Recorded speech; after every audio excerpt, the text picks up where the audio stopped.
On a cloudy day, people who were not afraid of anyone walked loudly through the children's shelter. An agitated man exclaimed that a group of hunters led by Hong Seok-yong had broken into the building. A woman in uniform reported to the others that all the children were there, so they had come to the right place. The glass window behind which the children were locked up was immediately smashed with a fist. The frightened children silently looked at the man, who calmly asked if they were okay. Smiling, the polite Hong said that from now on, no one would keep them locked up anymore. The gentleman picked up the surprised boy and, hugging him gently, asked if he was hurt. Law enforcement officers restrained the other scoundrels who had not let the children out. The child was stunned that the once smug director, who had lived a life of luxury, was now begging for mercy, his face buried in the floor. Beads of sweat dripped down the alarmed man's face, and he was now powerless and insignificant. The friendly Hong Seok-kyung asked the boy his name, while his colleagues took the other children away. The youngster wondered what he could have done to anger this man. Feeling calm, the boy smiled and replied that he was the 12th in line, and that was his name. The level-headed hunter did not believe at first that this was really his name, and then he pushed the child away. Unexpectedly, the man put the boy down, and then turned his attention to the director of the orphanage. In a state of rage, the fighter began to kick the scoundrel for allowing himself to treat children so inhumanely. He landed a few more punches on the scoundrel's face, which was already bleeding from the nose, and one of his teeth flew out. The surprised 12th silently watched the boundless power of Hong Seok-yong, which no one could resist. Seeing the inspector, the man asked what had brought me there, and the angry woman ordered him to immediately leave the arrested man alone. The lady said she appreciated his help, but his reckless behavior was causing them problems. The puzzled boy asked if she was the boss of the uncle he was standing next to. Smiling, the lady replied that this was not the case, but that she scolded him when he misbehaved, and the boy said that the laboratory director always scolded his subordinates. Smiling slyly, the woman promised to make sure the old man got what he deserved. Looking her in the eyes, the calm boy said that she looked weak, and asked if it was true that she was not a hunter. The lady confirmed that she couldn't be called strong, but advised the child not to judge a book by its cover in the future. The lady said that there were many other ways to punish bad people besides the brute force that Hong Seok-kyung had used. The 12th asked what he needed to do to become like that, and the inspector replied that he needed to study hard and pass the exam. 19 years later, at the Ability Management Agency, the guy reported that the first and second dungeons in the mountains had reached a new level of risk. His lazy colleagues did nothing but sit around all day, and it was unclear why they had become hunters in the first place. The strict hero said that even in Class B and C caves, being inside could lead to serious consequences due to the increased danger. It was said that the second team would be responsible for the B2 level dungeon in Yeondinpo, and no one objected. The leader ordered the first group to go to the Taeyeon cave, and the third and fourth groups to rest, as they had recently returned from a mission. The young man asked the leader of one of the groups to check that all the equipment was in place before leaving at 2 o'clock in the afternoon. Looking at his watch, the young man asked if anyone had any questions. Then he let the second group go to lunch, but asked them to be ready, while their commander simply yawned, stretching his arms forward. Walking down the corridor, people complained of feeling very hungry because they hadn't eaten for quite a long time. The smiling leader, seeing the gloomy hunter Yu Ji-in, decided to ask if something had happened to her. The slightly tense girl asked about the dungeon she had told him about earlier. The young man said that they only send people there after they reach the second level of risk, and the girl said that she had a bad feeling about it. The guy explained that if they didn't close the cave based on her feelings, the media would attack them, and reminded her that she shouldn't abuse her power. The dissatisfied woman emphasized that this was precisely what he was doing, and the head asked where she had seen a more capable and qualified chaebol. The girl threatened that if it were up to her, she would have killed him long ago, and her counterpart replied that if a hunter attacked an official, he would not get off easily. Tense, Yu Ji-in said again that she really had a very bad feeling about this. The delighted young man replied that his working hours were over and he was now on vacation, so he asked her not to bother him anymore. Then he remembered that the girl would not be able to contact him because she would be in the dungeon, and she was discouraged by what was happening. 2 days later, the hero was already in Busan, where he showed off watches created by the government and a mana research laboratory to the girls. The young man said he worked for an agency that managed abilities, which made life easier for hunters in the dungeons. The outstanding young man was a direct partner of the organization's director. And upon hearing this, the fair-haired beauty was delighted. They were talking about the best hunter in the country, Hong Seok-yeon, who was also the young man's father. The surprised girl asked if this was true, and the hero, smiling slightly, replied that he was his adoptive father. As a child, the young man lost his parents in an accident, which he did not like to remember. The director of the agency saved him and took him in, and he worked hard to repay him in kind and now works under his leadership. The hero emphasized that he was not the son of a rich man, and had earned everything through hard work, for which he was rightly famous for his fairness. The young man simply used the fact that he had a hunting license to his advantage, so he was no angel either. One of the girls asked what had brought Haije to Busan, as he had not yet told them. The hero took a vacation to celebrate his promotion and did not intend to come, but he was fired for not taking a single day off last year. When asked if he was keeping them, the girls replied that they were impressed by his story and the accessory they wanted to see again. Hij had a multimodal hunter communication device on his wrist, but for convenience, they called it a mana watch. The young man explained that the device recognized mana waves, so only the owner could use it. He decided to demonstrate how the device worked, and the delighted girl said she had seen the dungeons mentioned in the news. Suddenly, the extremely surprised brunette said that the risk level in the cave had suddenly increased. The digital display immediately turned red, and now Seoul was unsafe, but no one knew what to do. The excited beauties read the information about the collapse of the underground, which was very disturbing news. At that very moment, the main character's phone rang in his pocket, and he decided to answer it without hesitation. The sensible young man did not think that anything bad would happen, even though it was a D rank, but there was a high concentration of people in this area. Suddenly, he was told that half of the Songpa district had been destroyed, and upon hearing this, the young man asked for a helicopter to be sent to him. Flying back, Hee-jae realized that if this was indeed the case, then everything should be fine by the time he arrived, as the agency director was there. On the radio, the young man said he was having a fun vacation, but it was just sarcasm. Then he noticed that his monoclock had turned off, and the alarmed pilot reported that there were strange things below them. But it turned out that there were a huge number of monsters below, capable of destroying everything in their path. The stunned hero received a notification that all the country's underground passages had suddenly collapsed. And this happened on June 2nd. Continuing with the latest news, the phenomenon of cave destruction occurred not only in South Korea, but throughout the world. Calm Hee-jae understood that they would not be able to return to Busan and suggested looking for survivors, as there were no flying creatures on the way yet. The brave man considered it his duty to find the survivors and return to headquarters, which was very noble. Very soon, the fearless fighter brutally dealt with the monsters, which did not have time to do anything to him. Dead bodies of creatures were scattered everywhere, as well as debris from buildings and burned-out civilian vehicles. The nervous young man really wanted his digital device to work, but it was malfunctioning badly. The system suddenly informed him that no signs of life had been found for the agency's director, Hong Seok-kyung. The shocked guy couldn't believe that South Korea's strongest hunter was dead. The hero always wanted to put an end to his problems and live a peaceful life, so he worked hard and was very close to his goal. The young man needed someone to give him a glimmer of hope, which is why he had to find the survivors. At one point, the alert young man turned around when he heard strange sounds behind him that caught his attention. He saw his aunt bleeding profusely and was very frightened, but she asked him once again not to call her that. The alarmed young man asked what had happened, and the girl replied that the centipede that had come from the Banggi-don dungeon was the beginning of this nightmare. Without thinking twice, Hee-jae opened a bottle of healing potion to give his comrade first aid. The beauty said that she had the monster's poison in her, so it wouldn't work. But the persistent fighter decided to keep pouring it until it helped. Slightly angry, Yoo Ji-in remembered that she had told him he needed to raid the dungeon, but he had simply ignored his hunter's instinct. The woman suddenly said that he would die anyway, and the brave man replied, asking what difference it made. The bloodied lady handed her opponent the master's shiny pendant, asking him to take it as a souvenir. Without thinking twice, Hee-jae took the valuable item in his hand and fell silent for a moment, reflecting on what was happening. The wounded lady had come just in case, and she was glad she hadn't been wrong, because the hero was Hong Seok-kyung's son, so the token should be with him. The young man reminded her that he was not his real child, but Yoo Ji-young still asked him to at least arrange a decent funeral. Barely holding back his tears, the hero squeezed her hand tightly, asking the girl not to even dare to die in his arms. Holding her bloody wound, the girl said that she couldn't control it, and that she was lucky to have lived this long. The beauty recalled how the boy used to follow her around, calling her Nuna, and added that he used to be cute, but grew up and became insolent. Then Yoo Ji-yoon asked the brave man to look away because she saw a sword there, but he just asked her to shut up. The young man insisted that he would call her Nuna again, and the woman asked him to take her sword, knowing that he was learning to use a spear from the master. Smiling sincerely, the woman asked the young fighter to simply stay alive, because there had already been so many victims. A few seconds later, she fell silent forever and passed away, leaving Hee-jae alone with his thoughts. Remaining silent, the boy simply closed his comrade's eyes, and then decided that he needed to move on. He couldn't understand how he could survive in a world where nothing was left, but he still picked up his sword.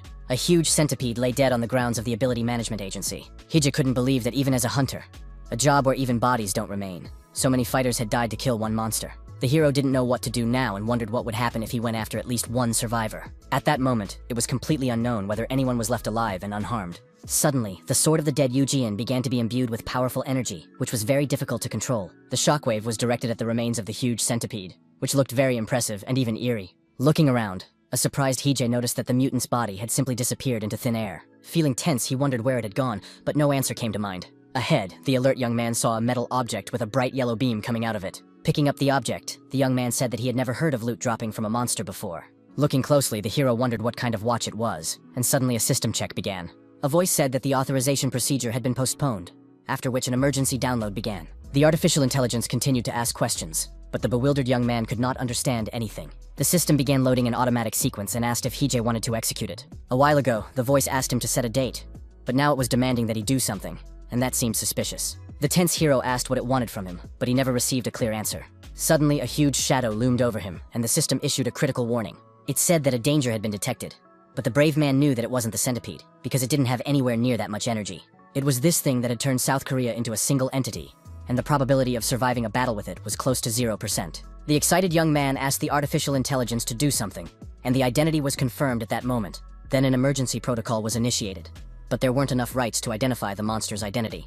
The confused hero began to think about escaping, but doubted that it was even possible. The voice continued to drone on, and the angry fighter shouted at it to shut up and just get him out of there alive. Suddenly, the transfer began at a random time, and a few seconds later, Hee-jae opened his eyes because someone was hitting him in the face. A crowd of school children gathered around him, one of whom said that they had treated him a little, but asked him not to move too quickly. The shocked young man didn't understand anything, and the girl asked if he was a hunter because there was a sword lying next to him. Without answering, the brave young man wondered to himself if everything here had been destroyed before. He also couldn't understand where people had gotten the old Hunter Academy uniform, and the girl continued to ask about his health. Then the guy saw an ancient computer on the table and wondered what he was doing there at all. The calendar was set to the year 2024, which surprised the main character even more. The harsh Hyunuk abruptly pushed the frightened nerd away, telling him to leave him alone immediately. Hearing his name, the already surprised Hee-jae was even more shocked, as he had not expected this encounter. The guy said that they could no longer waste time waiting for Mr. to come to his senses. With a dissatisfied look on his face, he folded his arms across his chest and asked if the young man understood everything. But the brave young man simply stood up and turned his back on everyone, ignoring those around him. Being wary, the young man wondered why he had suddenly been transported so far into the past. On April 5th of that year, a herd of black buffalo rampaged through Seoul, and of the 46 people in the building, only 5 escaped death. At that moment, the main character just stood there and thought about what was going on. He was also tormented by the question of what had happened before he lost consciousness. But he remembered that the highway was littered with bodies, and that Yoo Ji-young and the director had died. He also remembered the strange object that appeared after the centipede disappeared. But the young man couldn't believe that he had really been able to travel back in time.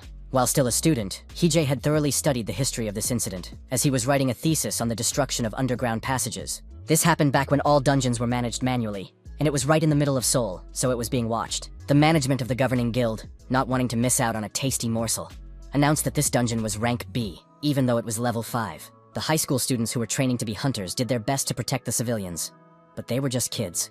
This incident not only led to the decline of the school, but also marked the beginning of the creation of numerous laws regulating the activities of fighters.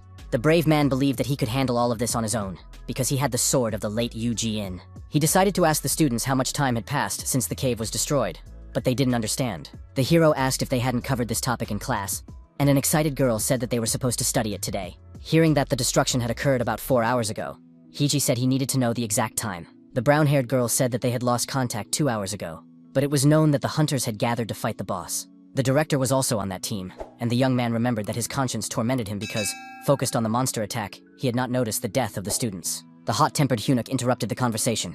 He didn't want to seem rude, but he boldly asked who Hee-jae was. The guy asked if he had a hunter's license and asked him to show it, because they couldn't trust someone they didn't know. The daredevil stunned him by saying that he had lost the document, although in reality, the old sample was in his wallet. At the same time, the hunter realized that he didn't have the appropriate form on him, so even if his maneuver worked, he still wouldn't be able to inspect the cave. Keeping his cool, the young man asked the students if they wanted him to provide proof. Unexpectedly for everyone, the fighter swung his sword, endowed with powerful energy, which was already surprising. Now, everyone was convinced that he was a hunter, and the students even began to hope that they would be able to get out of there. Someone said that the precious heir to the Daeun company was stuck with them, so it was reasonable to assume that someone had already been sent to rescue him. This was the youngest son of the owners of one of the world's largest conglomerates, who was acting as if nothing had happened.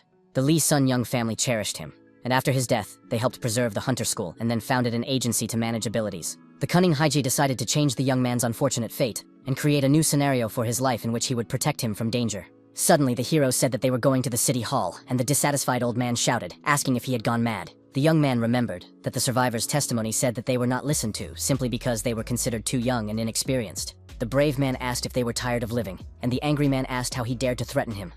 But in response, he was told to shut up.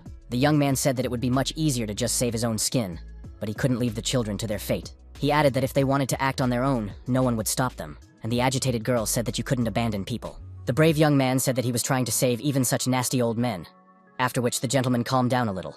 The young man asked if anyone knew the Myeongdong area, and one of the girls said she could draw a map of the area. Soon, pointing to the canvas, Hee-jae said that the hunters had gone to the boss 2 hours ago, so they had probably already managed to drive the Minotaur up the mountain. The young man assumed that the buffaloes had followed their leaders, which meant that only those who had strayed from the herd should remain on the road. Pointing to one of the places on the map, the thoughtful leader asked the students if they could tell him anything about it. A student said that it was a cordon where hunters were going to set up a line of defense to prevent the creatures from escaping the area. One of the students suggested simply waiting it out in the building, because if the boss was defeated, the destruction of the dungeon would stop. The hero explained that the buffaloes were completely obedient to the Minotaur, but now they had fallen behind their leader, so everything had become much worse. Then Hyjay asked the discouraged foursome if they had any further objections, but heard no response. Smiling politely, the boy asked if there were any mages among them who could draw runes. The skilled boys began to run their fingers across their comrades' foreheads, and the observant hunter asked them not to mess up.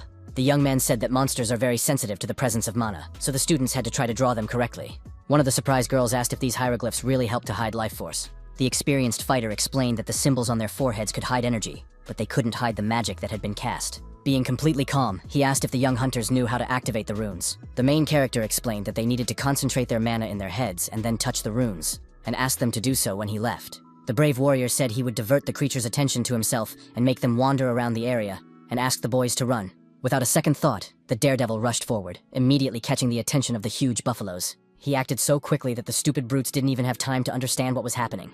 Running at tremendous speed, the young man found time for sarcasm, and said that the only thing he was missing was red rags. Meanwhile, the surprised student wondered who the man was, and the nervous Hunok asked if that was all she was concerned about right now. The nerd assumed that he was just one of the hunters who had arrived here, and the girl added that he was definitely privy to many details. Shatton said that the gentleman could have simply fallen behind his group, and perhaps he was one of those who was supposed to take the boss to the mountain. After thinking it over, Hunok said that they had no choice but to trust Hyjay, who had managed to lead the buffaloes away from the building. The tense man in the green cap turned to the boys, and the young man asked if he had finished his preparations. The old man said he would run as fast as he could, and asked them to be careful, and the young man replied that they had no other choice. At one point, the boys noticed the main character running towards them, who proved himself very worthy. The huge monsters were not far behind and continued to flash their heels in order to catch the boy. The brave man stopped abruptly and swung Eugene's sword, gathering all the creatures in one place. The powerful energy affected the enemies, and now the students had a chance to run away. Nervous Eunuch told his confused comrades that they needed to move forward while they had the chance. The melee fighters had to go first, and the mage's task was to protect the others on both sides. The leader assigned the healer and swordsman to bring up the rear, and ordered them to take care of those who had fallen. Suddenly, a ferocious monster appeared behind Li Xiongyan, staring at him with eyes red with rage. At the last moment, Hyjay came to the boy's aid, managing to attack the enemy from the side. The kick landed squarely on the brute's head, which greatly stunned the confused student. The highly tense hero asked the young man to run away as quickly as possible, but he froze in place out of fear. The panicked boy almost cried because he didn't want to abandon the man who had reached out to help him. The cool-headed fighter silently looked into his eyes, gradually focusing on the remaining buffaloes. All the monsters around him were enveloped in a wing of his magic, from which it was very difficult to escape.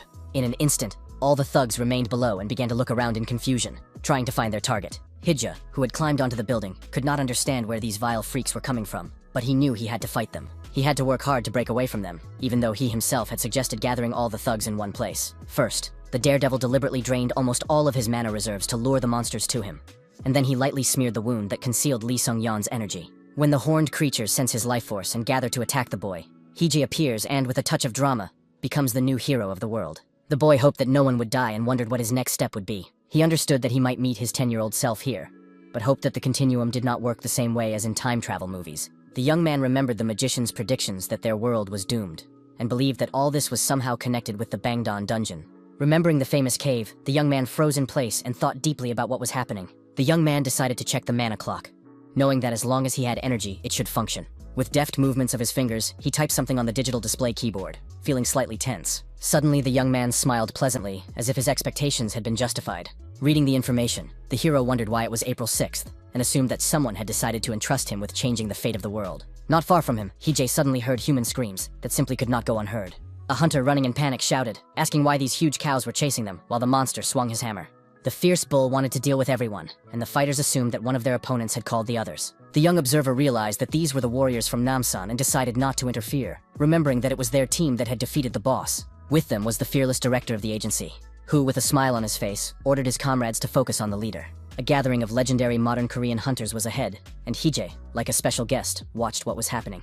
The brave fighters moved from side to side, using various techniques to knock the enemy off their feet. The attentive hero realized that the unique ability of Archmage Kim Shaman was being used. The magic was completely lost after the death of its owner, but the young man did not know how she died, although he believed that it would be very useful to the world in the future. The brave man decided to start by closing the Bangdan dungeon and finding the creature that had put all of Seoul on edge. The cunning hero also made the decision to save the hunters, make them his debtors, and ensure a comfortable life for himself in retirement. Meanwhile, one of the fearless warriors deprived the buffalo of one of its limbs, splattering blood all around. The merciless Kim Shaman used the grapevine technique, namely the release technique. The ferocious bull opened its mouth wide and began to scream in pain, while the elastic vines began to bind its body from all sides. The persistent girl continued to direct powerful energy at him, making it impossible for him to resist in any way. Blood spurted from various parts of the wounded monster's skin, and it became increasingly difficult for it to remain standing. The enraged creature was ready to tear apart everyone in its path and could no longer control itself. The giant grabbed the hilt of his powerful weapon tightly, no longer willing to stand on ceremony. With a sharp movement of his arm and a twist of his hips, the bull struck the ground, causing severe damage around him. Seeing that the situation was heating up, the completely calm Hee-jae decided it was time to go to the town hall. The tense healer asked Mr. Han to cut off the enemy's stump, and he listened carefully to the request and began to break through. Kim Chaemin herself spread her arms wide, which was a fighting stance, in order to continue pressing on the enemy. Meanwhile, the experienced fighter held the buffalo back with long vines, applying titanic effort to do so. The monster was incredibly tense, and with every second, more and more thick veins appeared on its body. Choosing the right moment, one of the hunters hit the right spot on the skin, leaving a deep cut on the creature's body. There were more and more branches, and each one seemed to be absorbed into the buffalo, which was rapidly weakening. The discouraged hero didn't even know how to react to what was happening, as he hadn't expected such an outcome. Suddenly, the huge monster lost its balance and fell to the ground with a thud, causing vibrations underfoot. Alerted, Hong Seok-young looked around and saw something suspicious nearby. On the roof, he noticed a man holding a long sword, which was very strange. The man and his companion were stunned to see a civilian with a weapon in his hands, which was an unusual sight. The young man's incredibly powerful mana was directed at the huge bull, which was back on its feet. The stunned hunters watched the spectacle with their mouths open, not even understanding how such a thing was possible. The creature's body was simply burned, and it could do nothing about it, which emphasized the young man's professionalism. The brave young man asked his friends not to worry about him, and to just go about their business. The agency head, completely baffled, asked who this kid was, but none of his companions could answer. Slightly intimidating with his composure, the hero asked if the question was directed at him. Still holding the blade in his hands, the shy and mysterious Hee-jae said he was just a passerby. He was soon taken to an interrogation room, where a colleague asked if Hong Seok-young really wanted to conduct the procedure himself. The employee said that the young man had no social security number, no wake-up time, and not even any fingerprints in the database. The man confidently said that he could handle the task, and his colleague asked him to remain vigilant. At that moment, the silent hero and the agency director began to look each other in the eye, alone together. Smiling, the gentleman said that he had turned off the cameras on the way to the interrogation room and suggested they talk calmly. Hong introduced himself first, and it was very unusual for the young man to see the young director in front of him, and he felt as if he had returned to childhood. A year later, the brave hunter saved little Woo Hee-jae, and then 2 years later, adopted him. Holding out a slightly torn piece of paper, the calm gentleman asked if the young man knew what it was. Slightly surprised, the young man remembered that this image was painted on the wall of the laboratory. His face changed dramatically, and he looked puzzled at his counterpart, who said that was what he thought. The friendly Hong Seok-young asked the boy not to panic and said again that they would just talk. The hunter said that the young man had made them nervous, and the confused Hee-jae wondered if he really knew him. The gentleman realized that he didn't need their help, and the conversation turned to his blue mana, fire, and sword. The man said he was the teacher Kim had mentioned, and the young man suggested that he had mistaken him for an informant from Bangju. He added that contact with the boy had been abruptly cut off after the incident with Kim, and the hero realized that the insider had died along with the healer. Hong Seok-young added that they also wanted to catch the scoundrels as soon as possible, and had already prepared a cover story for the young man. The hero realized that now he would not have to hide the details of his past, but he knew that the director would not trust him so easily. However, the brave man was also an insider from Bangju, and since all of this was true, even if only partially, the risk of being exposed was reduced. The hunter said that the young man would work under his supervision, as he could not let him go his own way. Finally, the gentleman extended his hand and said he would be happy to work with the emotionless Hee-jae. The young man realized that they would be working together again. Only here, Director Hong was not his adoptive father. The young man replied that he would also be happy to work with the hunter on important matters. A week later, his face was gloomy, and it was clear that he was very dissatisfied with something. Seok-young asked if he liked it there, and the hero asked how a person should feel when they are forcibly kept locked up for a whole week. The man said he visited him every day, but the angry kid exclaimed that he was being treated like a prisoner. The positive hunter emphasized that he had managed to escape and preserve his freedom, and that was already a reason to be happy. The young man thought that the gentleman had much more ambitious plans, but his counterpart asked him to just call him uncle. Deciding not to waste any more time, Hong Seok-young asked if the boy remembered the guys he had managed to save in Myeongdong. The boy doubted that the hunter had only just found out about this, and he realized that he had passed his test. The gentleman said that thanks to the brave man, the boys had escaped the trap unharmed. He also noted that if it weren't for the brave fighter, the students would have had a hard time, and the hero realized that his opponent had seen what had happened. The hunter still did not know where the bulls had come from, but he was grateful to the young man for saving the children, and the young man felt slightly awkward. At one point, the man said that he had thought about something, and the tense Hee-jae understood that nothing good was to be expected. The serious director knew perfectly well that if it weren't for the main character, All his best students would now be dead. The gentleman added that it would be wrong not to thank the young man, and then reached into his envelope. Unexpectedly, the leader announced that the brave young man would become a mentor to his students, which greatly surprised him. The strict Hong said that if the young man entered the dungeon as an escort, his appearance would not arouse suspicion. The calm young man at first did not even believe that his counterpart wanted him to teach children. There weren't many people at the agency who liked the director, so Hije decided to try to establish contact with them. The nervous guy said that he couldn't even use mana and didn't know what he could teach the kids. Smiling, the uncle asked him not to worry, explaining that battles could be fought using not only energy but also magic. Then he smiled slyly and suggested talking about the runes that hide life force. The gentleman asked if the hero had created them himself, and the young man wondered why he couldn't just keep quiet. Then Hong Seok-young admitted that they just needed to learn as much useful information about these characters as possible. The fighter thought he would be teaching how to capture the dungeon, but it would be suspicious that a hunter who had escaped from the organization knew so much about them. An angry Hije exclaimed that runes were not magic, and that he was not suited to be a mentor. But the director was confident that he would be an excellent teacher. Putting this picture in his head, the hero thought about simply saying that he had come up with the use of the symbols himself. All he had to do was tell the others how to use them, and he would save many lives. With an irritated laugh, the agency leader said that the boy had no choice. Mentally stepping over himself, the youngster clicked his pen and said discontentedly that he would only do it for the sake of the children.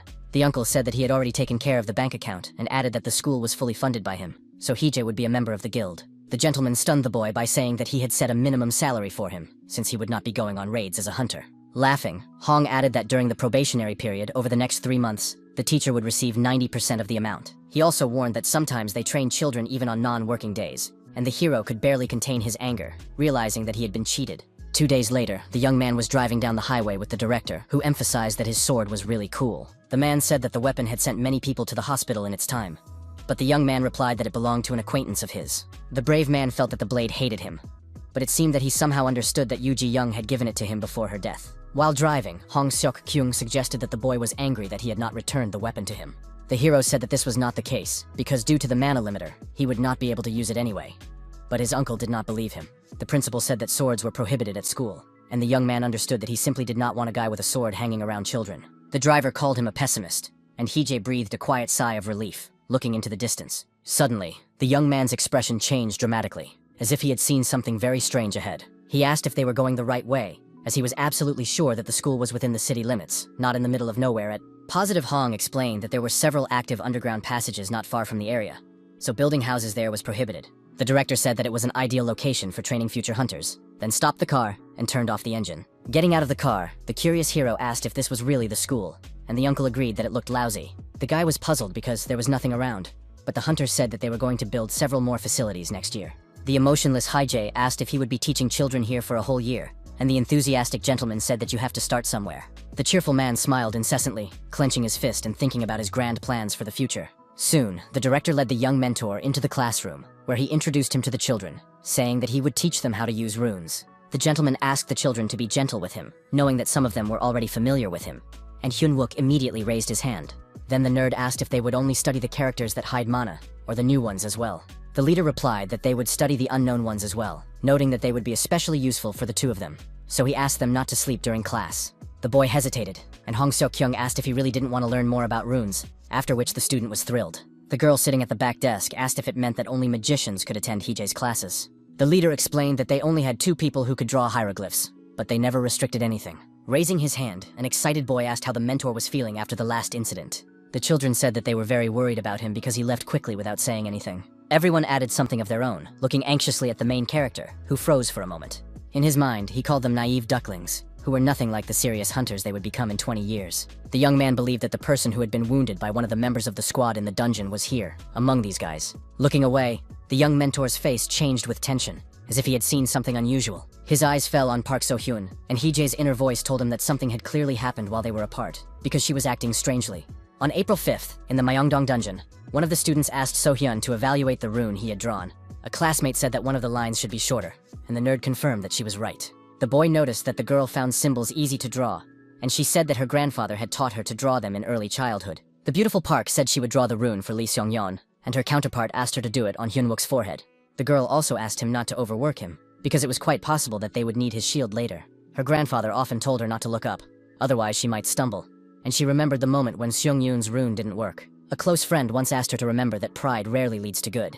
and hammered these words into her head. Stressed out, Park So-hyun was biting her thumb hard, and blood was already flowing from the small wound. In the year 2044, a young woman stood in the ability management agency, laughing hysterically. Two shocked men decided to leave quickly, so as not to attract the attention of the crazy woman. A strong man entered the room, scratching his stomach, and asked what Ms. Park was doing there. The girl with disheveled hair greeted Hyun-wook, and he asked if she was waiting for Director Han. The beauty replied that this was not the case, while behind her, a dissatisfied man tried to squeeze through. The stranger said that he had not called them here because he had no one to talk to, and the burly man asked who he was. It was Woo Hee-jae, an advisor from the Strategic Planning and Raid Coordination Department of the Ability Management Agency. He added that his job was to assess the safety of the dungeons, supervise the hunters, and do everything possible to ensure their survival. Puzzled, Hyun-wook had no idea what the eccentric man was talking about when he smiled and said he worked at the organization's headquarters. Sok-young asked him not to complain about his apartment, and the hero said that he was glad he didn't have to sleep on the street. Slowly and creakily closing the door, the director smiled as always and wished the young man a good night. In his youth, the gloomy Hee-jae could not understand why he was being forced to study all this nonsense. Using a digital device to familiarize himself with the information, the guy continued to think about the pressing issues. Now he understood that the legendary hunter was right about the need to befriend technology. First, the young man decided to look for information about the organization whose members wanted to catch Park So-hyun. The perceptive young man scrolled through the pages with his finger, hoping to find interesting facts that were important to the case. He entered the initials of a famous witch who was known to a wide circle of people into the search engine. The hero knew perfectly well who Park So-hyun was, but he just wanted to understand what event had affected her so much. Seeing one of the lines on the digital screen, the young man froze and was sharply thrown off balance. Now, warnings were issued for violating the site's rules, which greatly surprised the young man. Learning that the girl hated compliments, Hee-jae wondered if that was why she smiled so strangely every day when he applauded her. The system wrote that if Park stopped smiling, he could try mentioning Yoo Ji-young or Oh Hyun-wook in a hopeless situation. The very nervous young man couldn't understand what the girl's problem was, since this time everyone had survived the incident in Myeongdong. Calming down a little, he decided not to take the problem so much to heart. Then the process of adding Hong Seok-kyung began, which the young man watched attentively and silently. Information about the Paju Research Center appeared on the screen in an instant. The next day, the hero was unhappy that Lee Seung-yeon woke him up early in the morning, made him come to the clearing, but showed up very late. The guy understood that there was really nothing here, just like in his future. And at that moment, a student approached him. Tired, Hee-jae understood that he could use his knowledge of the future to make a fortune and get out of there alive. He really didn't want to develop this scary place, so the idea seemed quite interesting to him. Unable to bear the silence, the squeaky-voiced Lee Sun-young called out to Mr. Wu, who was deep in thought. The boy asked what his mentor, who had turned blue with shock, was thinking so intently about. The teacher asked if it was true that the little boy Lee was standing in front of him, who asked admiringly if he remembered him.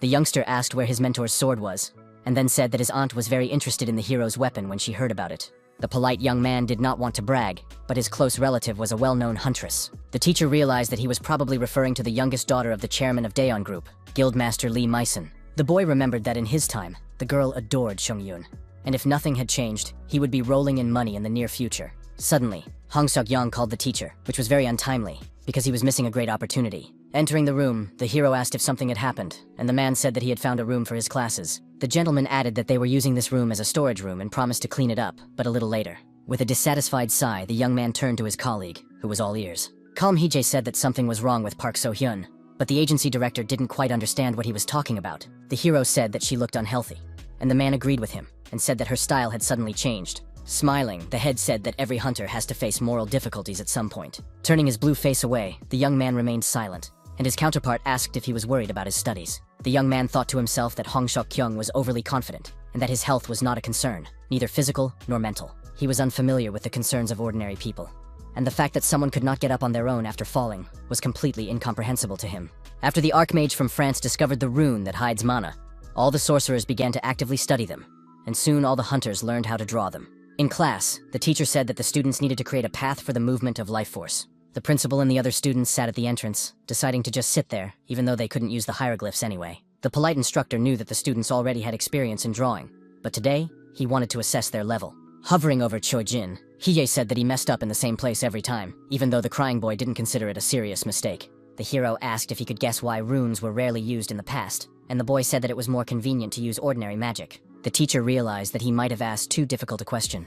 After all, it had been less than a year since the boy had awakened. Then his attention was drawn to Park So-hyun, who was acting strangely, gnawing viciously on her pencil. He asked the girl why hunters hardly ever use sacred symbols in their activities. Slightly agitated, Hee-jae realized that the problem was clearly not a matter of style, and that the girl had simply gone mad. The student suggested that the characters were easily erased, and the mentor confirmed this, asking how they could deal with such a problem. The hero said that he was not a magician and there was no point in asking him how it worked, so he asked her to memorize all his words. The monologue touched on concepts such as durability, water resistance, accuracy, amplification, and resonance. The stunned nerd asked if the teacher was seriously suggesting that they memorize all of this. The man said that thanks to this combination, their runes would become stronger and would never be erased, and the student decided to ask a question. The beautiful Park So-hyun asked in a trembling voice why the mentor had not told them about this back in Myeongdong. The girl believed that it was useless to study combinations for defense if a person was not even able to draw the basics correctly. In Hai's time, she still managed to become an archmage, even though she was also traumatized by the events, so he didn't need to worry about it. Smiling sweetly, the excited girl said that she had drawn another rune, and asked the teacher to check if it was correct. Noticing the silence, she asked if she had messed up again, which was what she feared most. Barely holding back a stream of tears, So-hyun repeated in her mind that she must not make a mistake, because she was terrified of failure. Seeing the trembling student, Heejae's inner voice told him that he had nothing to do with it. But as an adult, he had to take responsibility. Clapping his hands, the young mentor announced lunch, and said that it was time for everyone to eat properly. Arriving in the dining room, the main character began to slowly eat his rice, telling himself that he shouldn't have listened to the old man. The guy ended up eating a defrosted lunch while sitting in an iron box, and Hong asked if he had come up with the runes himself, about which he knew a lot. Placing his hand on his chest and feeling irritated inside, the young man asked if they could talk about something else at the table. He replied that they had been created by an acquaintance of his, and the director remembered that the young man was not a magician. Yet his knowledge was impressive. The daredevil felt that his counterpart was not very well informed about how things worked and thought about sharing some information with him. The calm Heejae said that it would be a shame to lose precious knowledge, but he could not imagine that one day would teach this to children. The gentleman realized that he had gone a little too far with his curiosity and suggested that they simply forget about it. The mentor asked if they were teaching them according to a special program developed by the two existing magicians. And Visa replied that they were using books on magic for their lessons. Park So-hyun was already quite experienced, having studied with her grandfather, but it was difficult to work with Jin, as he had not been gifted with natural abilities. The boy needed to find a suitable teacher, so the director looked at the hero, but he reminded him that he was not a magician. The man excused himself by saying that he was just clarifying the information, and the young man decided to try to teach the children everything he knew himself. His unexpected statement came as a great shock to Mr. Hong Seok-kyung, whose mouth opened involuntarily. The strict Heejae said that in return, they would have to make the information about the runes publicly available, so that it could be used when needed. The nervous director asked if this was legal, since it concerned the development of Panju, and the young man asked him to make sure that the name of his counterpart would be indicated there. He added that he thought the youngster would show the students just a couple of characters, and asked how valuable the rune that hid mana was in itself. The teacher said that after assessing the boy's preparation, he realized that without proper training, they would not live long, and in his time, most of them had indeed died. The chief asked if the inventor of the rune had given permission to teach others, and the young man replied that he would be overjoyed by this. The chief magician from France was a selfless man, and always shared his discoveries for free, and his goal was to save people from death. Then the young man said he had one more condition, and continued, saying that he knew a place where there were many children. He wanted Hong to visit there, and it turned out that little Heejae would be saved a year earlier, thanks to the intervention of the adult version. The next day, the joyful hunter exclaimed that the attack was not bad, but at the end, the boy lost his balance. The young student had let his guard down slightly and missed a blow, causing him to slide across the ground on his back. The angry kid didn't want to suffer defeat anymore, so he instantly got to his feet and rushed into battle. Both boys tried to attack Director Sokyeon from two sides, but neither of them achieved good results. Without even looking, the agile man struck them with a wooden stick, continuing to smile. Laughing loudly, he called the boys sissies and asked them to attack, but each of them was already exhausted and could not fight any further. At that time, Heejae was content with his magicians, and only laughed quietly at the director's boys. The nervous Choi Jin made another mistake, and the hero knew that the boys were now at an age when their energy was overflowing. The teacher asked if Park So-hyun was following the sequence he had shown her, but the excited girl answered in the negative. Almost in tears, the girl said she would show her drawing a little later, when she was sure it was good enough. The mentor didn't know how to calm her down and said he was there to help them, but it didn't work. The tense man said that he just wanted to make sure that Park had memorized the correct sequence of runes. At that moment, he fell silent and began to repeat in his head that students needed to be praised. Otherwise, they might withdraw into themselves. At the same time, the young man remembered how they laughed at him at the agency, saying that gifted hunters were often pieced together bit by bit. Scratching his forehead, the young man told himself that this approach would not work for him, because the organization was not used to it. Meanwhile, the director, who was involved in the training, shouted that his students could do anything and asked them to act a little faster. The young teacher watched silently, remembering how his adoptive father, Hong, once asked if he was really second in terms of academic performance. At that time, the man was very happy and convinced that he should not worry about his son, who brought home excellent grades. Then the gentleman asked what was wrong with the child's face, because he had done well on the exam but looked sad. Smiling, he suggested that the boy wanted to be in first place, so he said he would be proud of him no matter what. Soon, the father realized that Hiei wanted to go to university, which is why he was dissatisfied with the results. At that moment, the main character stood in front of the students and told them that they could do as they pleased. Smiling, the young man added that many magicians he knew had also been very stubborn as children, but geniuses don't like to be interfered with. In response, the teacher heard nothing, which made him feel rather awkward, but that was to be expected. Sweating profusely, the mentor wondered if he had said something he shouldn't have, because the atmosphere had become very tense for some reason.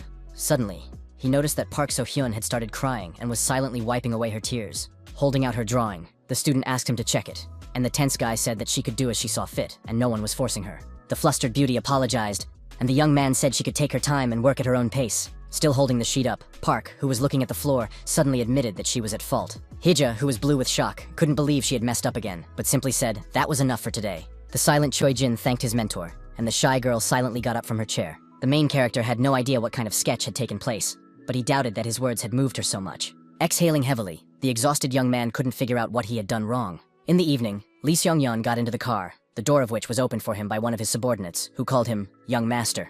The cute student said goodbye to the school principal, saying that they would see him tomorrow and wishing him a safe journey. Hige asked if they lived nearby, and the man replied that there was something like a dormitory nearby, and that's where the kids lived. The uncle said that recently there had been an increase in kidnappings, and that it was the awakened ones who were being stolen. But the witnesses were not concerned about what was happening. Being serious, he asked if it was true that the place mentioned by the hero, where there were many children, was the Panju Research Center. The guy asked if his counterpart was convinced that all the children there had been stolen in this way. The brave man's condition was that Hong Seok-kyung would rescue the poor children from illegal shelters, and that he would also participate in this operation. Looking into his eyes without much emotion, the stern director asked if the young man was taking on too much. The smiling boy asked if he really didn't want to take a walk around one of the best research centers in the country. The gentleman said that there were enough people in the search team, but the daredevil assured him that they lacked someone capable of bypassing the security system. Kalm Haye said that he would like to find a child he was very worried about. At the same time, he wondered if it was right to play the role of a noble man willing to give his life to save innocent children. The uncle did not object and admitted that they could indeed use the help of someone who knew the laboratory well. The director said that he had to choose the most capable people, and added that when children's lives were at stake, negligence was unforgivable. One day, the hero was admiring the blue sky, thinking to himself that Park So-hyun was gloomy as always, while Cho Jin-woo had his head in the clouds. Suddenly, he was approached by an admiring Lee Seong-yeon, to whom, in his words, he would always be grateful. The boy introduced the shy Sun Jin to the teacher, who asked if they didn't have any classes at the moment.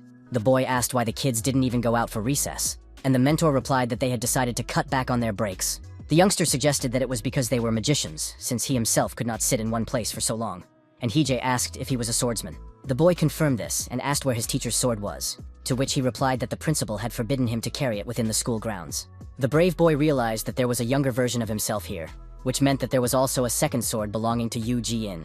Somewhere nearby, a yellow car stopped with a very loud screech, its tires almost worn out. The car door immediately swung open, and a woman's high heels stepped onto the ground, which looked quite pretentious from the outside. The director greeted the guest, while the stunned mentor couldn't understand the reason for her visit. The arrogant archmage Kim Shaman adjusted her glasses, and said that she would have come in a different car if she had known that the roads here were so terrible. The main character was stunned because this had never happened before, and it was impossible for it to happen now. The girl said she appreciated Hong Seok-kyung's offer, but thought that the only thing she could teach was the basics of using mana. Her magic required a high level of compatibility, so she doubted that the students would be able to handle it. Seeing the withdrawn Park So-hyun, the girl asked if she was really No-gyon's great-granddaughter, and was sure that she had basic knowledge. The dissatisfied beauty reminded him that the man had said it was related to the hull, and he smiled and pointed somewhere. Stunned, Kim Chae-min immediately recognized Hije, who was the man on the roof, and then they took him away. The polite young man introduced himself as a teacher of magicians, and bowed respectfully to the lady.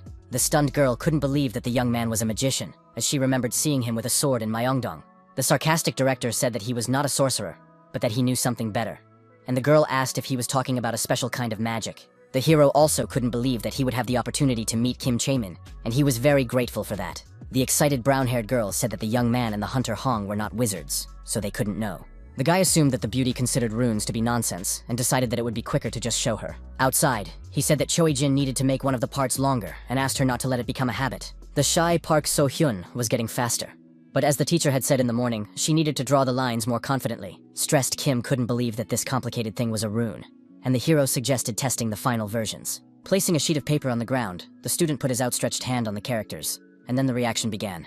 Out of nowhere, a strong fire flared up, which greatly frightened the archmage, who had not expected it. Then So-hyun took the rune in her hands, maintaining complete calm and concentration at that moment.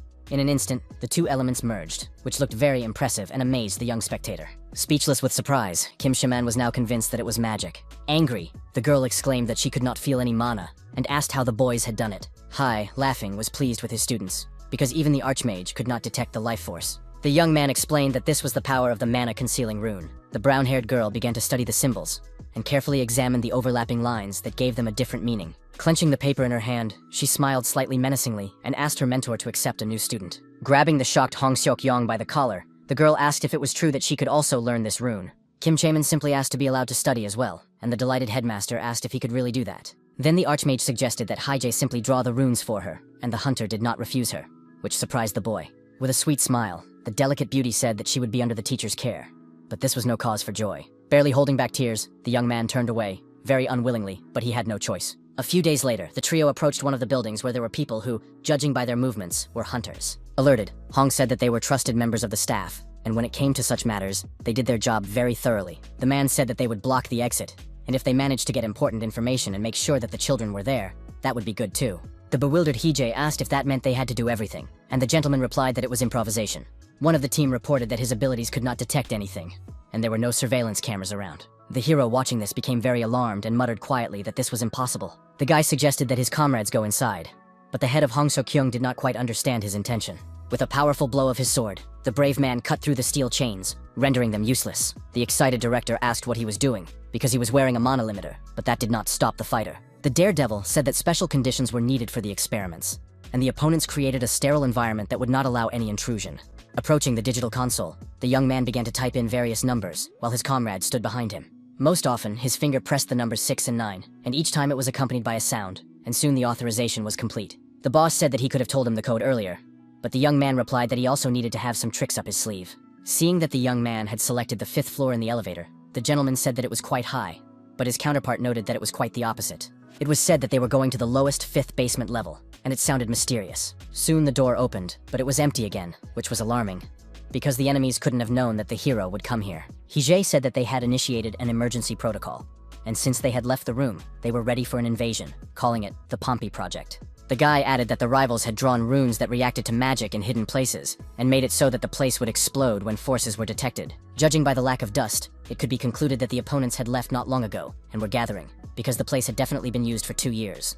The main character was curious about what had happened, since they had all decided to flee in the middle of the night, and Kim Chaemin noticed that the door ahead was locked. The sensible young man explained that this was the main research laboratory, which could not be bypassed. The brave man was sure that the most important scientific materials were inside, so it was worth going in. Moving forward, the daredevil said he hadn't expected anything less, but his rivals had indeed cleaned everything out. There were lots of children's toys lying around, which now belonged to no one and were just gathering dust on the floor.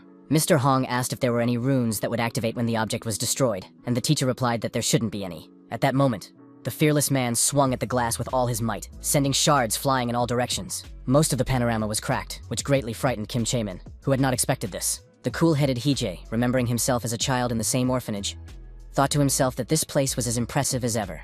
Once upon a time, at the Paju Research Center, a surprised boy asked his friend what he was doing. The child replied that he was keeping a diary, and added that his father was a lawyer, and that he said the evidence was necessary for something important. Then the hero asked him to write that the head of the laboratory beat the children, even though this was not the case, but sometimes he kicked the workers.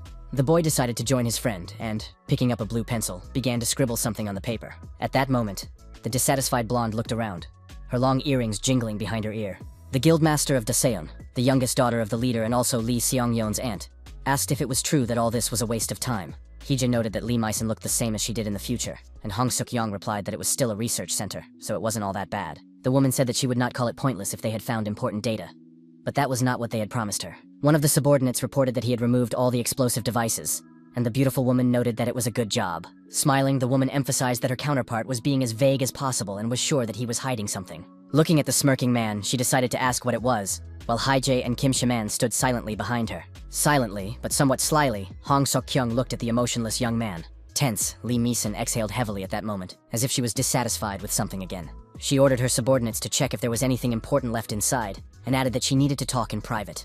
The polite chief asked if his colleague had finished the distribution, and she gave an affirmative answer and handed him the documents. The nervous guildmaster remembered his words that there was nothing left there, but the man emphasized that there was nothing from the laboratory workers. Handing over the stack of papers, the hunter said that they had been left by the child who had been kidnapped. Unexpectedly, It was said that this child was the younger brother of the teacher, which sounded quite surprising. The wary blonde didn't believe it at first, but then began to carefully examine the document. Tapping her finger lightly on the form, she read every line, slowly delving into the essence of the text. In one of the letters dated April 5th, the boy wrote that the Myeongdong Underground was a failure, but he didn't understand how it was related to them. Extremely nervous, Lee Mi-sun couldn't make sense of the nonsense written on the paper. But the mention of the cave made her nervous. It said that the laboratories had been moved, and that the boy had heard from his boss about a dungeon that had appeared in the Songpod district. 2 days later, one of the students was sitting in the clearing, her eyes yellow, emphasizing her black hair. Mentor Hee-jae noticed that the girl was not herself, and decided to approach her to inquire. First, he asked if she was looking at ants, but received a calm negative answer. The young man asked what the girl was looking at, and she replied that she was looking at nothing. The main character did not really want to bother Sun Sunjin, whose name, he thought, was difficult to forget. But since the young man didn't remember, it seemed that the introverted brunette had left before him, or simply died. The teacher asked why the student was sitting there alone, because of her, Lee Seong-yeon had to fight alone. The emotionless student replied that they would not be able to defeat Hyunwook, even if they worked together. The level-headed Hee-jae did not deny that the guy had a lot of potential, even compared to Park So-hyun. The young teacher did not consider the others to be bad either, as everyone was trying their best. Suddenly, Sun Sun-jin approached the hero and asked him to stop watching the fighters, which caused him to be puzzled. After a few seconds, he began to understand the essence of her request, and a slight smile appeared on his face. The mentor asked whose idea it was, and upon hearing that it was Sion's, he noted that it was very good. Meanwhile, the fearless boy moved from side to side, trying to resist Hyunwook. While the boy was trying to do something behind his back, his opponent was already attacked and immediately lost his coordination. It turned out that Sunjin had joined the fight, not wanting to abandon her comrade, and struck her opponent in the stomach with a baton. Jumping aside, the angry fighter looked at the girl, realizing that he now had 2 enemies against him. Remaining completely calm, the girl looked her opponent in the eye, calling his actions shameful. Hyunwook, blue with rage, shouted that it was cheating, and his opponent decided to remind him of his teacher's words. Laughing, Lee Seong-yeon said that their mentor had previously said that they could never know what they would encounter in the dungeon. The confused guy called it unbelievable, and the young man advised him to team up with someone if he was still so angry. A few meters away, a black car suddenly stopped, and a man in a business suit and glasses got out. Attentive Hee-jae tried to figure out who had come to visit them, while a joyful Seong exclaimed that it was his aunt. Lifting her glasses, the charming blonde Mi-sun asked her nephew how he was doing, calling him Little One. The angry boy asked her not to call him that in public, and the lady noted that Sun Sunjin had gotten better, feeling an unexpected rush of warmth in her heart. The shy cutie said that she had been training a lot. Exhaling wearily, the guildmaster said that it was very good that she had left them with the hunter Hong, and wanted the young ones to follow their example. She then pointed out that Hyunwook had grown much taller, and asked if he wanted to join her guild, promising to take care of him. Suddenly, her nephew said that Mi-sun was not a nun, but rather an old lady, which embarrassed her greatly. Laughing, the woman said that this was precisely why Lee Seong-yeon still didn't have a girlfriend, instantly silencing him. The blonde began to recall his failed relationships, and the angry young man asked his aunt to stop. Madam added that everyone in the family found love easily, but something was wrong with the young man, and he said that he was following her example. His aunt pointed out that she was not in a relationship of her own free will, but he was because he was constantly rejected. The main character had certainly heard that Lee Mi-sun doted on her nephew, but he thought they would have a warmer relationship. It turned out that their relationship was very ordinary, and the guy wondered if that meant they were close. At that moment, Hong Seok-kyung opened the door of the small house and said that the woman had brought some food and called the students to come and eat. The boys went to lunch, and the calm man asked Mr. Wu and Miss Kim to come to him. Sipping her coffee, the blonde said that she had bought the Songpa and Bangidong dungeons, but the government would take control of them because of what had happened in Myeongdong. She added that because of this, other guilds had decided not to bargain, so the price was not too high. The director asked if Bangidong had not had an official evaluation before, and Lee replied that due to the breakthrough in the Myeongdong cave, the rank certification had been postponed. The gentleman said that they should go there as soon as possible and asked what Brother Hee-jae meant when he said that they had failed. The young man really had no idea about this, so he nervously gave a negative answer. The thing was, he had never written it down, but he couldn't tell his comrades the whole truth. The next day, the young teacher took the cap off his black marker, preparing to explain the topic to his students. Since the kids should already be used to drawing runes that hide mana, the guy planned to teach them something new. Seeing Kim Shamin's hand shoot up, the polite Hee-jae asked if she had a question. Lee Mi-sun, who was present at the lesson, thought to herself that the hero was handsome, but she didn't trust him very much. The brown-haired girl asked how many symbols the instructor knew, and the lady noticed that nothing bothered her or the hunter Han. The flustered teacher asked why she was interested, and the girl asked if it wasn't normal for students to ask about the master's skills. Smiling, Mr. Wu said that he was not a magician and had not signed a contract, so he asked not to be called a professional. The distrustful Mi-sun found it suspicious that the guys from the Pangu Center, who had saved the students, called him good-natured. At one point, she jerked suddenly, instantly attracting the attention of everyone in the room. The shy beauty apologized, saying she didn't mean to interrupt, and the hero looked at her in bewilderment. The mentor said that today he would teach the kids the shadow rune, and that was exactly what he called it. After sketching it on the canvas, the teacher asked if it looked simple, and Kim Shimin said that it sounded like he was very proud of himself. The girl asked what properties the rune had, but the hero asked them to draw it, even though he could have just explained it. In a stern tone, the young man asked them to make sketches, and the excited students no longer argued. Focusing as much as possible, the students began to carry out the task given to them by their teacher. Approaching Choi Jin, the teacher asked if he agreed that it was much easier than the mana concealing rune, and the young man confirmed this. In a frightening tone, Heiji said that they had many characters ahead of them, so the boy would not have the opportunity to practice just one all day long. Then he approached Park So-hyun and decided to check on her progress while the adults watched from the sidelines.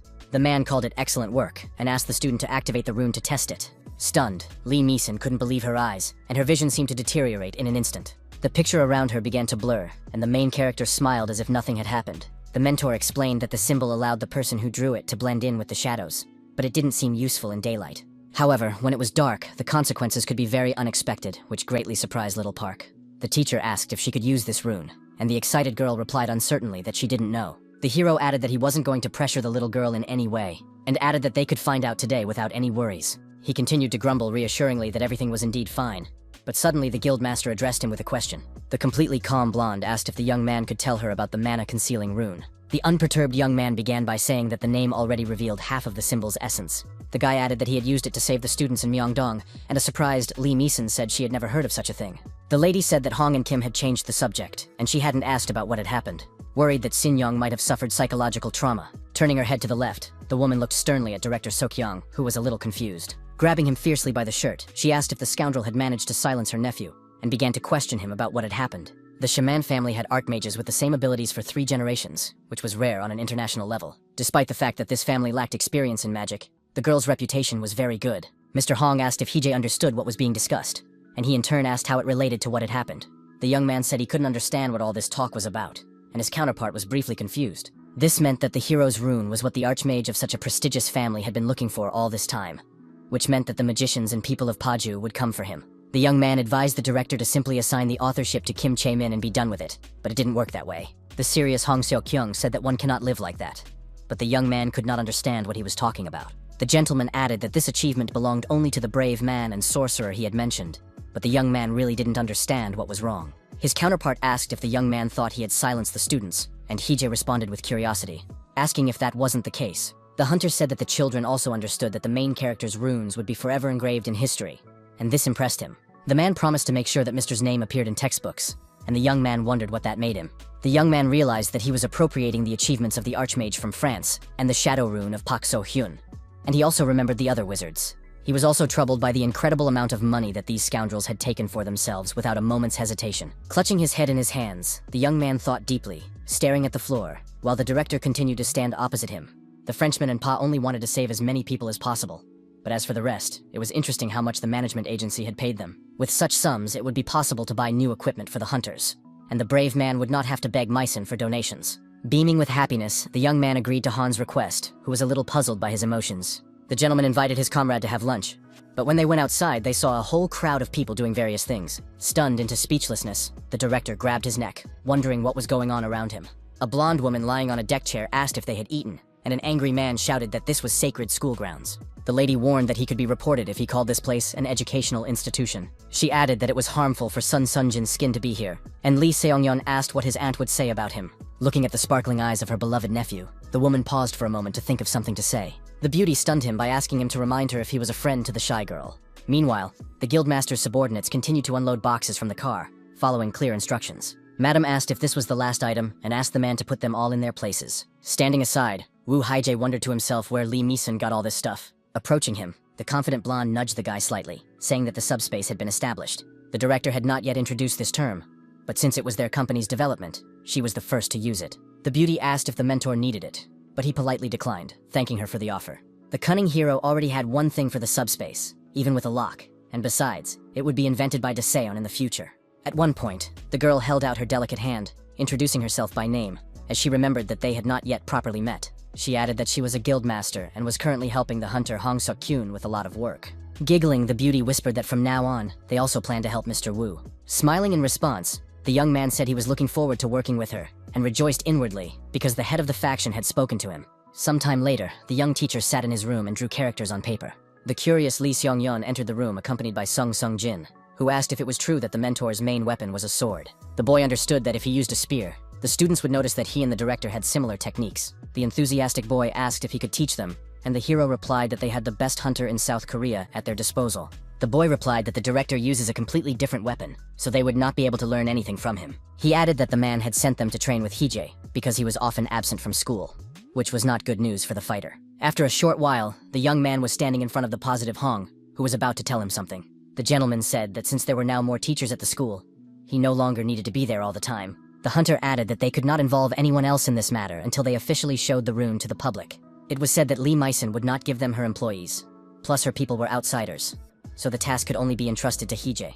The hero asked what made the director think he was suitable for this, and his counterpart replied that he could see it in his eyes. Smiling, the gentleman added that human eyes are the mirrors of the soul, and many people have said so. The director said that he did not allow the use of mana, so he asked to simply correct the students' positions, but the young man could not understand how he had become the strongest. He also added that the boy could simply fight the children instead of training, being sure that they would learn something if they were beaten. The man said that he had already warned the students and added that soon they would demand the hero's head, but it sounded a little strange. As it turned out, the headmaster promised to give the boys a gift if any of them could hit the teacher on the forehead. After these words, there was an awkward moment of silence, and the comrades just looked at each other. The principal said that he had left Yoo Ha-yoon in Miss Kim's care because she wanted to try it, since magicians and healers are somewhat similar. Fastening his beige bag, the gentleman said it was time for him to go, and the young teacher asked where. The hunter replied that he wanted to see the dungeons of the Songpa district, and the young man asked to be taken with him. The smiling Hong Seok-young said that it was unknown what Panju might do, so he should go in first and see if it was safe inside. The conversation ended with the man patting the young man on the right shoulder while he remained silent.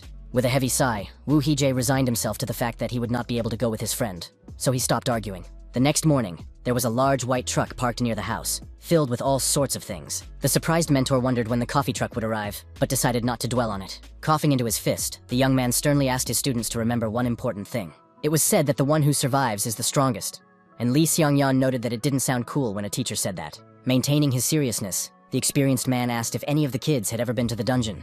After hearing this, the children became a little agitated and swallowed hard, silently looking at the teacher. Suddenly, a daredevil from the crowd raised his hand, calmly implying that he had already visited the cave. It was the completely cool-headed So Hansen, who didn't really like to remember what had happened. The mentor immediately asked what it was like, but at first the young man couldn't even form a sentence. Still, he replied that it was completely different, and the spellbound kids listened intently. The experienced teacher confirmed that there were indeed theories that it was another dimension. The main character began to recall the stories of the late Yoo Ji-in, who touched on similar topics. It was said that there were no people in the underground, and that in order to survive there, one had to stop being human. The mentor advised the students not to attach much importance to who they were, because in the cave, one had to act only on instinct. Then Hee-jae asked if the director had suspended real fights, to which he received an affirmative answer from the guys. Gripping his sword tightly in his hand, the boy said that he was going to teach them, and it would be similar to the headmaster's method, only he was not so gentle. With a sharp swing of his blade, the hero declared that he planned to awaken the children's abilities and asked them to try their best. Meanwhile, Hong Seok-young and his team were approaching the D-rank dungeon in the Banggi-dong area of Seoul. The man said that, according to rumors, all the caves would soon be re-evaluated, and Lee Mi-sun added that the hunters should have arrived long ago. The lady believed that many things were accredited incorrectly, and the gentleman asked what about her. The self-confident madam replied that she didn't need to engage in fraud to get rich. She seemed to feel a moment of glory and asked her companion to apologize, which he did, maintaining sarcasm in his speech. Closing the box, the woman looked intently ahead, where she saw something interesting. Lee Mi-sun A rank, Ji Yugun B rank, Kang So-young, and Choe De-hyun C class, as well as His Excellency Hong Seok-young, entered the dungeon. At around 1 p.m., the team entered the portal and soon saw green grass and blue skies around them. The woman asked if the hunter could say anything, and he replied that he was terribly ashamed. It was assumed that this was indeed level D, because even in C it would not be so quiet. Alerted, Hong asked if there was any information about monsters, and his comrade behind him gave an affirmative answer. The young man said that insects lived in this forest, but there weren't very many of them, so there was no need to worry. When asked about the creature's diet, the young man replied that they were herbivores, which was very rare. The insects ate leaves and showed no interest in meat or blood, but they were interested in humans, even though they did not attack them. The young man added that the core of the dungeon was in the center of the forest, and no one was protecting it. And Hong Seok-kyung noted that the guys were being careful. The thoughtful hunter began to understand that all the monsters in the D-rank dungeon were peaceful, but this was a little alarming. He wondered why the Ark had paid attention to this area if that was all there was to it. And then Lee Mi-sun, who was standing nearby, suddenly shouted. Confused, Seok-young asked the lady who had crushed the bug if she really disliked them so much, and learned that she was disgusted by anything with more legs than she had. The sarcastic gentleman began to tease the girl, bringing the remains of the centipede closer to her, and her face turned blue with fear. The screaming woman demanded that this nightmare be removed from her immediately, and even began to threaten with a weapon. Several centipedes lay at their feet, looking very disgusting and causing a feeling of nausea. At one point, the alert squad commander raised his hand, as if he sensed something wrong nearby. Remaining extremely focused, the man began to sniff the air, as if what was happening was disturbing him. With a serious expression, he said that the reason the insects were not reacting to the meat was because it was nearby. The excited blonde trembled behind him, and the rest of the group was afraid to even move. Everyone present began to carefully examine the ground, where many centipedes still lay. In a frightening tone, the hunter said that these creatures liked rotten meat, and it sounded very creepy. Once, Hee-jae tiredly repeated that Yoo-ji-yeon had to write a report, and she said that she had already been to the Songpa district dungeon. The girl said she had to clean out the cave and assured him she wasn't joking, but the main character wasn't going to play around. The manager began to push the woman out of the room, saying that he needed to work, and she emphasized that this was already physical violence. Ignoring her objections, the young man still pushed the girl, talking about raids out. Suddenly, the young man, sweating with fear, opened his eyes wide and realized that it was all just a dream. Burdened by the nightmare, the young man began to get up, wondering what the hell he had dreamed about. Clutching the blanket, Hee-jae wondered why Yoo-ji-yoon didn't just carry out her plans in secret. He couldn't understand why someone who never listened to him was waiting for his permission. Unable to figure it out, the nervous young man scratched his head and decided to get to work. During class, the students asked the teacher to ask the principal to hurry up, but he didn't have his phone number. Looking at the exhausted students lying on the ground, the coach suggested continuing the training since they still had the energy to talk. Lee Seong-yeon, who had turned blue, apologized to the teacher in a trembling voice, although he himself did not know what for. Exhausted, Sun Sunjin said that, blinded by the reward, she had only aimed for the head. The teacher doubted that they had also exhausted themselves with the director. And the whimpering girl said that it wasn't so hard with the head. Like an angel, a sweet girl appeared unexpectedly and offered the children cold water. The students, almost crying with happiness, began to drink the wonderful beverage, and one of them even poured it over his head. One of the girls said that the healer had saved them, and she replied with a smile that she felt awkward resting alone. At that moment, the students noticed a yellow taxi rapidly approaching them. Opening the door, the girl thanked the driver, who did not understand what urgent business she had here. Holding a cooler with water, the healer was stunned and even turned pale, because she did not expect to see her. The enthusiastic brown-eyed girl was very happy to see her sister, whom she had not seen for quite a long time. The girl had come because she wanted to see her, and for this reason she had asked to leave school early. The slightly excited healer apologized to Hee-jae and said that this was her sister. The healer asked the little girl to say hello properly, and she immediately bowed respectfully to the new teacher. The schoolgirl had heard that the brave man had saved her sister's life, for which she was immensely grateful to him, while he kept thinking about the strange dream.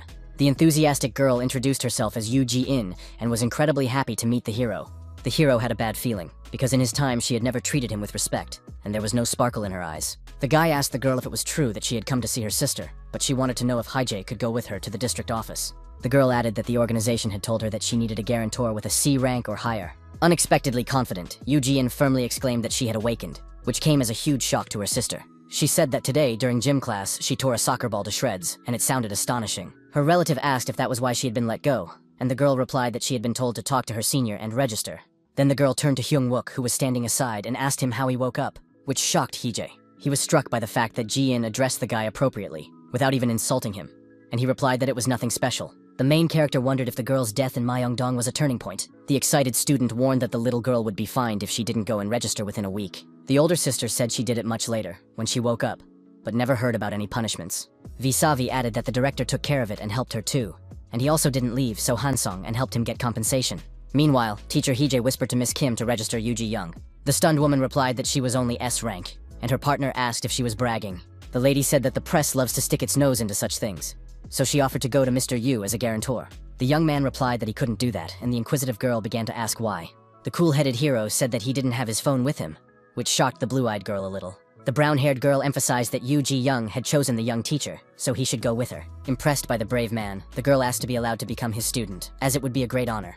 Shocked, Hyeja asked why she was saying this to him, as he had not expected such revelations at all. The brown-eyed little girl begged him to take her as his pupil, while the hero mentally repeated that he needed to calm down. The girl was devoted, so his unbearable inner turmoil was related to his personal problems, which he needed to work on. Unexpectedly, the main character refused Yoo Ji-young, which instantly brought tears to her eyes. The young man said that he was not a magician and that she could not learn anything from him, so he asked the girl to come back when she graduated from high school. The persistent girl read on the internet that the golden age comes exactly 1 month after awakening. It was also necessary to get rid of all the impurities in the body with magic in the first 3 days, but the guy hoped that people did not believe in this. The excited student said she had seen something similar, but Madam Kim and Jian's older sister had never even heard of such a thing. The girl handed the teacher a flyer with an invitation to a training course, saying that she had been given it while she was waiting for him in the morning.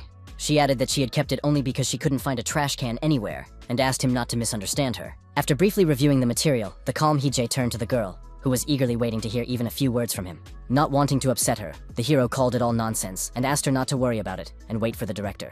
Clapping his hands, the mentor returned to the kids, allowing Yoo Ji-young to watch the training with her sister. The brunette said that she wouldn't want to stay here once she saw what the classes were like, but the coach thought it was actually quite fun. The crying boy noted that the teacher's joy was obvious, and he smiled in response, saying that they were all still weaklings, and that was the whole problem. That night, Hong Seok-kyung told the protagonist that he helped Yoo Ji-young and her sister because he felt sorry for the two orphans. The positive Kim Chae-min noted that the girl was not shy, because she immediately asked Mr. Woo to take her as a student. The lady had never seen the mentor so confused, because the little girl didn't give up even when she saw the training. Slamming his fist on the table, the young man asked them to stop mocking him and look at it, but the hunter said he would speak first. Holding out a tablet with a photo, the man said that they had found a body in the Songpa district underground, and asked if his counterpart recognized the person in the photo. The young man looked closely and replied calmly that he did not know the dead man. Suddenly, the man said that it was Kim, who had sacrificed himself so that Hee-jae could escape from Paju. The head looked fearfully into the young man's eyes and asked sharply who he really was. A few minutes later, the polite waiter brought the fried chicken that the hungry Hee-jae had ordered. Folding his arms across his chest, the level-headed Hong Seok-kyung asked if the boy had anything to say. The brave young man, who did not succumb to provocation, suggested that they stop this so as not to strain themselves unnecessarily. The puzzled gentleman said he had only just begun, and the young man responded with a heavy sigh.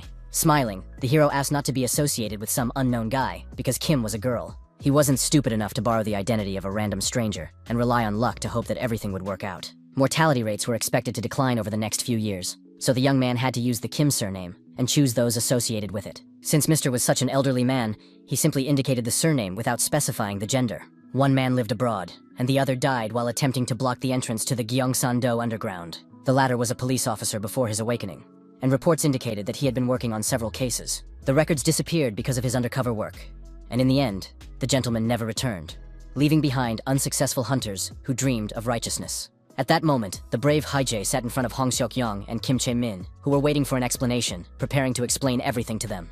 The young man asked who the guy in the photo was and if it was true that the man didn't kill him to test him. The hunter found it in the dungeon, even though he was told that it was under constant guard, but no one knows how it got there. The angry hero asked if it was true that he needed his help, and that's why he decided to test him with Kim's help. The embittered girl exclaimed that she didn't understand their dialogue and asked who they were talking about and why his gender was so important. The bewildered young man asked if she was drunk, and the angry girl shouted at him not to change the subject. Keeping his cool, the young man asked if she knew that he was from Panju, to which she replied in the affirmative. Shatenko noted that the young man did not mention it directly, but only a fool would not have guessed after what happened at the training center. An irritated Hee-jae knew that the director was stingy, but he brought him here without explaining anything, which was the reason for his nerves. Soon, the young teacher realized what had happened, and Kim Chae-min confirmed that his thoughts were correct. Then the girl asked if the hunter would stop suspecting the guy, to which he calmly agreed. The gentleman decided to give the main character, who deserved it, a gift as an apology. The man unexpectedly took 3 plastic cards with the teacher's photo out of his pocket. The first was an ID card, which included the details that the guy had given to the investigation department, and it didn't matter if he had lied during the interrogation. Hong Seok-kyung also handed him a hunting license, and although Hee-jae currently had a D class, he could renew the documents later. Finally, he was given a bank book and card, and the hunter noticed that it was already the young mentor's payday. The head considered himself a caring leader, so he even thought about the hero's insurance, and overall, the amount was correct. His counterpart knew that the young man was touched, but asked him to look at it later, as he doubted that his expression revealed his feelings. The dejected young man did not understand the point of insurance if the director did not even allow him to venture into the dungeon. He decided to leave money matters aside, because the most important thing was that Hong Seok-kyung had given him all this. The young man said that Hae-young had told him about the rumors, and the man trembled after reading the words on the paper. Turning pale with excitement, the gentleman asked what nonsense was written there, and it turned out that it was about the Paju Research Center. The director, thrown off balance, looked at Hee-jae, who said that the organization was created to recruit new members. The man asked why they were doing something like a third-rate cult, and the young man replied that it was to attract a large number of members. The employees could also look for good test subjects, because the goal was to create artificial awakening. Stunned, Hong Seok-young did not understand a single word, and asked for an explanation of everything that had been said. The calm hero explained that the criminals were kidnapping children to increase the number of test subjects. The shocked gentleman assumed that Panju was a global criminal syndicate, and he was not mistaken, but there was a nuance. Turning his wary gaze to the side, the man began to listen attentively to the young man who knew everything. 2 years ago, Han's acquaintance was sent to the United States, but the team assigned to him was destroyed. To find his body, he went after him. The brave man learned about the center on the black market in South America. And when he delved deeper into the subject, he learned about mass murders in the underground and other things. The hunter added that all countries where there were violators conducted private investigations into them. The hero realized that Panju was just part of the organization, and although there were those who were engaged in research, the investigation of the crime would not reveal any information. Showing him a digital device, Kim Shamin asked the young teacher if he could tell her what kind of rune it was. Looking more closely, the serious young man replied that he had never seen anything like it. The director couldn't believe that there were symbols unknown to him, and the young man asked how he could remember something he didn't even use. At one point, he decided to add something, while the shocked brown-haired girl watched silently, waiting for something. Smiling, the boy calmly said that he could simply understand what these hieroglyphs were. The next day, the charming girl opened the trunk of the car with food, shouting to the students that it was lunchtime. The terrified children couldn't believe that they would finally be able to eat and began crawling toward the car like zombies. Drooling, they rushed forward, while the surprised woman wondered what kind of kids they were. The unflappable Haijay asked if she had brought what he had asked for, and the confident Kim handed him a black bag. The main character called her a good girl, and the beauty asked if he was telling the truth or just joking. Holding out a notebook with several runes, the young man asked if his counterpart could draw it without gluing it. Taking the marble beef out of the bag, the young man said he didn't know why the guys were in such a hurry, but the symbols were drawn carelessly. The brown-haired girl asked if it was true that the guy had failed, and he asked her to stop talking nonsense and start drawing. Meanwhile, the tired students finished their lunch and talked among themselves, calming down a little. The observant Choi Jinu was drinking water from a plastic bottle when he suddenly heard Miss Kim Chaemin's voice. The lady thought it would be more grandiose, since they were conducting tests, but it turned out to be simpler, and the boy asked what the teacher had in mind. The astonished boy asked why the rune they had not studied was drawn on the meat, and the teacher replied that there was something that needed to be checked. The bespectacled boy wondered if he was working on creating new symbols, and suggested that this was why they were all the same. Hai said that the lady wanted them all to eat, so he asked them not to worry and to go rest, and the girl agreed with him. When asked if the sandwiches were tasty, the student replied that the director's dishes consisted only of meat, so they were very pleasant. The boy asked if the chief hadn't returned yet, and at first the woman couldn't even answer. However, Kim Chaemin said that Hong was still a little busy, although in reality he had decided to go to the dungeon again. At one point, Choi Jinu asked the teacher if he thought there was a strange smell coming from somewhere. The wary hero remained silent, but agreed with him, and decided to take a look around. He soon realized that the scoundrels of Paju had used a rune to cleanse the dungeon of meat. Before traveling through time, Heejae's teenage years were spent as Hong Seok-kyung's assistant, so he often solved his problems. A long time ago, he told the gentleman that he would like to get a hunting license, and asked if he thought it was a good idea. The gentleman, lying on the sofa, was slightly surprised, because he thought that the boy did not want to learn such a craft. The man sat up and asked if someone was bullying the young man at school, and exclaimed that he would go to the principal right away. Picking up the TV remote, the hero said that there was a lot of competition for positions in the civil service. An enthusiastic Hong was ready to give him his job, but Heeja noted that it sounded like someone was trying to change the subject. He asked because he wanted to know if he could earn extra points on the exam if he got a hunting license. The young man asked if the gentleman was not the most influential person in the management agency, but the fact was that he was not involved in recruiting newcomers. The head promised to find out more information, and asked the young man to first obtain a license and the highest possible rank. The young man stunned his father by saying that he wanted to become a D rank, but his father was categorically against it. The hero assumed that he had not inherited his abilities because he was adopted, and the man sighed heavily in response. Patting his son on the head, the positive Hong Seok-kyung admitted that he had won this argument. At that moment, the serious hunter said that there was a man in the dungeon.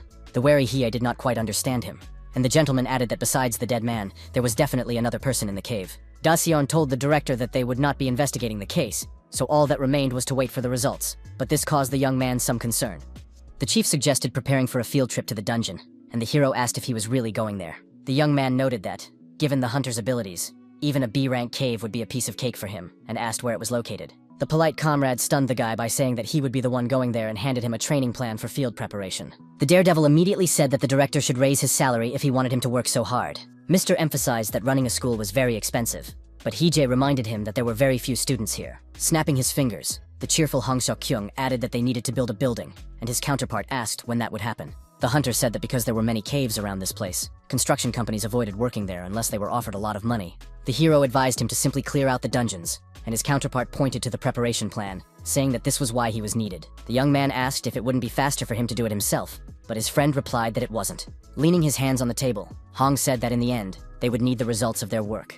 The man built the school under his own name, and although many said that hunters didn't need it, they simply read it because he promoted the idea. The gentleman noted that this was why he needed progress, and if he or Sis Kim had gone, people would not have accepted it as good work. Pouring water into a glass, the gentleman added that the number of awakened ones is increasing every year, but incidents with caves are not far behind. Hunters were in no hurry to share skills that were already becoming obsolete. And if the school did not live up to expectations, they would not be able to protect those who had just awakened.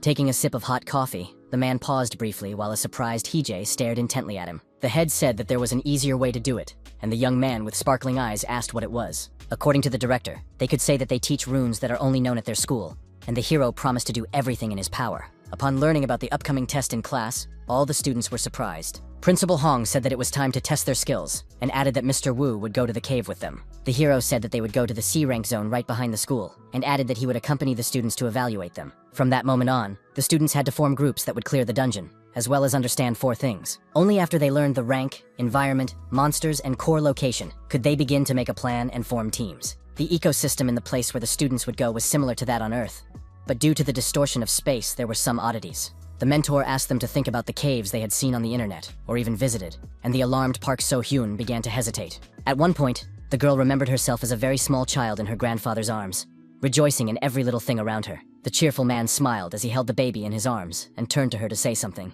The gentleman was sure that his granddaughter would be fine even without him, and would become a magician who would outshine her grandfather. His words stuck in the beautiful Pak's mind, so she remembered them every day and was afraid to make mistakes. After briefly explaining the essence of the matter, the teacher suggested having lunch and conducting individual interviews in the evening. The experienced Hije advised the students to think about their weaknesses in front of the pixies, even though it might ruin their appetite. Soon, the students began to leave the classroom, and the sun's rays hit their faces, pleasantly warming their bodies. Dressed in a tracksuit, the hero noticed Park So-hyun, who had joined the others and was sitting on a chair. The slightly tense man asked the withdrawn girl if she was going to lunch. At that moment, he noticed that tears were streaming down the beauty's cheeks and dripping onto her notebook.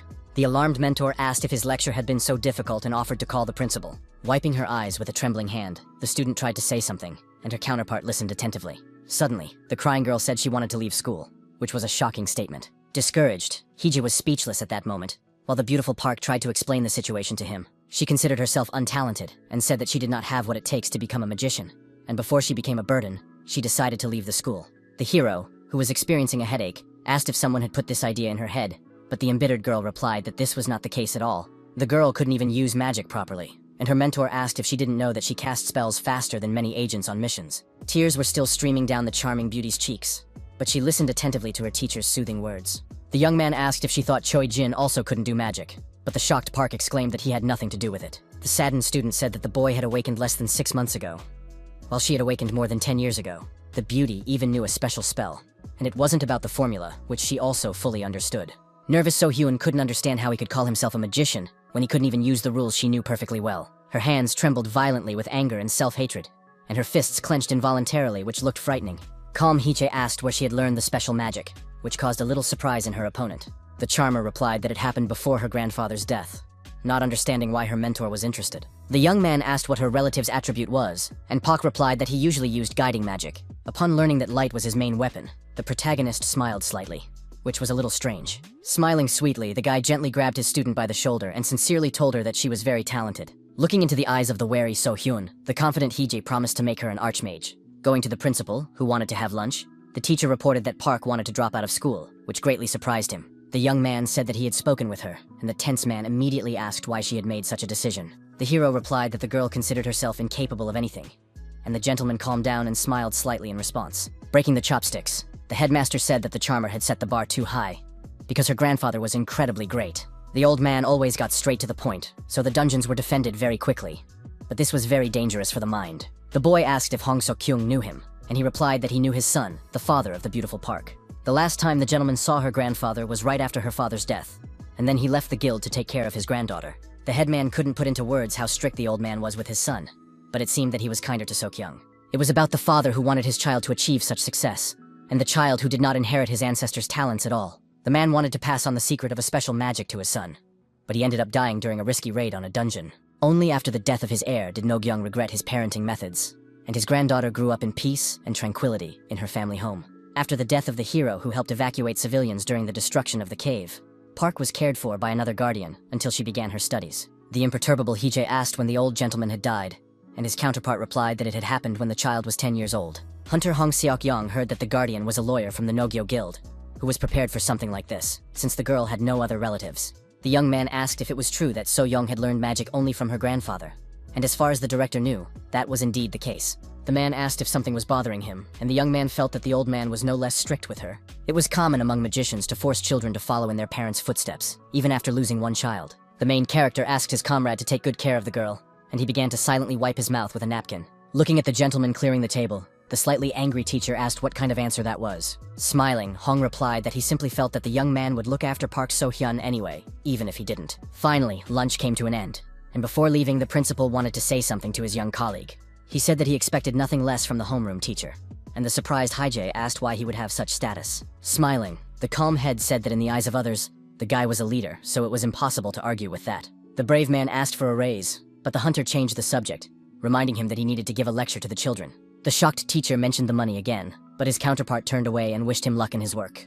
The bewildered hero asked if Hong Seok-kyung, who was whistling something and pretending that nothing was happening, could hear him at all. Throwing a plastic container into the trash can, the young man decided not to pay any more attention and go about his business. Keeping his cool, he went to talk to the students and no longer paid any attention to Hong Seok-kyung. The gentleman was amazed when the young man expressed confidence that he would take care of the other students, not the magicians. Falling to his knees, the tense man begged Mr. Wu not to do this to him, but he proudly walked away.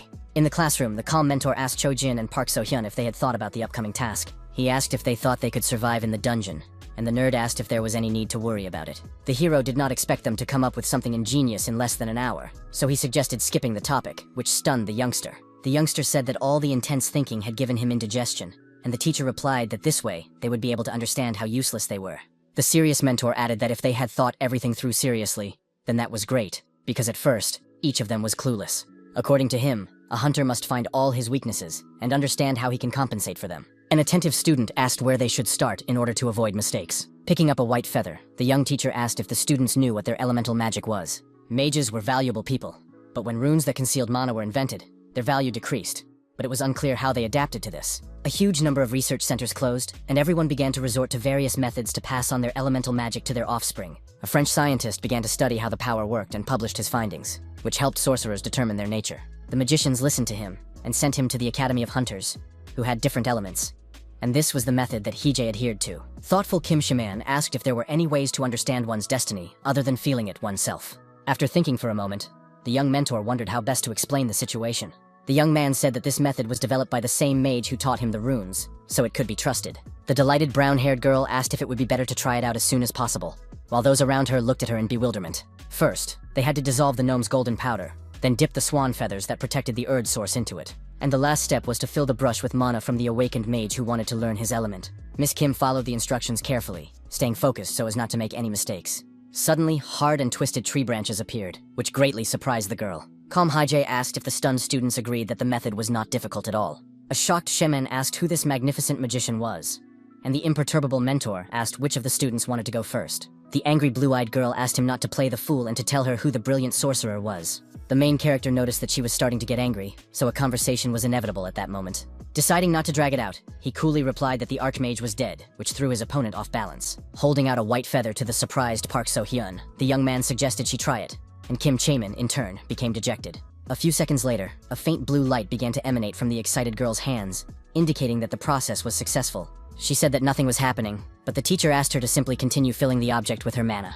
Unexpectedly, the snow-white feather began to turn black, which looked amazing. The curious girl did not understand what it was, but Hae-jae said that, as he thought, the problem was in the element. The teacher said that Pak's nature was the opposite of light, shadow, and it wasn't that she was as good as her grandfather. Then the young man asked Cho-jin to try it and handed him an object for the ritual. The feather in the boy's hands immediately burst into blue flames, which looked very impressive and mesmerizing.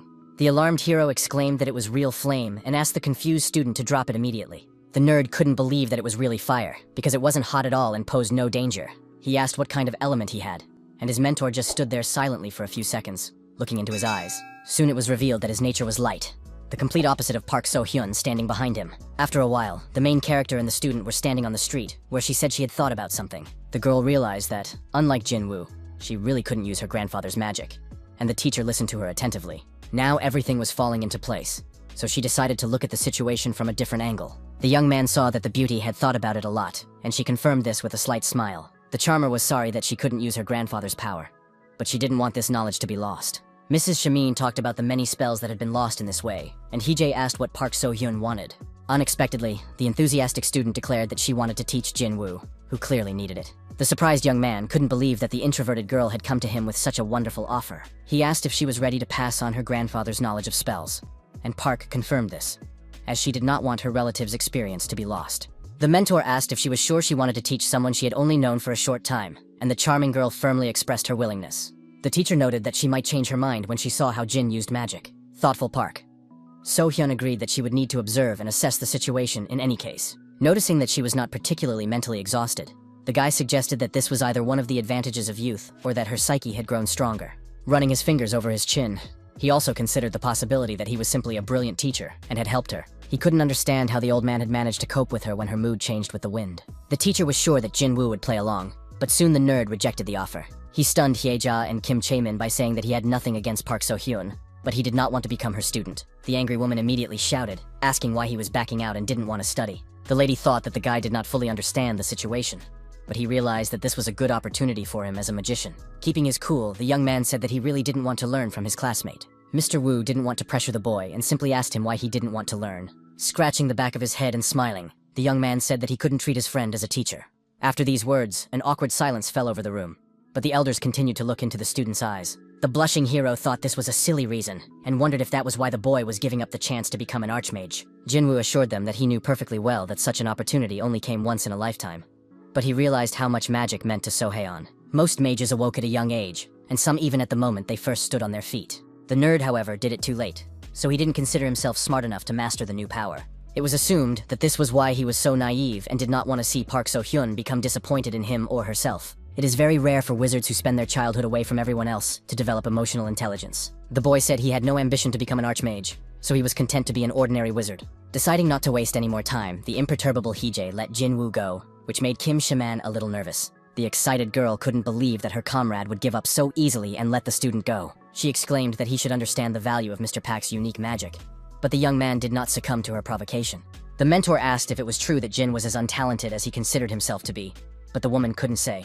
The lady noted that talent in magic is a multifaceted thing, and difficult to explain to someone who is not a sorcerer. Madame added that one could only master the basics by spending a certain amount of time, but that would not work with unique magic. Someone who already uses standard spells might have a sudden flash of inspiration and become an archmage, but someone else might just be unlucky. Visavi said that it all depends on luck, and the main character asked again what about Jinwoo. Spreading her arms wide, the brown-haired girl replied that they wouldn't know anything until they tried.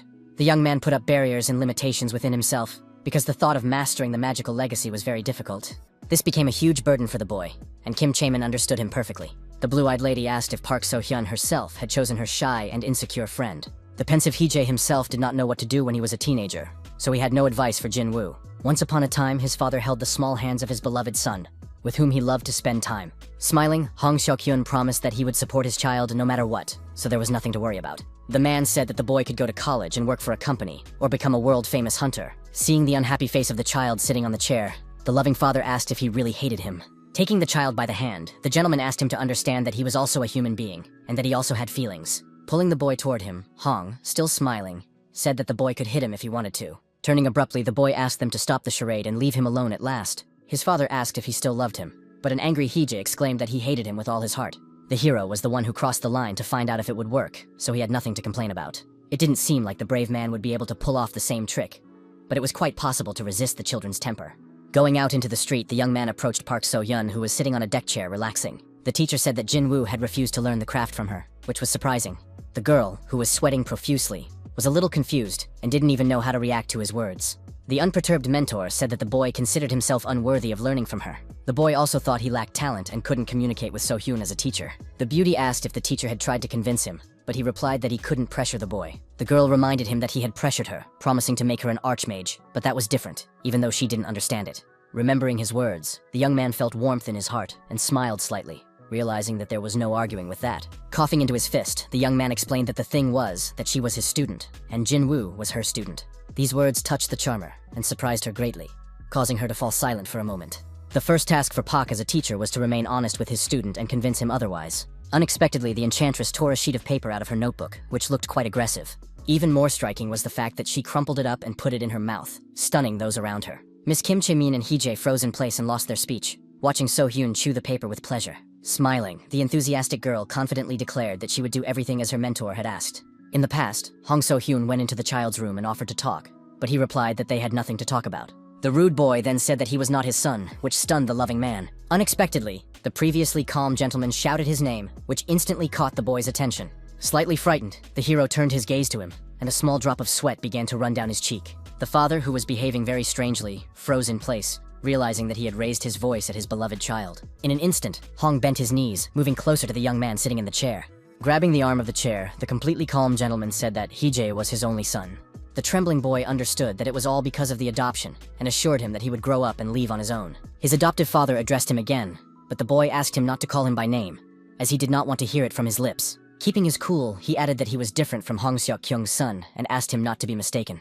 The boy considered himself a stray dog that the hunter had picked up on the street, and asked if that was not the case. The surprised gentleman did not know what he had heard, but Haye said that he had learned everything from the great hunter's friends. At the same time, the boy understood why his parent would not want his child to be some kind of orphan. His counterpart assured him that he was not a replacement, and the youngster asked if this was a good story for the media about a hunter who had adopted a little stray dog. Not giving in to provocation, Hong kept his composure and began to think about how to avoid conflict and calm his son down. Reaching out his hand, Dad began to tell him that he had run away from the orphanage at the age of 19, and that was when he had awakened. That day, he saw himself in little Hee-jae and didn't want the boy to go through the same thing. The cheerful man's words were incredibly sincere and kind toward the child, so he decided to become the hero's father, and as they talked, he hugged him tightly, pulling him close. At the moment, Kim Chae-min couldn't understand Mr. Woo's teaching method, which was quite mysterious. She wondered if it was okay to put all the pressure on the students, but the guy assured her that this was the only way they would learn. The lady asked if the teacher was putting too much pressure on them, and he said that the kids had to learn to cope with pressure. A few minutes later, the calm mentor said that, based on his observations, these kids were too emotional. He also noted that they gave up at the slightest problem, which was not the best quality. They were told that Jin Woo was simply afraid of letting Park So-hyun down, which is why he refused, and a surprised Kim replied that she understood. The main character said that they just needed to improve the relationships between the students and keep them on their toes. At one point, the crying nerd took off his glasses and exclaimed that they had heard everything, while the girl just remained silent. The boy caused a very pleasant surprise when he said that he was going to give it his all. 2 days later, the young man came to the teacher with a piece of paper in his hands to hand in his work for review. He asked if she could look at his work, and an enthusiastic Pa decided not to delay. Carefully reading the notes, the girl noted that everything was already much better, while Hee-jae stood aside wondering what he had done. The mentor pointed out where and what needed to be corrected, and the hero was glad that Jin Woo had pulled himself together and stopped being a wimp. Meanwhile, the guys behind continued to practice fencing and struck each other with wooden swords, confident. So Hansen said that Lee Sung-yeon would have been pierced through, but he thought it was nonsense. The guys started arguing among themselves, and Hee-jae, standing between two worlds, had a headache from the noise. The hot-tempered boy asked the teacher to decide who had won, since they couldn't figure it out themselves. The mentor stunned him by calmly asking them to settle the matter with rock, paper, scissors. The dissatisfied boy asked what kind of stupid judging this was, and the imperturbable teacher called it his method. At that moment, a yellow car pulled up, and Madame Shaman got out, and the students immediately greeted her. The polite Jin Woo was happy to see her return, while the surprised Park So-hyun asked if this was what she had told them about. It was a standard student contract, and upon hearing about it, the students' expressions immediately changed. Kim herself had used this contract before, but it had to be edited for them, point by point.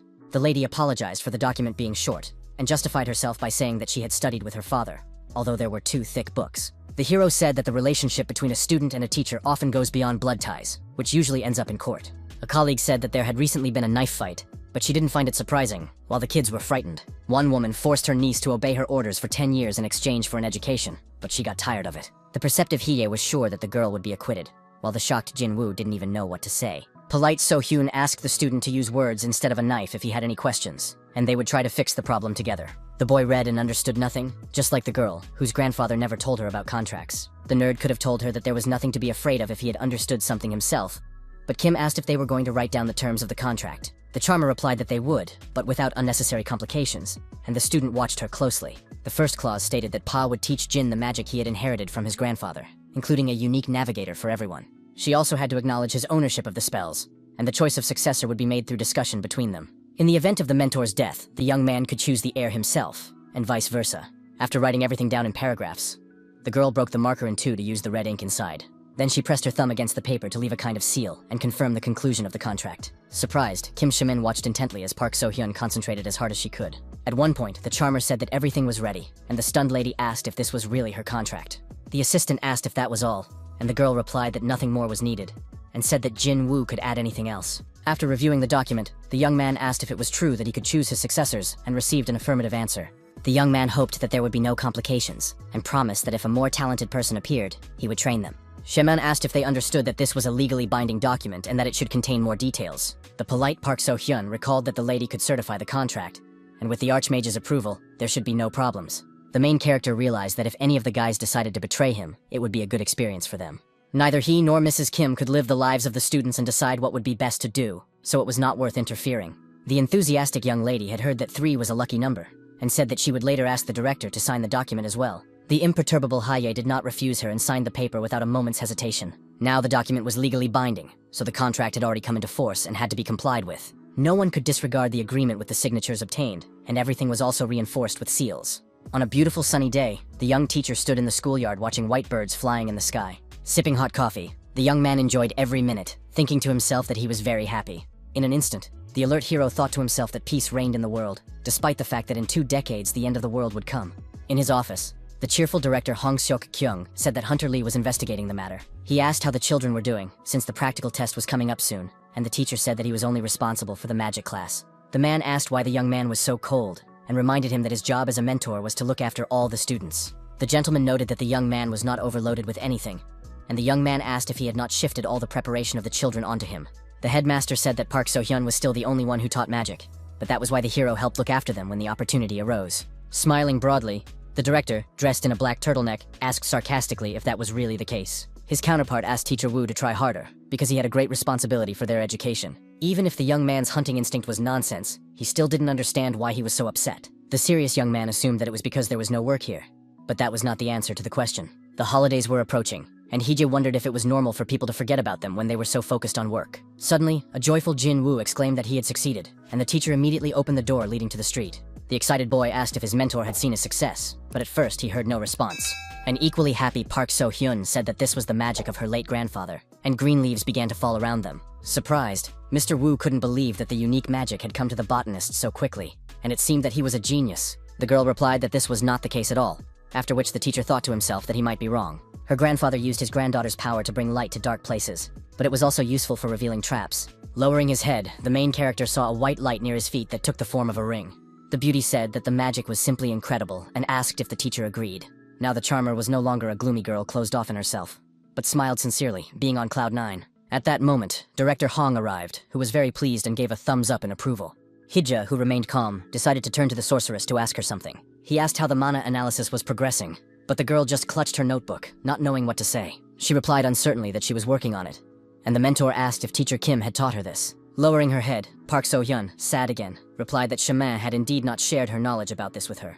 The girl's mana was very different from what her grandfather had described, and she couldn't understand why. It was impressive that the beauty could imitate light magic with this type of mana, so the hero considered her a true prodigy. The young man asked his counterpart not to get caught up in such complexities and to calm down, not to burden herself unnecessarily. He also advised her not to get hung up on the concept of light and shadow, and to think of it as a separate element, because Pa was good at basic spells. At that moment, the mentor knelt down to demonstrate something to his student, who was standing in place. They were told that the part with the application was the same, and the interested girl watched attentively. Digging a small hole in the ground, the young teacher asked the girl to try to fill it with water. The young man asked if she could handle such an easy task, to which she immediately replied in the affirmative. Focusing as hard as she could, the confident sorceress used her power to summon a powerful stream of liquid. The observant teacher asked her to boil the water, and at that very moment, his request was fulfilled. The demanding Haije told her not to stop and to try even harder, which led to success. Soon the sorceress stopped, and the young man immediately asked if she understood everything now. Then he turned to Pak and asked her to think about why she could use light magic, which was the opposite of dark magic. The young man was unsure, as he was not a magician. But water and fire were different elements, and their formulas were not so clear-cut. The tense student thought deeply about his question in order to give a clear answer and not mess up. The mentor said that sometimes So-hyun could create the opposite effect by simply activating the formula in reverse. After he told the student to think about it, the girl bowed her head and sank into thought. She was told that she would have to figure out the rest herself, and if anything was unclear, she could ask Teacher Kim. The charmer asked if she could ask Teacher Wu questions, who unexpectedly pointed his finger at her forehead. The young man repeated that he didn't really understand, because he wasn't a magician, so there was no point. The main character remained silent, but noticed that for some reason Park So-hyun was frightened when her bangs fell down. Initially, it was assumed that there would be 10 students in the first generation of test subjects, but now, there were only 8 children left. Even now, the classroom was not as crowded, and the guy was curious about how it was in the original and temporary timeline. It was assumed that the students would struggle for several more years before changing the name of the academy to a hunting academy. At that moment, the mentor approached Yu Hyo-yoon, who was sitting at her desk, focused on using magic. Remaining calm, he asked her to concentrate more, which came as a great shock to the girl. The teacher said that a hunter must remain focused in any situation, but the crying girl reminded him that she was a healer. The hero asked if, in her opinion, healers did not go into the dungeon, after which the student silently tried again. Remaining emotionless, the young man watched her actions closely, assessing their correctness. He asked how her younger sister was doing and said that he had heard that she had gone with the director to register as an awakened one. Blue with shock, Yu Hyo-yoon barely restrained herself, experiencing a strong emotional surge. The surprised young man asked what was wrong, and the student said she didn't know where her sister got such ideas. The girl barely managed to keep the little girl from putting her feet in the ice, which caused the boy great confusion. At the same time, the younger girl muttered something about helping mana circulation with this cooling method, even though it was nonsense. The wary guy wondered if that was why he had been worried for the past few days. Yu Hyo-yoon said that the little girl couldn't do anything about the congestion in her veins, so yesterday she decided to cleanse her stomach and ate cabbage all day. Feeling very awkward, the teacher tried to somehow support his student, who was upset. The tense Hee-jae understood that he couldn't lose Yu Ji-in, even though she could be dragged into one of the cult training centers. At one point, the young man calmed down and smiled slyly, as if a plan had already formed in his head. He told himself not to worry about such things, and in his dreams he often saw the girl he wanted to make his assistant. In his past life, the little boy was sitting in his room, but his peace was suddenly disturbed by Hong Seok-kyung. The man decided to look at the boy's homework, so he asked what the essay about his future profession meant. The youngster asked if he really called himself a hunter, without understanding what his job entailed, but his father wanted to hear it from him. The boy simply wanted a more stable job, and his father noted that this was the right way of thinking. The boy also did not want to be bossed around, so he aspired to hold a high position and command others. The only thing that put him off was that employment in private companies was unstable, and his father asked where he had learned this. That's why the confident Hee-jae declared that he would become a civil servant. He did not intend to become president, as it was too difficult, and he liked the job of a manager who delegated responsibilities to others. The boy had heard that the salary was low at first, but he accepted that he couldn't achieve everything at once, and this impressed Hong Seok-kyung. Stunned by his intelligence, the man didn't even know what to say at first, so he decided to think it over. In the end, the father patted the child on the head and said that his desire to be a leader was very good. Dad promised to do everything he could to make his beloved son's dream come true and was ready to put in a lot of effort. A few years later, the boy was walking through the city with a backpack on his back when someone suddenly addressed him from behind. The strict Yu Ji-in asked why he didn't apply to the academy, and the young man replied that he wanted to be a civil servant, not a hunter. The embittered girl called it nonsense and asked if he knew that his father would be strongly opposed to this. Then the feisty lady suggested a friendly sparring match, but the boy refused, saying he had an exam next week. The self-satisfied girl tried to change the boy's mind, saying that hunters didn't need any tests.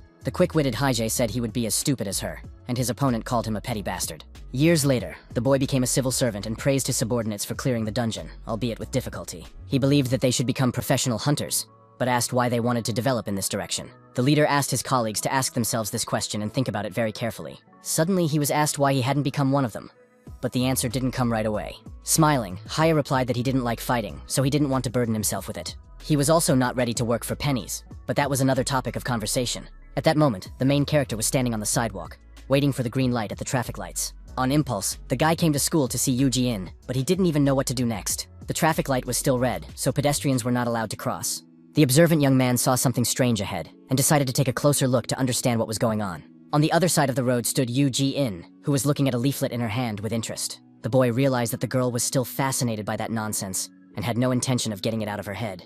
A passerby laughed and asked the girl if she was really interested in it, but she didn't quite understand the question. The woman thought that the article about mana was interesting, so she could talk about it in more detail. The lady said that you need to learn from an expert so as not to harm yourself. And the tense Hee-jae became even more nervous, but he couldn't cross the road. As soon as the traffic light showed 0 seconds until the green light, the nervous young man immediately rushed to Yu Ji-young. The enthusiastic girl was very happy to see the teacher from whom she dreamed of learning something. Smiling, she asked what the young man was doing there, and he didn't even know how to answer her. The delighted madam asked if he was this charming girl's teacher and praised his good looks. The young man confirmed this and asked who she was, and the stranger apologized for completely forgetting to introduce herself. She was a member of the National Association of New Mind and Spirit, the leader of the group, Chung Yeonhwa. The woman was sure that the young man would not be able to fully understand her line of work from the name, but he considered it a typical sector. Madam said that they held various events for children, and also helped those who were experiencing difficulties due to what was happening in the underground. People like Woo Hee-ja came to them with such requests, but he did not quite understand what it was all about. The association was often visited by adults who worked with children and were thinking about how to best help their charges. The polite John Yeonhwa knew that no one could be trusted in this world. but she said with certainty that their organization could be worked with. Pointing to the sign for the Gyeonggi branch, the lady added that their departments were scattered throughout the country and were sponsored by the government. Taking the business card from her hands, the young man began to carefully read the information on it. Deciding not to dwell on it, the teacher, keeping a cool head, turned to Yoo-jung. He asked if she had told her sister to go home right after class, and the girl felt ashamed. The man asked her not to be distracted by nonsense and to go where she was going, and the little girl did not contradict him. Slightly upset, the student said goodbye to her mentor and started walking forward without even thinking of stopping. The hero said that he thought the polite Jeon Yunhwa would not let the little girl leave, but the lady did not quite understand what he was talking about. Smiling, she said that if the guy heard a few good words, he could help her. The perceptive Hee-jae had no doubt that a school teacher would be a better catch than a 16-year-old girl. The strange woman took a tablet out of her bag and asked her counterpart to look at a photo of the association. She added that all companies sponsor them because they believe they work for the good of the people. The silent hero showed no emotion, just silently looking at the fragments on the digital device. Unexpectedly, he said that he was not really a teacher, after which the smile disappeared from Yunhwa's face. The cool-headed young man admitted that he had become a mentor by chance, but that he had originally been a different person. He asked if the lady had heard about the preparatory school for future hunters, which made her anxious. Realizing that he was talking about a place where young awakened ones were trained, the woman asked if the young man was teaching there. Without hesitation, the young man answered in the affirmative and noted that it was not an easy job, considering how much responsibility he had. The woman knew this very well, and assumed that the young man had been through a lot. She asked if Hee-jae was also a hunter, and he replied that he was, but his rank was not high, while the lady believed that the most important thing was his devotion to his students. Putting her digital device aside, the lady suggested having a cup of coffee at a local establishment. As they walked forward, Chung said that the young man should listen to her and learn more about how to teach his students. The main character was just a novice and a young hunter of low rank, so he didn't have much to boast about. It had been just over a month since he became an exemplary school teacher, and he still felt awkward when people called him a mentor. It was obvious to the naked eye how much the guy cared about his students, which was commendable. Anyone who cares about their students and is directly connected to a tracking hunter is perfect prey for the cult. Returning to school, the guy showed the principal his business card from the National Society of New Minds and Spirit. Somewhat surprised, the man first asked where he got the association's contacts. The young man replied that a woman on the street had given him the number, and he had met her while she was talking to his younger sister, Yoo Hyun. The gentleman asked if it was Yoo Ji-yoon, and the young man noted that she needed to be watched closely and asked if Hong should be monitoring her. The gentleman replied that technically, he was more of a trusted guardian, but that did not change the essence of the matter.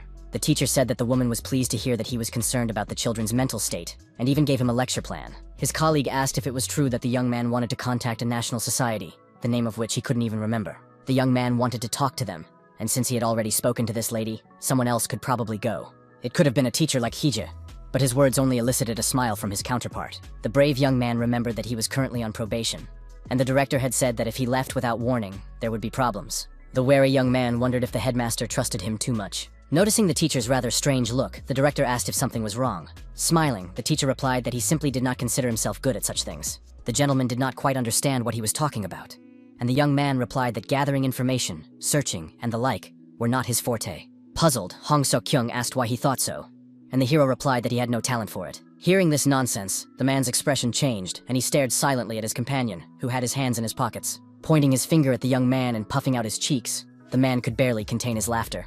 In an instant, loud laughter rang out across the entire neighborhood, its ringing sound scaring away the birds flying overhead. His emotions were so uncontrollable that tears were already streaming from the man's eyes, but he couldn't stop laughing. An angry Hee-jae asked what he was laughing at, and the director was amused by the fact that the boy would not be able to cope with such a task. The cool-headed teacher replied that he had done a lot, but he was still not particularly confident. The smiling Sokyeon asked if he had ever infiltrated locations to gather the necessary information. The main character clearly stated that this was not his job, after which the director thought for a moment. Leaning his hand on the table, the man stood up and asked if the ARC knew about this. Putting his hand on the young man's shoulder, Hunter Hong asked him not to worry, and exhaled. He forgot again about the place they were talking about, and the nervous young man repeated once more that it was called the National Society of New Minds and Spirit. The boss asked him to simply go and find out more about the organization, but the puzzled Hee-jae repeated once again that he couldn't. As he left, his comrade emphasized that he had excellent motivation, namely children, so he was sure that everything would work out. As always, flashing a smile, the brown-haired man added that the young man was simply underestimating himself and creating limitations in his mind. In an instant, the director's expression changed as he wondered if the teacher would get himself into some kind of trouble. He said that if the hero came into close contact with others, he could be recognized, and that was already alarming. At the same time, the headmaster was sure that the perceptive young man had a plan for this case, so he wasn't worried about him. Mr. was completely sure of this, since the young man was walking freely around the city, and therefore assumed that it was similar to Exodus. In response, the young man just smiled, about to say something, but it seemed difficult for him. The young man admitted that he wore a mask and not many people knew his face, so there was nothing to worry about. The cheerful Hong Seok-kyung said that in that case, there was definitely no reason to worry, and he could calmly carry out his tasks. The leader asked his comrade not to overthink things and to stay at the lecture for just a little while, because there was no need to take unnecessary risks. He also asked Hee-jae to make sure he had his phone with him so they could stay in touch. The puzzled hunter asked how it was possible that the boy did not have a cell phone and what he did in his free time. The main character replied that he was preparing a training program in his spare time, which somewhat surprised his counterpart. The serious teacher asked how anyone could teach children without a lesson plan, and the principal even became a little nervous. He said that students need to be taught in detail about monsters and how to hunt them. But the headmaster was not good at this. With a frightening smile, the teacher asked if the man thought that others were so good at it, and he was slightly confused. The gentleman quickly left the room, even though the unperturbed Hee-jae had not yet finished the topic. On June 15th, organizational issues were discussed during a training sweep in the dungeon. Kim Shamin, who was helping to put on shoes and was tense, asked why Mr. Wu was as calm as ever. She noted that he was not wearing any armor at all, only a leather breastplate patched in various places. The strict madam immediately suggested talking openly, as some questions were bothering her. The lady asked what rank the hero had, and added that even if he had awakened illegally, there must be some information about him. The polite young man asked if she hadn't seen his license, and added that he was level D. Lowering her head and sighing wearily, the girl remembered that this was the only way not to arouse suspicion. According to her, Lee Myson had to put in a lot of effort to fabricate all the documents related to Hee-jae's past. The guy was curious about what kind of person she was, since she was able to create someone's life in a couple of days, and the lady said that she had also been interested once. That day, the blonde mysteriously replied that it was better for her not to know the answer to the question, and it was even a little scary. Putting special shoes on her comrade's feet, the girl asked if he thought the children would pass the training. The young man replied that the guild had cleaned the dungeon in advance, and if the kids couldn't pass it, they should think about whether they really wanted to become hunters. Observant Kim noted that he did not teach them how to choose a leader for the group, and the hero responded by asking how many of the students had already been in caves. It was also mentioned that some of them were members of guilds, which surprised Shaman a little, but she had to agree. However, the girl noted that Han Seong and Hyun Wook knew nothing about clearing operations and needed an explanation. The teacher asked if the confident young man really knew nothing about it either. His colleague said that the good fighter was also from the guild, but the young teacher had not known this before. He couldn't believe it, and found it slightly amusing that this piglet had once been a member of the organization. Despite the fact that Hyun Wook was a victim, he behaved like a fool and was wounded for it, which the brave man found amusing. At one point, the cheerful girl said that the equipment process was complete and everything had gone well. With a sweet smile, the beautiful Kim Chae-min said that she was leaving the children with Mr. Hee-jae. In response, the young man also smiled at his counterpart, but did not say a word, as it was unnecessary. The team standing nearby paid attention to the gentleman, whom they treated with respect. In the crowd, the main character immediately saw a little piglet, Hyun Wook, looking at him a little suspiciously. The boy brought a smile to the face of his mentor, who had decided to make sure he behaved like a human being and not like an animal. After a while, Kim So-yeon, representing the South Korean Ministry of the Interior and Safety's Underground Management Department, approached Hee-jae on the street. Slightly confused, the young man looked her in the eyes and decided to introduce himself in response, trying to calm down. The woman was pleased to meet him and asked if he had prepared the documents about the raid. The young man answered in the affirmative and showed her a folder containing a report on the cave cleanup, as well as his license and his students' licenses. Looking more closely at the face of his counterpart, the young man noted to himself that she looked familiar. While the girl was looking through the papers, it seemed to the young man as if they had met somewhere before. The beauty noticed his strange look and asked if something was wrong. But the young man smiled and replied that everything was fine. He was just a little nervous about the raid. And the lady noted that Hunter Hong had praised the skills of the trainees. The hero believed that this did not mean they should let their guard down, and Kim So-yeon smiled and agreed with him. Suddenly, a disgruntled Sok-young appeared behind her and asked why she always yelled at him, but talked nicely to Hee-jae. The angry woman exclaimed that she wouldn't have to scold him if he did everything right, and her voice seemed even more familiar to the young man. Finally, the young man remembered that she was the lecturer who was present on the day of the attack on the laboratory. The daredevil would never have thought he would see her like this again, and he understood that Kim had gone through many difficulties during this time, although you couldn't tell by looking at her. The delighted young man considered her a role model, and the girl said that if necessary, the team should evacuate. The director asked if this was necessary since he was standing in front of her, and the lady replied that these were the rules. The man did not understand why all these rules were necessary, and the department representative asked him not to ask stupid questions. Looking at the excited students, the main character mentally noted that they would soon cry out of fear. Turning around, he calmly said that it was time for them to go, and Kim So-yeon apologized and did not delay any longer. At that moment, the teacher announced that they were going to the province of Gyeonggi, specifically to the underground city of Hwaesun. The guy added that 9 participants were ready and noted that he, Woo Hee-jae, was their mentor in training hunters. It was 12 minutes past 11, and some of the guys were very excited. A few minutes later, the team found themselves in the underground, where the strict teacher asked them to pay attention to him. The hero reminded them that he would not provide any assistance, and that their evaluation would depend on their personal contribution during the cleanup. The perceptive Lee Seong-yeon was the first to ask how the test results would affect them. The teacher replied that if they received low scores, they would have to speak with the principal personally and attend remedial classes. It was said that the lower the score, the more often they would have to attend extra classes, which was not a cause for joy, for after that, Hee-jae decided not to waste time on chatter and said that he was leaving them, and now they were on their own. Without even thinking about mercy, the young man began to walk into the thick bushes, although the children were very scared without him. An alarmed student asked what they should do now, but received no answer. Soon the guys began to discuss that first of all, they needed to destroy the core of the dungeon.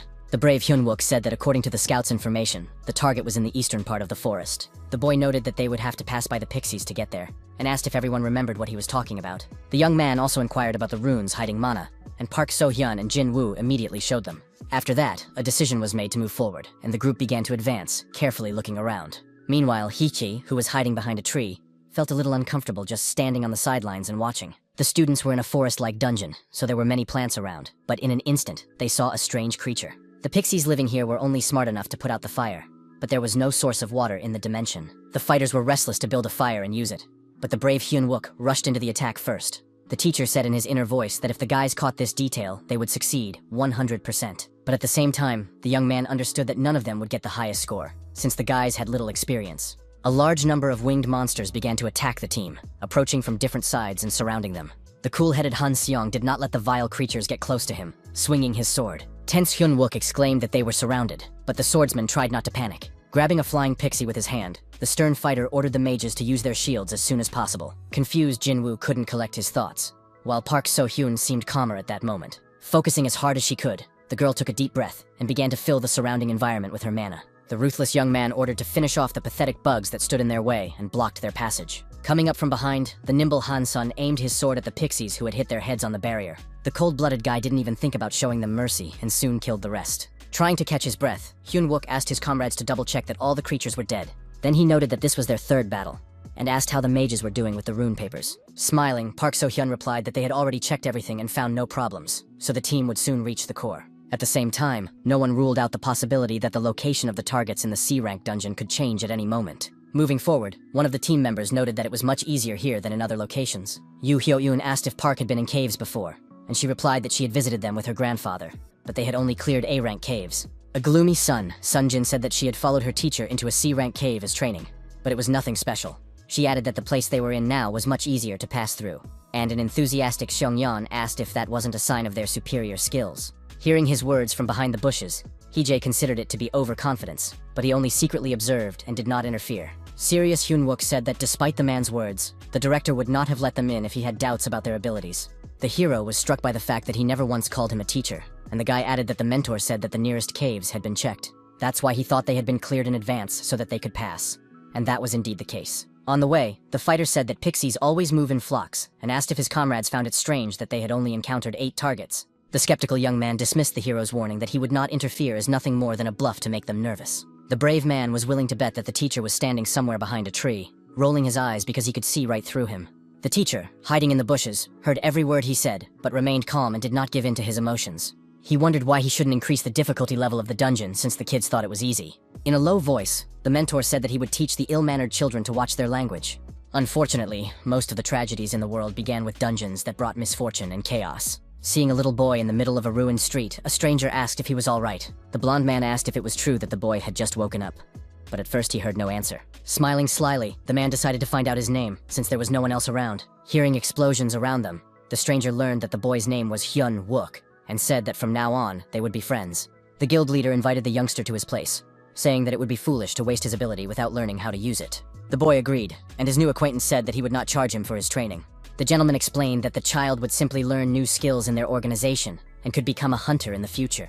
It took the boy very little time to understand the meaning of his counterpart's cunning gaze, before everything around him turned into hell. Before being sent to the location, the young man was dressed in a business suit and came to the teacher's class. The young man heard that the fearless Hee-jae had been captured by monsters when he risked his life to save Lee Sin-yeon. The guy thought about going up to him and thanking him, but he was still a little unsure. Suddenly, the main character turned around and saw Hyun-wook behind him, who was clearly confused. The mentor assumed that the lecture on runes would be too tedious for him, so he didn't want to overload him. Instead of the teacher's stern gaze, the youngster saw him looking at him as if he were an object, as if he were considering him cannon fodder. The sweating boy felt very disgusted, and at that moment, several dead pixies lay on the battlefield. Stressed out, Yu Hyo-yoon noted that there were fewer and fewer enemies, and the guy explained that it was because they were getting closer to the core. He added that the place wasn't that difficult, so the teacher could have come up with any excuse to take away points. The angry girl said that after her long run, the arrogant guy said it wasn't enough, so she really wanted to punch him. She asked the director if they could reduce the intensity of the training a little.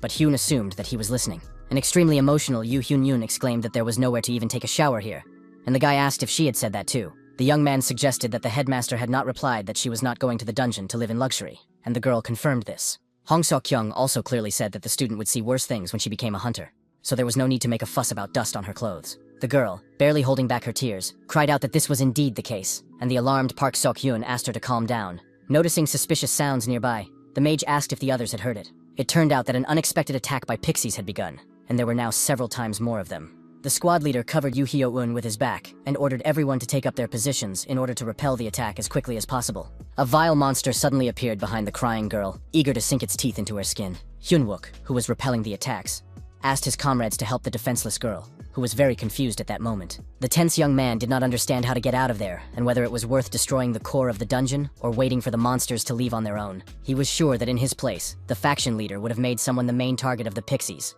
a decoy, and continued the sweep. The young commander understood that his ruthless mentor had turned someone into a sacrificial lamb. The fighter understood that healers were just dead weight and could be used. But then Hyun remembered that he himself had recently been a burden. He needed to make decisions as quickly as possible, as the situation was heating up with every passing second. The leader put his hand to his face and began to think, maintaining a serious expression, but nothing came to mind. Someone from the group suddenly shouted his name, and in the eyes of the boy who stood frozen in place, a pixie's face was visible. The creature was instantly killed by the cold-blooded Haijay, who emphasized that the guys were already very exhausted. The completely calm teacher noted that this happened during a routine raid, so the results were not very encouraging. Looking at the dirty Hyunwook, who was in shock, the gentleman asked if he would pull himself together or not. The young man's behavior was extremely strange, and he suddenly bowed while standing next to his mentor. The bewildered young man did not know how to react to what was happening, and his tongue would not even turn to say anything. The pixies continued to rage around and pull the magician's hair, who could do nothing about it. The tense Choi Jin was ordered to use the shield, and Lee Seon-eun was ordered to take the 11 o'clock position. The brave Han Yun-yeon had to protect the terrified Yu Hyo-yeon, who couldn't stand up for herself. The fearless Han Seong had to pay attention to the 8 o'clock position, and Park So-hyun had to prepare the barrier. Counting down from 3, the level-headed teacher ordered everyone to take their positions again and follow his orders. The shocked hero realized he had gone too far, even though he had only lit a fire in the back of the dungeon to scare the kids a little. If he had known that they would not be able to handle it, he would not have done anything, because even now, they were fighting well, taking their places. There was no need to fight everyone. They just had to hold out until the pixies ran away and deal with the dungeon break-in. From the moment they entered the location, Hyunwook gave instructions, and the others followed his example because even during regular training, he was the leader. Although the commander's abilities influenced the success of the squad, they couldn't depend on him for everything. It was for this reason that the expedition to the dungeon failed miserably, which was not easy to accept. After some time, Director Hong Seok-kyung found out about this and became very nervous while driving. He inquired about what the inspectors had to say about the success of the raid, even though the area had been destroyed. It was decided to discuss this a little later, and soon silence reigned in the long minivan. Upon reaching their destination, Teacher Haijay said that the assessment results would be known tomorrow. Some of the team were curious about the importance of the marks, which seemed meaningless at that moment. At the same time, the teacher said it was time to disperse, as evening had fallen and the sun was setting on the horizon. There was still an awkward silence in the car, and no one even knew how to start a conversation. The unperturbed hero asked if Hyunwook would not be going to the dormitory, but received no response. With a weary sigh, the teacher asked to speak with the student, after which the principal and Kim Chae-min got out of the car. Left alone, the man, ready to listen, asked the boy to talk, because something was clearly troubling him. Serious, he said he wouldn't ask any questions, but if there was a problem, it would be better to solve it quickly. Suddenly, the young man burst into tears and said in a trembling voice that he couldn't become a hunter. In his past life, the boy had been very rude and tried to avoid communicating with people unless absolutely necessary. Looking at the small brunette, he said that he had come because, according to the director, it was urgent. The tense man said that only he could look after him, and the young man asked who this kid was. The gentleman replied that he had been his son for several years, and Hyunwook initially assumed that he had stolen him from somewhere. The hunter promised to try to return as soon as possible after the cleanup, and asked the young man to take care of the child. He also said that Ji-yeon was also in the dungeon, and Lee was abroad, so things were bad, and the confused young man didn't know how to react. Remembering that he had recently cleared a rank A location without fear, and considering his character, the boss thought he could handle the youngster. Hong Seok-kyung added that his credit card was on the table, and asked him to spend money on whatever he needed. But the guy was not going to agree. Smiling, the cheerful director said that he had no choice, so the conversation was over. He asked to take care of his child and then quickly left, throwing his colleague off balance. Left alone with the child, the young man didn't know how to behave or what to say for the first few seconds. Soon, the fighter introduced himself as the head's apprentice and asked the silent child his name. 2 years after graduating from the academy, Hyunwook founded his own guild, which soon became the talk of the town. As much as he didn't want to admit it, the young man was incredible and proved himself very worthy. Even if he was now vomiting in a half-crouching position, it did not negate the fact that he was a good team member. His comrades silently watched as the man in the black suit vomited on the ground, feeling unwell. The healer standing nearby asked the leader to take a sip of water, but he said that everything was fine. The young man was one of the most famous hunters in Korea, and the leader of an entire guild. In his past life, Woo Hee-jae found it very unpleasant to watch such a famous person simply vomit in front of everyone. Wiping his mouth, the gentleman asked if it was true that the main character was from the management agency, and inquired about his name. His counterpart asked if they had met before, and the young man replied that he was pleased to meet him, but had never seen him before. Feeling very ill, the leader swore that he had heard of him somewhere before, but couldn't remember anything. The association members said that they were already behind schedule and it was time to go, but Hyunwook didn't understand why they were in such a hurry. Taking a metal flask out of his pocket, the well-fed man said he would take care of everything. He began to gulp down the liquid, which shocked and puzzled the hero. The guy, blue with nerves, asked if he had lost his mind, since he had decided to drink alcohol after they had passed through the gate. Wook, completely calm, replied that his brain didn't work well until he had a dose of the warming drink. Smiling as if nothing had happened, he added that he always takes a drink with alcohol with him before a raid. Hiding the flask in his jacket pocket, he grinned and suggested they finish quickly and then have a drink together. At that moment, Hee-jae promised himself that he would quit if he had to work with this pig again. But for now, the young student was crying. The boy continued to sniffle, but his whining was beginning to annoy the imperturbable teacher. Trying to control himself, the teacher turned to the youngster, thinking it was time to put an end to this charade. Continuing to cry, the blonde-haired boy said in a trembling voice that it was not enough to be a hunter. The mentor handed him a bottle of water and asked him to take a sip to calm down, and in response heard a word of gratitude. The main character couldn't stand people who did nothing but whine, thinking that was enough to be forgiven, and didn't even realize their mistakes. If Hyunwook had been an employee of the management agency, he would have given him a dressing down. But there was a reason why the teacher was being gentle with him now. Keeping his cool, the young teacher asked why the boy thought that way, wanting to raise him to be a human being, not an animal. His counterpart said that Hee-jae had obviously heard something, and he immediately asked if it was true that it was about his membership in the guild. Gradually calming down, the student said that when he said it, it sounded like he was a professional. Suddenly, the boy declared that he had lived as bait for 3 years and had acted in the same way, and that it was very unpleasant for him to remember this. The judicious mentor had a rough idea of what the young man had been through, so he did not condemn him for anything. It was a typical story of how a young person gets drawn into a fraudulent scheme, but no one should have to go through that. Hyunwook once vowed to become a true hunter and gather like-minded individuals around him to form his own guild. He wanted to help people and prevent bad things from happening. But when they were attacked by a swarm of pixies, something happened in his mind. A terrible thought arose in him that those who were useless in battle could be used as bait. The boy said he hated the faction leader, but that was how he felt before he did the same thing. It was very disgusting, and the young man couldn't accept it, but the teacher suddenly said that he knew someone. He added that the boy had grown up in the same conditions as Hyun, and decided to use a different approach than Park So-hyun's. The hero understood that he could retell Wook's story from the past, so he wasn't particularly worried about it. The teacher said that the boy had signed a contract in his youth, not knowing that it was possible to live differently, and eventually ran away with the help of a kind man. The young man said that the situation of his old acquaintance was very reminiscent of the calmed-down fighter. The gentleman added that the boy faced the same difficulties, but did not mention that this was his sad counterpart. Now, knowing Hyunwook's story, the main character could better understand him and his psychological state. The guy still couldn't shake off the shackles of the past, and often thought about the old guild, the disaster in Mendo, and what was going on at school. Yoo Ji-in could have warned him by telling him about the past, but now he felt like a bad person. Folding his hands together, the teacher said something aloud, something even a little funny. It was strange to see a young man who used to crawl around drunk, then began to donate money and pay compensation to the victims on behalf of the guild. In the past, he had been stabbed because he had covered for those who had embezzled money from the faction, but he had continued to live on. The apprentice asked what the purpose was, and the mentor replied that the man did it to help children who had gone through the same difficulties as him. Once, an agent asked Hyunwook if he understood that there were other people who could take care of the matter just as well, but he considered the question rude. The guy warned that the man would not receive any rewards, and he noted that his father had asked the same question. Then the head asked if that was why Woo Hai was up all night, and he replied that he hadn't said that. The provocateur asked if we really wanted to get out of there so badly, but the angry guy repeated that those weren't his words. Holding a flask of alcohol in his hands, the fat man came to the conclusion that he would have to answer the question anyway. The man said that he was not a person of high moral principles and could do terrible things if he wanted to achieve something. The young man asked what the reason for his behavior was, and learned that Hyunwook didn't want to fall to the bottom. He really wanted to prove that he was above that, and the hero then asked his student why he shouldn't do the same. Keeping his cool, the teacher added that it was his life, and it was up to him to decide what to do. But at the same time, he asked if his student knew that his former guild leader was already behind bars, which shocked him greatly. The young man answered no to his question, and the teacher smiled and said that was unfortunate. The mentor asked the fighter to show everyone that he could achieve success without resorting to such nasty methods. Sometime later, in the evening, Hee-jae sat in an establishment with Hong Seok-young and Kim Chae-min and told them about the situation. The director said that if the students couldn't even clear a week in dungeon, they wouldn't become hunters. The hero asked if he thought one of the guys needed counseling, and the headmaster asked if he was talking about Hyunwook. The teacher said that Han Seong was also stressed out and added that the students had developed a lot of stress. The young teacher believed that they should at least visit a psychologist once to assess their condition. Throwing a bone from the meat onto a napkin, Mr. Hong emphasized that psychotherapy and counseling were good. But there was a nuance. He asked what the chances were that the specialist would be awake. But his counterpart did not quite understand the question. The man explained that the hunter could become violent during the examination.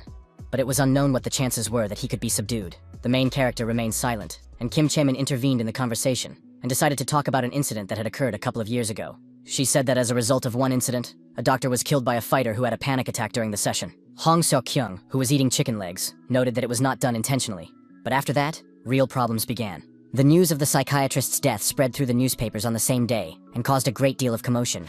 The brunette said that the doctors wanted measures to be taken to guarantee their safety, so they began to refuse treatment. An example was given of the mana control bracelet worn by Hee-jae, who believed that the hunters had refused the conditions. The lady added that currently, consultations can only be obtained by phone, and the patient cannot even see the doctor's face. There were cases when fighters tracked down their specialists, but the tense hero could not understand how his sessions with the doctor went. The director said that it was impossible to provide the necessary treatment, so the hunters stopped seeking treatment. The teacher noted that they were still children, but they all had licenses, and each had a rank higher than D. As if nothing had happened, the gentleman enjoying his meal said that they could not receive any help. Hong added that if it were incredibly shocking, he would not have followed him, so there was no need to worry so much about it. The teacher was still concerned about the issue, and the head assured him that he understood his feelings. Taking a sip of beer, he remembered that he needed to discuss something with the organization they had talked about earlier. He asked if Hee-jae hadn't said earlier that the National Society of New Minds had tried to lure him in using child psychology. The hunter asked him to try to get some important information for himself since he was going there anyway. His counterpart added that he had the opportunity to become a psychologist in the future, but the young man didn't think it was a good idea. His comrade thought he was perfect for the role, since he had done well with Hyun-wook, and the young man suggested that the salary would be higher. The cunning Hong Seok-kyung, as always, changed the subject and offered the young man some more beer. Raising his hand, the director loudly and confidently asked the waiter to bring them more drinks, which made Shaman smile. The next day, the main character stood at the entrance to the building and ended the call, wishing his interlocutor a good day. He remembered the director's words that if it really was permission, he would not have followed him. After graduating from school, children would have to solve problems on their own, without anyone's help. The teacher could not deny the need to go through the process of struggling and overcoming difficulties alone, but everything had its limits. The boy did not expect the headmaster to be so sensitive and to care about his students much more than he did. There was a lot of news on the internet about how Korea's best hunter, Hong Seok-kyung, had once again saved his country. One website even had an entire column describing his journey from an outstanding novice to the strongest warrior. Leafing through various pages, the emotionless Hee-jae thought to himself that it was all nonsense. Opening his phone book, the young man began to dial the number listed on a small business card. The group leader, Chung Yeon-hwa, picked up the phone, and the young man immediately said that he was the teacher she had met, and the lady recognized him right away. The woman knew that he would call again, as there was nowhere else to find such an experienced person for the children, even though she had only seen him once. Madam said that a meeting for those traumatized after the underground was currently taking place, and she was sure that the mentor was making a huge contribution to it. Soon, the car the hero was sitting in was parked, and Kim Shamin asked if he was sure he was okay with such an appearance. The excited girl added that they should have brought their Amy with them to cheer them up. The guy didn't understand what she was talking about, and the beauty explained that she meant her favorite yellow-green car. The young man asked what good would come of the adventure, and the lady asked if he hadn't used his connections with Hong for his own purposes. The charmer added that Hee-jae might be close to the Supreme Mage, but he replied that his connections with the director were enough for him. The dissatisfied comrade asked the young man who had gotten out of the car if this was really his gratitude for her giving him a ride. Nevertheless, the incredibly beautiful girl sincerely wished the young man luck on his important mission. A few seconds later, the confident man entered the building, where an employee in a white shirt was already standing in front of him. The young member of the organization greeted the guest and asked if he had come for the lecture. The hero confirmed that this was the case, but at the same time, the face of his counterpart seemed familiar to him, and the young man asked if he could find out his name. Without hesitation, Woo Hee-jae introduced himself, after which the young man began to look for him on the guest list. Very soon, the young man realized that the group leader had invited him here, so there were no more questions. He asked the hero to go to a small auditorium on the second floor and stick a sticker on his phone case, which was stunning. Seeing the guest's violent reaction, the guy asked what was wrong, but the teacher smiled and replied that everything was fine. The teacher said that the guy looked like an acquaintance of his, and he said that he understood everything. Moving forward, the tense mentor thought to himself that she not only looked exactly like his friend, but was the same person. The young employee continued to greet visitors and check whether they had been invited to the lecture. The brave man was curious to know where number 3 had gone after the unsuccessful end of the test, and it turned out that he had been in the organization's building the whole time. The young man was the oldest child in the laboratory, and at the time of the event, he was already 15 years old. Since the center had decided to end the experiments at 13, number 3 was practically an adult to the others. He stayed even after that because he was a good kid.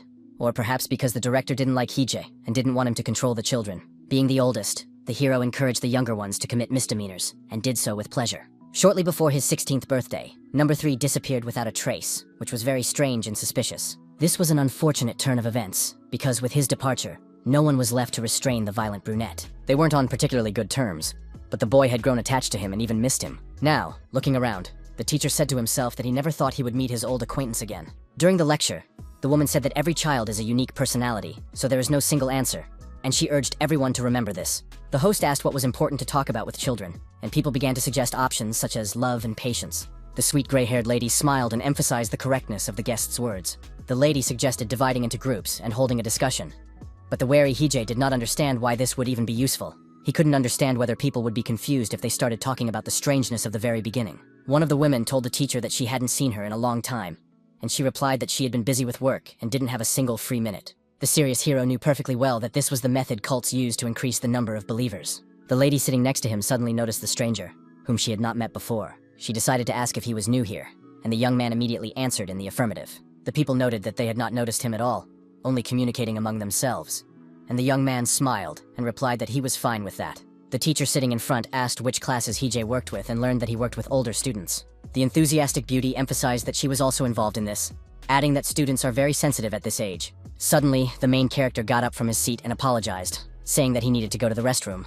Walking down the hallway, he wondered how he could get something useful out of this, even if he couldn't prove that the association was involved with the ARC. Seeing students drinking soda nearby, the teacher wondered if he should talk to them. He also thought that he could find number 3, who was surely connected to all this in some way. Besides, if the ARC was targeting they would find a way to contact him themselves. But suddenly his thoughts were interrupted by the young man behind him.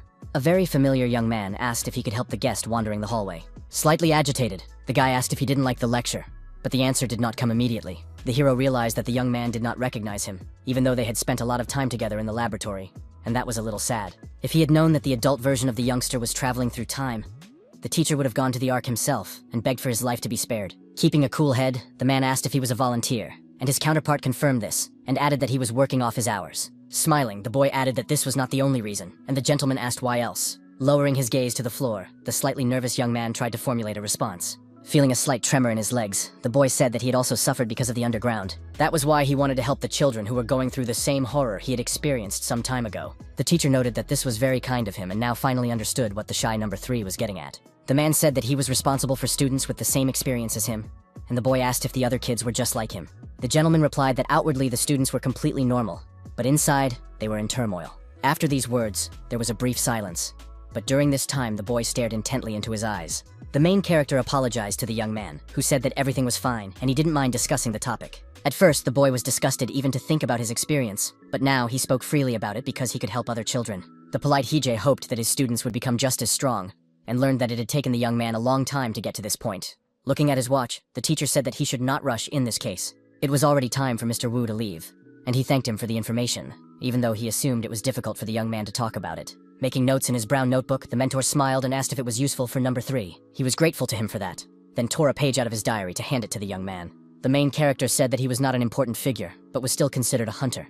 So he asked the boy to contact him if he needed help. Encouraged, the boy asked if he was really a powerful and experienced fighter. The brave man was putting himself at the mercy of the boy and walking into the lion's den with his own feet, so he should take advantage of the opportunity. After a while, the boy was sitting in Hong Seok-kyung's office, who was making coffee. The young man said that the targets had no names, only numbers, and the man listened attentively. The gentleman asked about his younger brother or sister, and the young man replied that he belonged to number 12. The tense hunter noted that these scoundrels were worse than animals, because they tormented people in every way possible. The teacher asked him to try to investigate the orphanages, and added that he had heard about their sponsorship project. Since they had hurriedly taken the children away, some traces remained at the training center.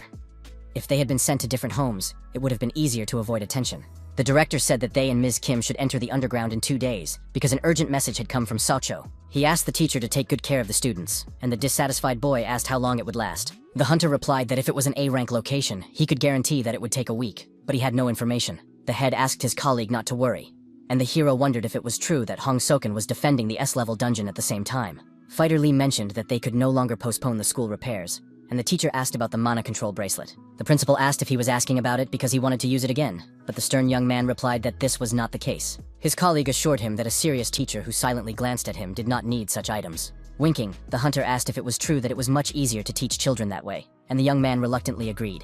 The young man asked if he could continue lecturing according to the curriculum, but this puzzled the employee. Looking fearfully at Hong Seok-kyung, the brave young man reminded him that he had given them to him and asked him to look. Looking at the chessboard on the table, the slightly agitated gentleman said that he had read it, but the young teacher did not believe him. 2 days later, the principal and Mrs. Kim went to the basement, and the children were again in the care of Woo Hee-jae. The brave Lee Seong-yun raised his hand and asked about their grades, reminding the teacher. To be honest, the teacher was very picky when giving grades because he took it very seriously. Earlier, Chemin had convincingly asked him not to be too strict with the children, although he often behaved that way. She said that the children themselves knew what they had done wrong, so she doubted that it was necessary to scold them too much. The lady asked him to simply praise the students and motivate them to do even better next time. The dissatisfied hero asked what the next step was, calling her the captain, and the girl patted him on the shoulder, asking him not to mock the students. She also asked him to wear the clothes she had picked out for him, since he worked at an educational institution and couldn't wear sweatpants. During the lesson, the teacher asked the students what they thought should be done first when preparing to explore the dungeon.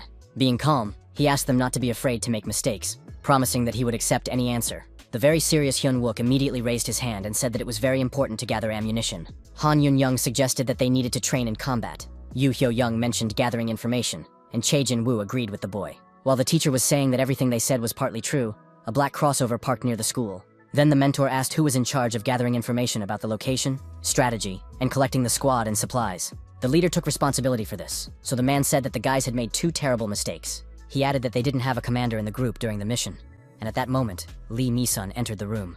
The mentor also noted that the guys relied too much on Hyun Wook, who was also a student. The gentleman noted that if someone is unable to fight, the leader of the group will coordinate the actions of the others, so the choice of leader is very important. Recalling Kim Chae-min's request to praise the children, the man said that they did not fail the cleaning task. The guy praised the fact that they were able to concentrate in a difficult situation and did not lose their composure. As he was about to sum up, the young teacher continued to recall the words of his colleague. Exploring dungeons was not just about fighting skills, so the teacher wanted to teach the kids to think correctly.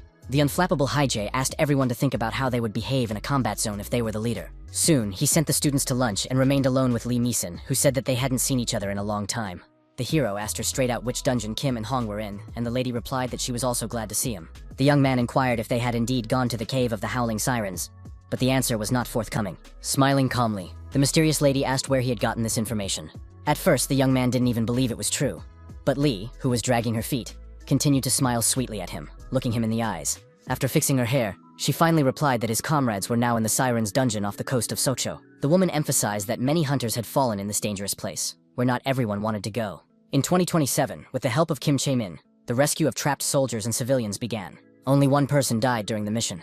However, it was the brave madam. All those present fought fearlessly and did not stop even for a second to catch their breath. Smiling, one of the fighters wondered why no one could move in front of this monster. But in an instant, the smirk disappeared from his face when he saw the girl screaming in unbearable pain. The hunters, who didn't have the courage to pierce their ears, instantly succumbed to the siren's hypnotic influence. If they had moved, the magic would have immediately worn off, but it was almost impossible to do so. The valiant Kim Chae-min knew this, so she tried to do something to get around the trap. After creating the skill management agency, the first task was to deal with the aftermath of the tragedy in the siren's nest. Alert Lee Mi-sun noticed the strange behavior of Teacher Woo, who knew that the girl's death had occurred later. Following his heart was not the most rational idea, and he was well aware of this, but his counterpart asked if something was wrong. Hye-jae was worried about this investigation because it wasn't planned initially, so nothing should happen to Hong and Kim. Exhaling, the guy calmed down a little and began to drive away the bad thoughts that were filling his head. The teacher replied to the beautiful blonde that nothing had happened, but she thought he was lying.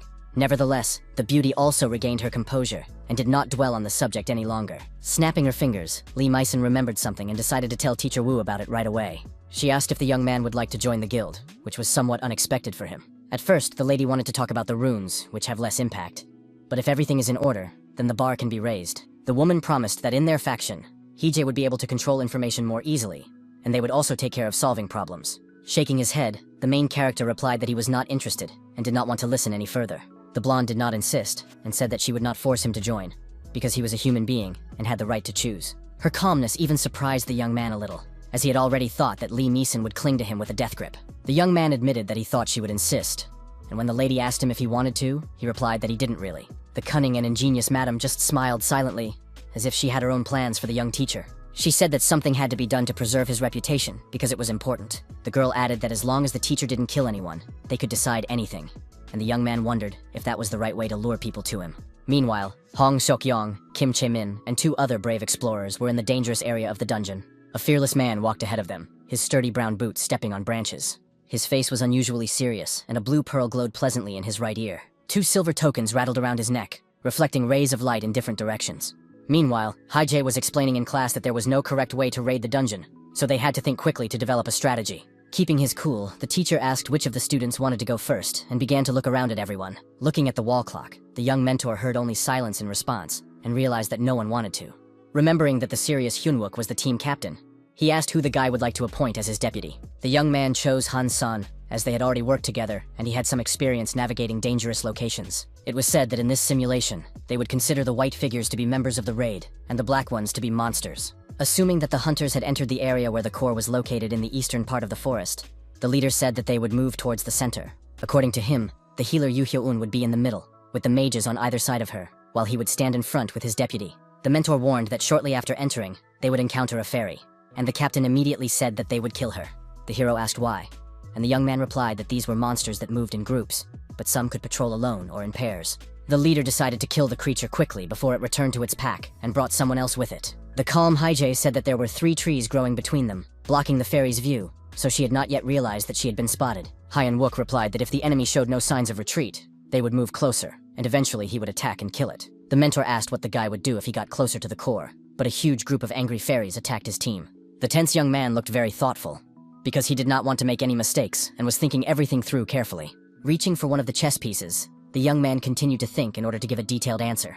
Keeping a cool head, he replied that they would focus on building their team correctly. The young man added that then he and Sun Jin would deal with the fairies flying at them, and hold off the attack until the last moment. Finally, the leader said that those in front would be killed first, and then the rest of the targets would be released. Serious Haijie asked what would happen after the fairies left, and Hyun replied that they would destroy the core of the dungeon before anything else happened.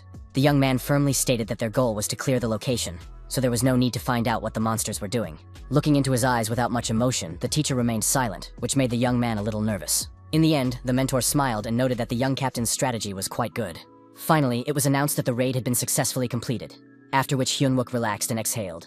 After catching his breath, the young leader asked what the result of their work was this time. The emotionless Haijie replied that trips to the dungeon did not result in any grades. It didn't matter whether the participants lived or died, which alarmed Yu Hyo-un and Choi Jin-woo a little. After explaining this, the main character suggested that the students take turns until the lesson was over. He asked the students if they remembered how Hyun-wook had appointed So Han-sung as his deputy, and asked them to try it themselves. After naming the assistant as the leader, the teacher asked who he would appoint as his assistant. The serious guy replied that he would choose Hyun-wook, as he considered him more skilled and experienced than himself. Picking up the black figure, the mentor praised the students and said that they were all entering the dungeon. Then the homeroom teacher added that the students would encounter 6 fairies wandering around the city, which stunned Hansen.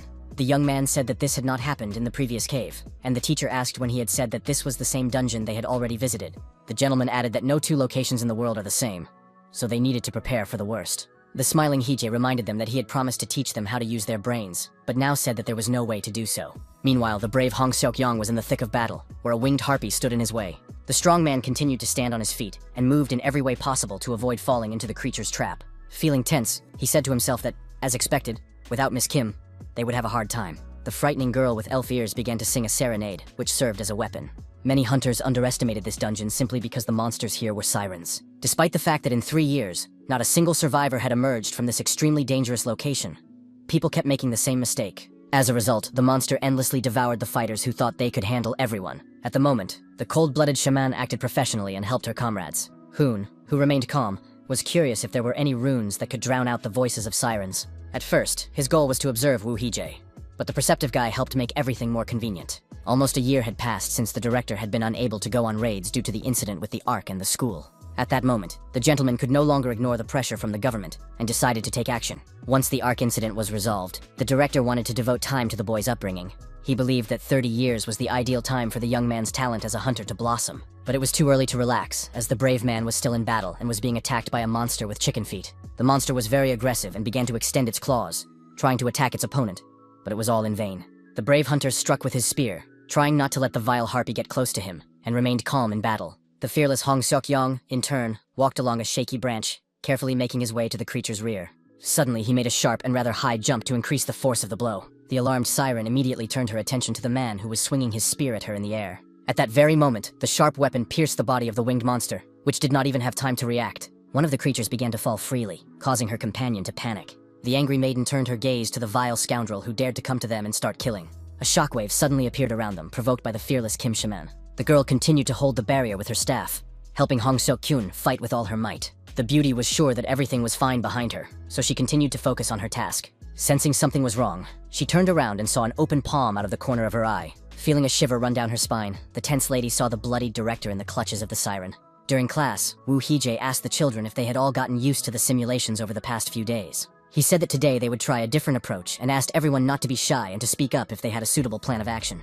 The teacher added that they were facing a dungeon, and there was very little time left before the breakthrough, so the goal was to get through it as quickly as possible. It was said that after passing through the gate, the boys would find themselves on a plain with a forest visible in the distance, but at least 10 kilometers away. Raising his hand, the serious Hyun-wook asked if anyone knew the location of the core of the location. The teacher replied that not even a pixie could be seen in the area, and the boy wondered if there were any shelters. The mentor said that as soon as they stepped through the gate, they could assume that all their movements were visible to the monsters, because there was nowhere to hide. Kalm Han On-yeon learned that the weather inside the dungeon was clear and sunny, from which conclusions could be drawn. The perceptive girl began to think about this, trying to figure out how they should proceed. Unexpectedly, she suggested setting a fire in the location, which somewhat alarmed Lee Seong-yeon. She added that pixies rarely leave their territory, but they are wary of strangers and smart enough to set up ambushes or traps. The girl added that if they set everything on fire with magic, the monsters would not be able to get far. But Hee-jae pointed out that the team would also be in danger.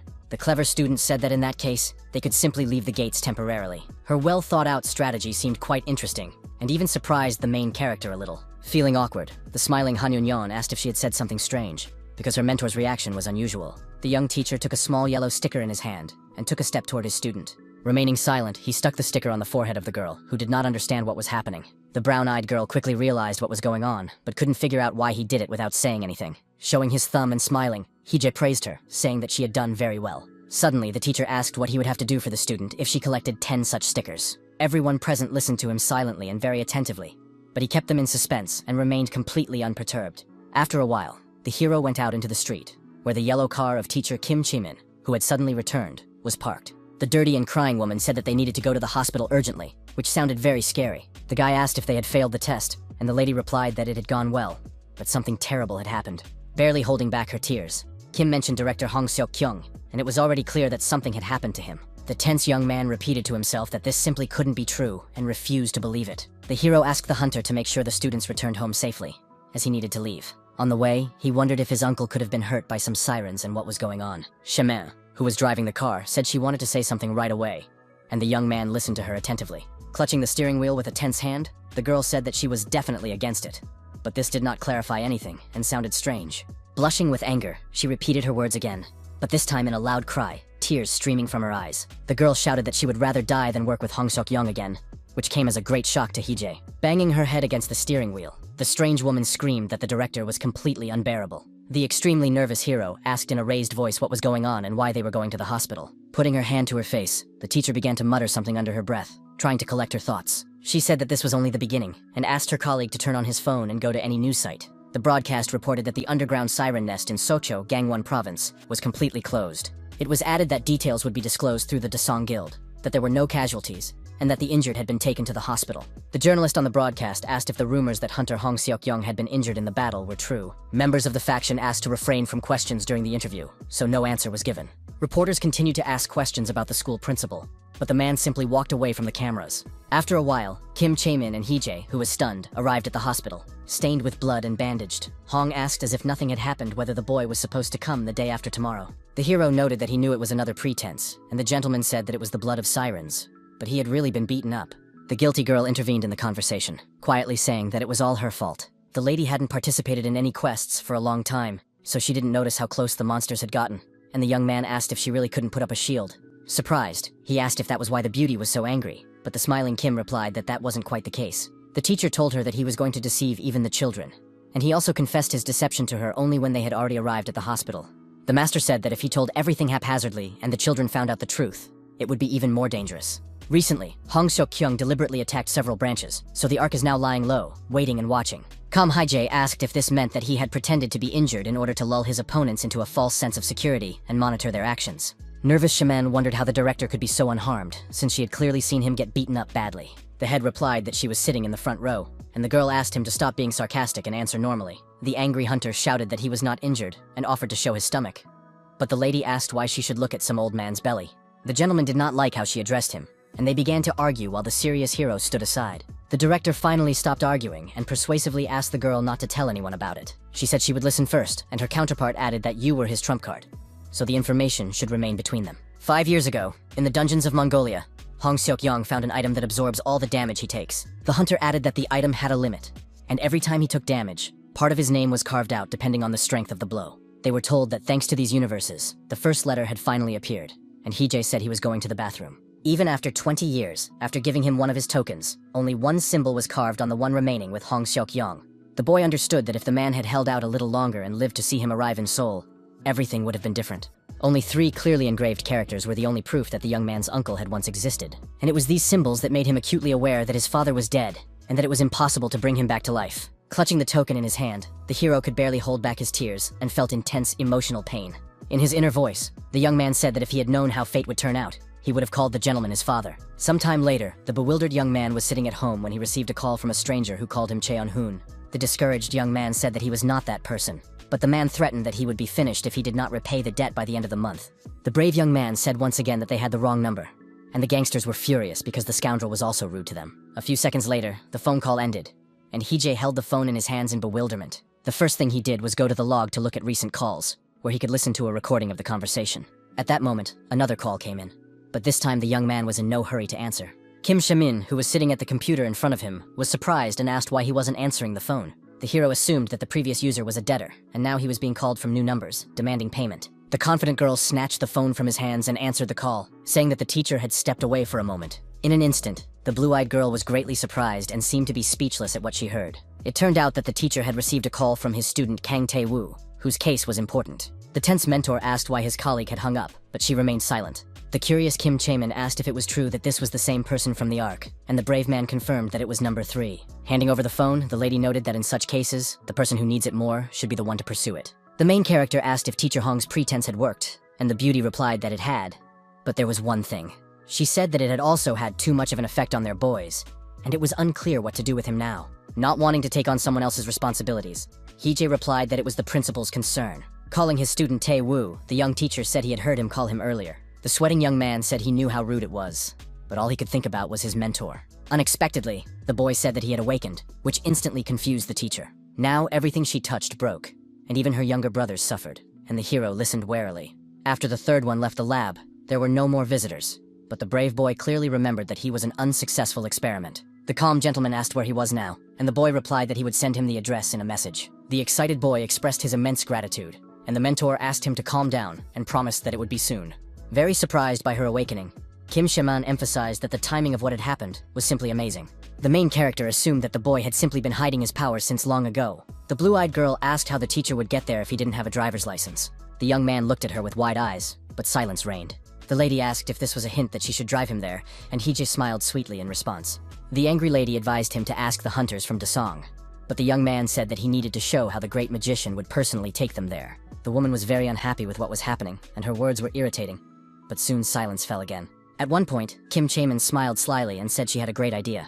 Knowing that student Kang Tae had asked for help because he couldn't control his powers, she came up with a solution to the problem. Suddenly, the enthusiastic lady suggested enrolling him in a demonstration school, but the cold-hearted hero replied that he would not do so. The young man called it madness to bring a person from the Ark to an educational institution, because it was unknown what he might do. The surprised blue-eyed woman asked if this wasn't the surest way out of a difficult situation. The tense teacher remembered that the excited boy was with his younger brothers. Someone who would go to such lengths for his brothers would hardly be concerned with trifles, and Haye, upon hearing this, lost the right to refuse. The very nervous teacher said that they would consult with Hong Seok-yong to make the right decision. Soon, a video call was initiated with the director, who was in the hospital, and he laughed and said that it sounded funny. The man asked if Kang Tae-woo would be a transfer student, since it was not yet time for admissions. The joyful gentleman exclaimed that the school was finally starting to look like a real one, and his colleagues smiled. Later in class, the teacher asked how the assignment to compile a guide for dungeons was progressing and heard various answers. Looking at the form with commendation stickers, the mentor asked the students to finish the assignment by the end of the week.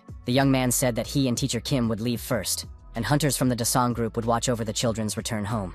The main character didn't know if he would be able to leave tomorrow, but in any case, he asked them to complete the assigned tasks properly. At that moment, he noticed Park So-hyun, who was trembling with fear and trying to address him.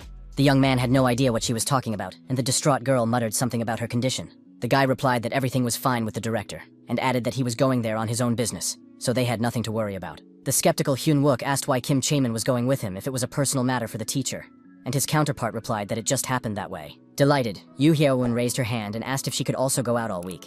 Smiling, the mentor calmly allowed her to do as she wished, which made the girl even happier.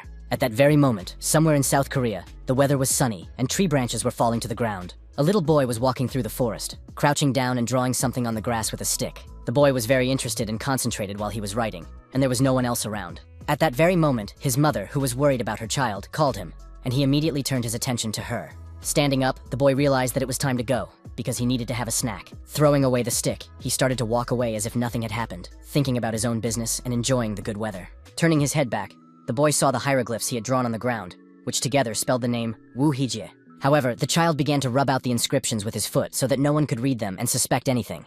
After a few seconds of fiddling around, nothing could be seen on the ground anymore. Somewhere down the street, a white car was speeding along, surrounded by red monsters trying to catch up with it.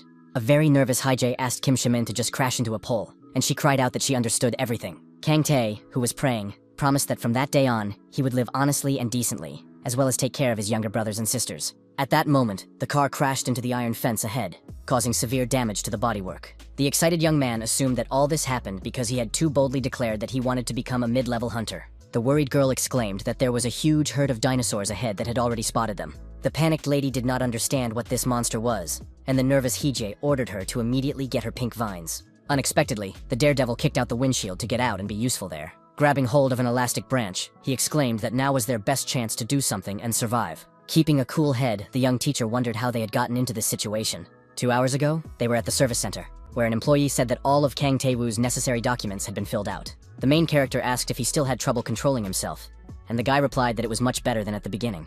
The mentor said that this was when most accidents happened, so caution would not hurt. The teacher asked if the boy had any younger brothers or sisters, and he replied that the orphanage was full of children. The lady asked him to come over for a photo, and the young man immediately jumped up from his chair. The shy boy looked around with wide eyes, which was obvious to the naked eye. Kim Chae-min suggested that the boy had just woken up because he couldn't cope with the speed. But the serious Hee-jae asked not to believe him. A colleague asked why the teacher was being so rude to the child, and whether he had done something to him. And the other person emphasized that she had almost guessed correctly. No matter how you look at it, at that moment the hero was definitely not yet awakened. Which means that the boy did it now, by a lucky coincidence. The teacher also considered the possibility that an artificial process had been achieved in the ark. He guessed that this was why they could make a river of promises and delved into his own memories. Although the brave men saved children in Menden, changing one thing or another, it did not go that far. So he pushed away silly thoughts. Deciding to distract himself, the gentleman approached one of the workers to ask for something. But at first, he couldn't explain anything to him. Soon, the trio returned to the car, where Kang Tae-woo was holding a strange object in his hands, wondering if it was a liquid monster. The mentor said it was a gift for awakening and asked the boy to simply squeeze it. The curious boy followed his teacher's request and began to touch the object in every way possible, which was entertaining. After a few seconds, the object fell apart into small red pieces, which frightened the student. The youngster became agitated, because the gift had been given with difficulty. But the smiling Hee-jae said that if he put it back together, it would become whole again. The teacher explained that it was a liquid monster for the awakened, and called it a kind of training kit. He said that the balls would stick back together until the magic stored inside ran out. Impressed, Kang Tae-woo noted that there was a lot of amazing things about the object, and began to examine it closely. Kim Chae-min, who was as focused as possible, drove the car without interfering in the men's conversation. The mentor said that at the boy's age, after awakening, everyone usually dreams of becoming a hunter, and asked what he was going to do next. The girl asked if he thought so too, and her colleague replied that this process had happened to him much earlier. Exhaling, the boy smiled and admitted that he did not want to become a hunter at all. And the lady asked how he became one anyway. Initially, the teacher planned to persuade Kang Tae-woo to become a fighter and enroll him in Shibango. He replied that he had unexpectedly discovered that being a warrior was interesting and promised to help if the boy decided to do so. At that moment, the conversation turned to the high school for training hunters, which the student had already heard a little about. The teacher said that it was not yet a fully fledged educational institution, but the director would soon iron out the shortcomings. Then Kim Chae-min said that the head would soon be discharged from the hospital, so she asked the boy not to pay attention to the gloomy rumors. The polite Hye-jae thought this was much better than getting involved with a suspicious guild, so he asked the boy to call if he was interested. At one point, the wary Kang Ta looked away when he saw something strange outside the window. Nearby, civilians were running in a state of panic, as if someone were chasing them. Meanwhile, salamanders were rampaging in the streets, each of them capable of snapping people like sunflower seeds. At that moment, the fearless hero used his partner's pink vines and jumped, wrapping himself around an iron pole. The daredevil planned to use the long branches to try to attack the red-skinned monsters. Very soon, his attack was focused on one of the dinosaurs, which instantly suspected something was wrong. The blow landed squarely on the creature's long nose, which did not even have time to realize what had happened. The brave man moved at great speed in different directions, not allowing the creatures to attack him in any way. The fighter advanced further and further, approaching the salamander from behind, which was alert and heard loud noises. At that moment, the monster opened its mouth wide and roared at the top of its lungs, experiencing severe pain in its neck. With the help of pink vines, the giant's head was bound, which caused it great anger. Showing no mercy, Hije made a small knot and began to pull the elastic branches toward him. The huge creature suffered incredible pain from suffocation, but it could do nothing. A few seconds later, the salamander crashed onto the asphalt with a bang, and its eyes began to roll back. Kim Chaemin tried to keep a cool head so as not to make any mistakes while driving. The blue-faced Kang Tae said that from now on he would truly live honestly and virtuously, and the lady asked if he had succeeded. Suddenly, a man jumped onto the hood of the car, terrifying the people sitting in the passenger compartment. The stunned lady recognized Teacher Wu, who asked if it was really worth being so scared. Sergei said that the large animal was unconscious, and the small ones would not be able to get through because the road was blocked. The driver asked the student which way to go to the shelter, and he replied that she should turn right and then left. It was strange that in such a situation, there was no evacuation announcement, or even any signals. Getting out of the car, the woman asked if it was true that his younger brothers and sisters were in this orphanage. The beauty also asked if that big guy was the boss, and the brave man replied that he was too small to be a leader. They should have been glad that the salamander did not breathe fire, because everything could have turned out even worse. The stern-looking hero raised his head and noticed something strange ahead, but remained silent. The young man noted that something was clearly wrong here, as the smell of blood was coming from the shelter. Suddenly stopping, the teacher asked his colleague to stay outside with Kang Tae, and she did not contradict him. Without stopping, the mentor entered the building, and approaching the first door he came to, paused slightly. Upon entering, he froze in place for a moment, but his face showed no emotion or fear. The first thing the brave Hije saw was a dead man lying on the ground next to a pool of blood. The master understood that if this had been an attack by a salamander, the people would have dissolved from the poison. He also realized that such wounds could not have been inflicted by red monsters, which did not hunt humans. There were a huge number of dead civilians lying around, and their blood was splattered everywhere. The cool-headed hero noticed the absence of any signs of escape or resistance, and he also did not understand where the children were. When he saw the classroom for young children, the hero's face changed dramatically. And stepping inside, he saw the dead again. The horror haunted him and greatly disturbed him, but the brave man tried with all his might to restrain his emotions. A few minutes later, the serious Hije went outside, where his agitated comrades were waiting for him. Keeping a cool head, he said that he had the right to move, and the alarmed Kang Ta asked about the children. The emotionless hero replied that he would tell them about it later. But the worried young man wanted to know the reason for this. Barely holding back his panic, the young man asked what had happened to the teachers and their young pupils. The boy had high hopes that they were all right, but the young teacher was in no hurry to answer. The young man, almost in tears, shouted that these were his brothers and sisters, and Hije wondered if this was all an act on his part. He understood that if they took the boy under their supervision and sent him to an experimental school, it would be easier to find out who from the Ark would try to contact him. In his past life, the emotional Hong Seok-kyung told his beloved son that he knew very well what horrors he had seen. But at the same time, the man asked if the boy had expressed hatred for the director, and he confirmed this without hesitation. The father asked if he really wanted to become like him, since he had acted in the same way, and the child nervously and loudly answered in the negative. The youngster said he didn't want to be like the manager, and the hunter thought that was obvious, because he was much better than that scoundrel. Smiling, Dad asked his son to become better than this man and laugh in his face, expressing his confidence in him. At that moment, the main character unexpectedly hit his head on the car window, greatly frightening Kim Shamin. Until that moment, Hije had always tried to justify the trust placed in him, and could not now abandon his principles. After a while, Kang Ta told the school administrators everything, and Lee Mi-sun suggested that he take a walk while the adults talked. The shy boy smiled in response and began to leave the room, not daring to argue. The lady said that the incident happened on a weekday, and most of the children were at school, and now they were under protection. The youngster's records contained information up to his entry into first grade, but after he switched to homeschooling, the information became vague. The serious Hong Seok-kyung asked if a list of suspects had been identified. The woman said she had checked all the CCTV cameras, but what was happening inside the shelter was not captured on camera. However, in one of the fragments, a villain appeared, dressed in black and hiding his face with a hood and a cap. The man asked if there were any recordings showing the face, but Lee replied that even this image had been obtained by zooming in from a long distance. Not knowing the gender of the villain, Kim Chaemin asked if it was really a criminal and did not understand how he did it. The calm blonde moved the cursor to the center of the screen to start playing one of the videos. In the footage, the person hiding their identity stretched out their arm in front of them, pointing it at the white crossover in front. Suddenly, the car was cut in half, and it took only a moment, which stunned the brown-haired woman.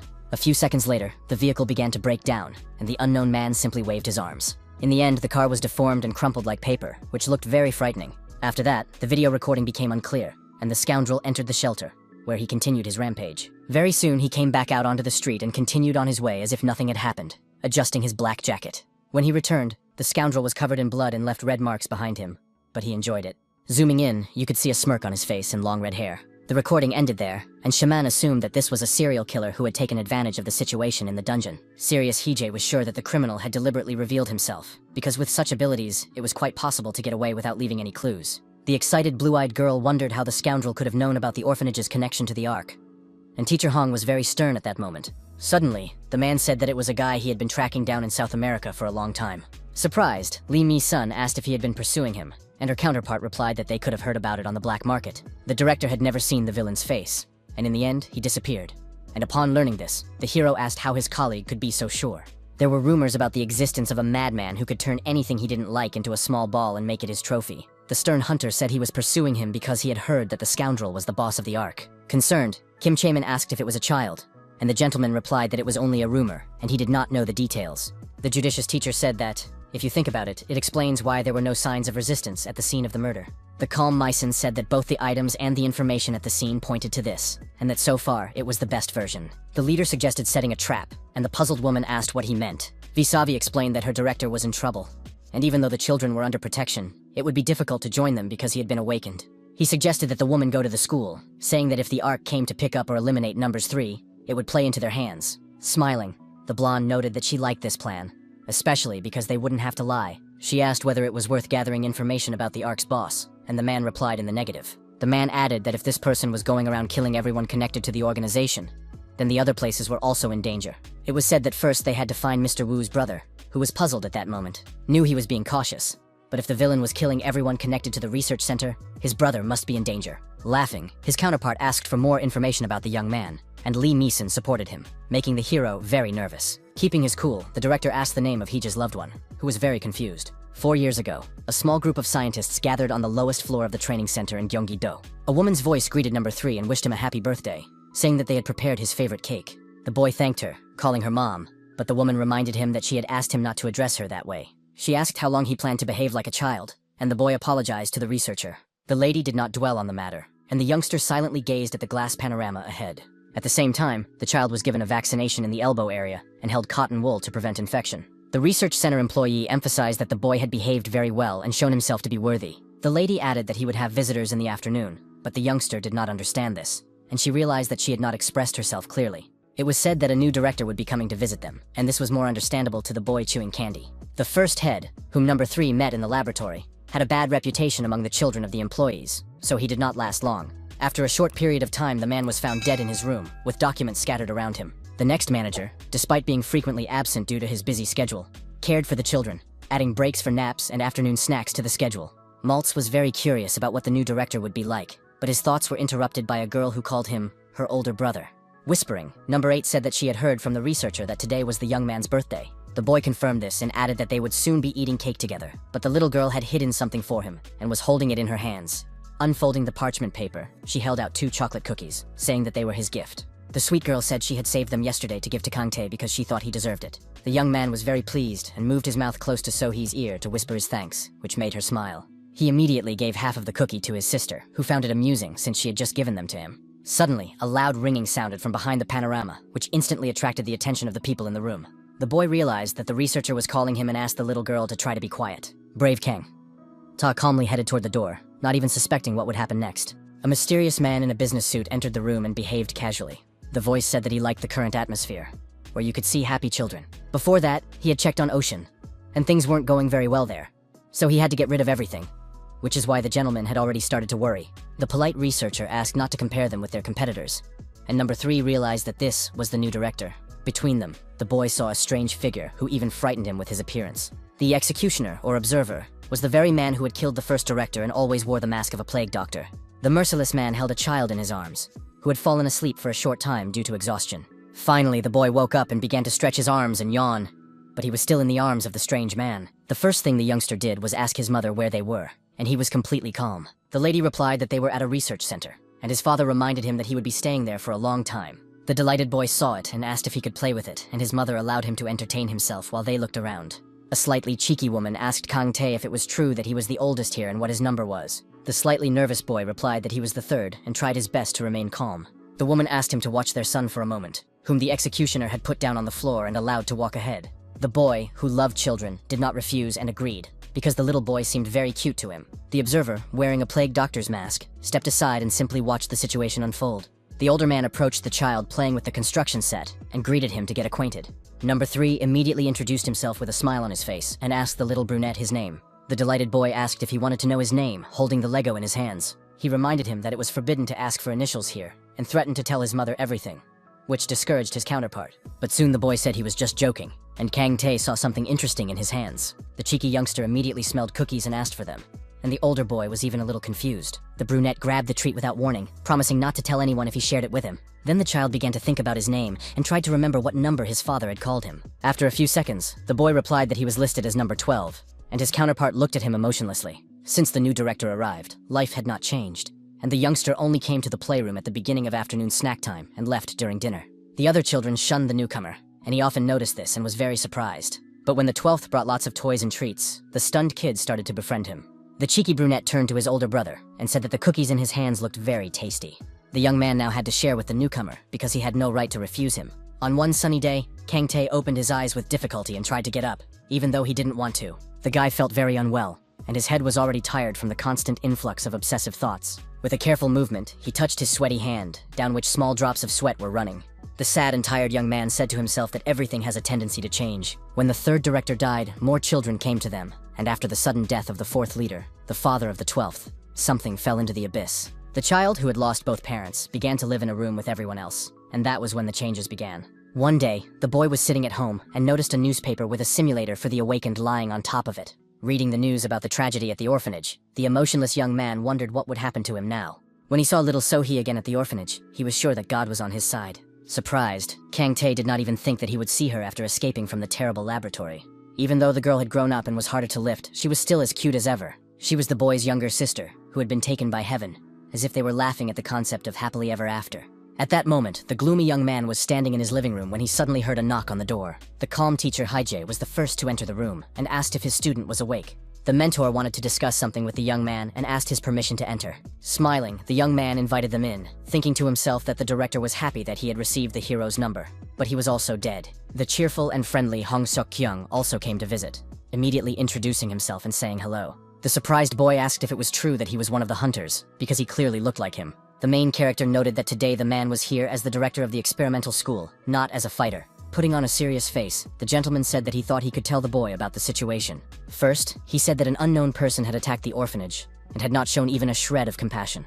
The man also added that someone wanted to destroy the orphanage, and an agitated Kang Tae asked why anyone would want to do that. The unflappable Haejae replied that they were still investigating, so it was too early to draw conclusions. They wanted to ask him, as the oldest child in the orphanage, if he had heard anything suspicious from the teachers. Grabbing the blanket with his sweaty hand, the boy replied in a voice trembling with anxiety that he wasn't sure. The thoughtful student asked if it was true that his brothers and sisters had not died because of a breach in the basement, and Hong replied that this was indeed the case. The man said that he would be very helpful to them if he told them everything he remembered.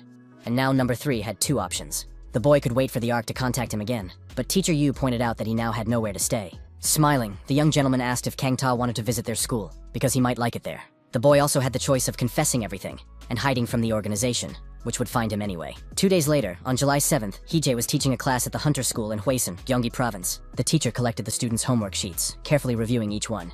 The students were asked to design a plan for a raid on the dungeon in order to assess their analytical skills. First, the instructor asked who they had chosen as captain, which was an important question. Slightly alarmed, Han Yun-yeon immediately raised her hand and said that they had not yet decided. The teacher asked them to make a plan, so they thought they were not a raid group, but an advance party. In his mind, the hero noted that the kids had skillfully avoided the trap, and asked who they were hypothetically fighting when they came up with their strategy. The girl replied that they were following international standards, so they tried to avoid using elemental magic as much as possible. However, the team was heading into a tunnel, so she suggested the power of light, and the impressed teacher emphasized in his mind that Yun-yeon was the smartest. If someone from the agency had shown the guy such a plan, he would have recommended that he quit as soon as possible. But unexpectedly, loudly and confidently, the gentleman said that it was good work, surprising all the students present. The fact that a team of 18-year-old teenagers had written an 80-page plan was definitely worthy of praise. The delighted students couldn't believe it and enjoyed their moment of glory, realizing that they were already making a name for themselves. The teacher asked why they were looking so strange, and the enthusiastic Han Yun-young was happy because they had done well. The not particularly emotional mentor added that he really thought so, because the students had done an excellent job. Then he silently watched the happy reactions of the children, who had achieved something grand for themselves for the first time. The young teacher was very pleased to see this and smiled, promising that everyone would receive a sticker for their academic success. After a while, the happy girls were discussing something among themselves, while the always serious Hen Wook was on his phone. After finishing the last sheet, a slightly tense Hee-jae said it was time to get back to the lesson. He thought that all the students had heard the news that the principal had been discharged from the hospital, and they confirmed this in unison. The young man emphasized that this was not entirely related, but that a new student had transferred to their school. The unexpected news surprised those present a little, as such situations had never happened before. Stunned, Han Eun-yeon asked who would want to come to this school, and the hero wondered if that was the only thing that surprised her. The teacher asked her if she was being rude, but the girl reminded him that he had also complained about their school not long ago. Haij said that Miss Kim would bring the new student in the afternoon, and Han Eun-yeon whispered that he had ignored her words because he had no arguments. The mentor added that the new student was in the same class as them, although a year younger, so he asked them not to joke about it. Meanwhile, Kang Ta was riding in Shaman's car, silently staring into the distance, the wind blowing through his hair. The woman pointed to the school where he would now be studying, and the boy asked if they had already arrived. Looking at the building, his expression instantly changed, and he was more than a little discouraged. The stunned boy asked if they hadn't said that the school would be completely finished by next year. Smiling slightly, Hee-jae said in a low voice that now the young man would understand what it was like to be deceived. Kim said that construction didn't take long these days and asked him not to worry. Bringing the tense Kang Tae-woo into the office, the calm teacher introduced him to the other students. The teacher reminded him that he was a year younger than everyone else, and added that from that day on, the boy would be studying there. The mentor asked if the confused young man wanted to introduce himself, but he couldn't even form a sentence. Trying to collect his thoughts, the newcomer looked at those present and said his name again. After a while, Hee-jae and his colleague came to a kiosk where you could order various smoothies and drinks with syrup. The charming brown-haired girl decided to get a strawberry cocktail, whose refreshing taste she really liked. The young man said that the order would be ready in a minute, and the surprised hero rubbed his eyes. The shocked teacher asked directly if the salesman was Hunter Lee's assistant. The polite young man confirmed this and asked if they had met before, and the gentleman noticed his badge. Ji Yugon explained that Song Jin had made something for him, saying that without it, he would not be able to be a barista. The young man asked what Mr. Wu wanted and offered him the menu to choose something. Until now, the hero had only been given instant coffee at this job, so he decided to take a chance and ordered an iced Americano. He asked what drinks children prefer now, and the guy replied that it has been hot lately, so smoothies. A few minutes later, the teacher began to taste the cold drink, noticing that Hong Seo-kyung was gone again. Haij wondered if the financial sponsor Lee Myson or he, who did all the work, should take the place of the director. Nearby, Kang Tae sat calmly on a deck chair, focused on his thoughts and not interacting with anyone. The young man held the exercise machine, previously given to him by his mentor, in his hands and thought about pressing matters, remaining in harmony. Behind him, the main character appeared, placing a glass of smoothie on the table and drawing attention to himself. The teacher asked how things were going at school for the newcomer, as he did not look very happy. Taking the refreshing drink in his hands, the young man decided to answer the question, since his interlocutor had asked. He replied that he wasn't sure about anything, and the young man asked if it was true that it was all because of the awakening. Smiling, the boy confirmed that this was true, but there was something else that was troubling him. Very soon, the smile disappeared from his gentle face, and a slight excitement and sadness returned. The young man began to tell how the director of his former orphanage had a son, and they spent a lot of time together, playing and having fun. However, Kang Tae honestly admitted that he did not like the child very much because of some of his character traits. The thing was, he fought with other children and took their snacks away, making himself annoying in his eyes. The angry young man added that the boy made a lot of noise when the others were sleeping, and the tense Hee-jae realized that he was talking about him. The student said that the child was annoying, but he couldn't hit children, and the nervous mentor tried to agree with him. The young man added that the lab director soon passed away, and the agitated hero was convinced that he was talking about him. The student remembered that the boy looked normal on the outside, but those around him were in an uproar and began to panic. At that moment, he was very worried because he did not understand the chaos around him. Probably, the boy simply did not realize that he had become an orphan overnight, and at the same time always behaved confidently. Seeing this, Kang Tae realized that no one knows how life will turn out, so it was necessary to cherish every happy moment. The surprised teacher realized that the young man was saying that he had learned a lesson from his misfortune. The hero clearly remembered that he didn't like being bossed around, and he wasn't particularly upset because his parents didn't mean much to him. Besides, the young man had only one real parent, and that was Hong Seok-yong, who was closest to him. Keeping his feet a short distance apart, the student added that, compared to that, he had lived a fairly peaceful life. That is why he never thought he would wake up, and the teacher suspected that the student was dissatisfied with the situation. The boy said that it would have been better if all this had happened earlier, even though it sounded a little strange. At that moment, he brought up the subject of So-hee, saying that he had been watching her for a long time and loved her very much. The young man wanted to live with her after leaving the orphanage, and if he had awakened earlier, he could have become a hunter and earned money. Now that the girl was no longer alive, the boy saw no point in becoming a fighter. Haj understood that all he had to do was ask if he wanted to catch the man who killed his sister in order to turn his emotions into anger and control him. However, he considered that if he told a 17-year-old teenager to use it as motivation, he would feel ashamed. In the end, the unflappable teacher advised the young man to do what he wanted. Kang Tae-woo spent a long time in the lab, even though he was born outside its walls and lived like a normal child until he entered elementary school. Even the main character, who was born in the research center, dreamed of leaving it when he heard the boy's story. Therefore, it was not difficult to imagine how much the boy suffered when he was deprived of his freedom in the blink of an eye. Remaining completely calm and without even thinking of pressuring the student, the teacher said that the most important thing was his desire. He added that he would help if the student wanted to become a hunter. But if he didn't want to be one, that was okay too. The confused boy didn't even know what he really wanted. But at that moment, no one demanded anything of him. The mentor said that he could make it his hobby and do whatever he wanted. Smiling, Hee-jae asked if the student knew where the director's annoying son was now, but he didn't get any information. After a while, a crying and very angry Yoo Ji-in shouted, asking why the stranger was in school and she wasn't. The teacher replied that she had not yet finished middle school, and the girl lying on the ground exclaimed that she had awakened much faster. The calm hero had long been accustomed to the hysterics of the girl, who cried that she also wanted to enroll. The unperturbed mentor asked what she was doing there, since she should be in class, and the angry student cried out that school wasn't important right now. Taking a long breath, the guy continued to endure her antics, trying not to give in to them.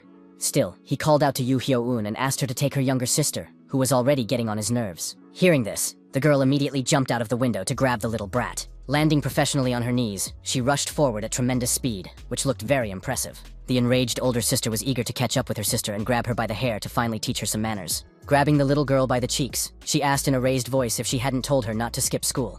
An angry Yoo Ji-yeon shouted that she hadn't said anything last week, but the girl didn't care. The main character was distracted by Kang Tae, who said he would like to try the test. The student admitted that he still didn't know if he wanted to become a hunter, but he really wanted to test himself and check his knowledge. The extremely dissatisfied girl continued to throw a tantrum and argue her point. She shouted that she really wanted to become a hunter, while Yoo Hyo-eun tried to stop her and calm her down. The cool-headed Hyeja once again turned to the young student to explain everything to her in simple terms. The young gentleman said that this academy is not yet officially an educational institution. He added that she would be considered uneducated if she dropped out of high school to enroll here. The teacher asked the girl to study for another year and take the GED, and advised her to wait 6 months to get her diploma.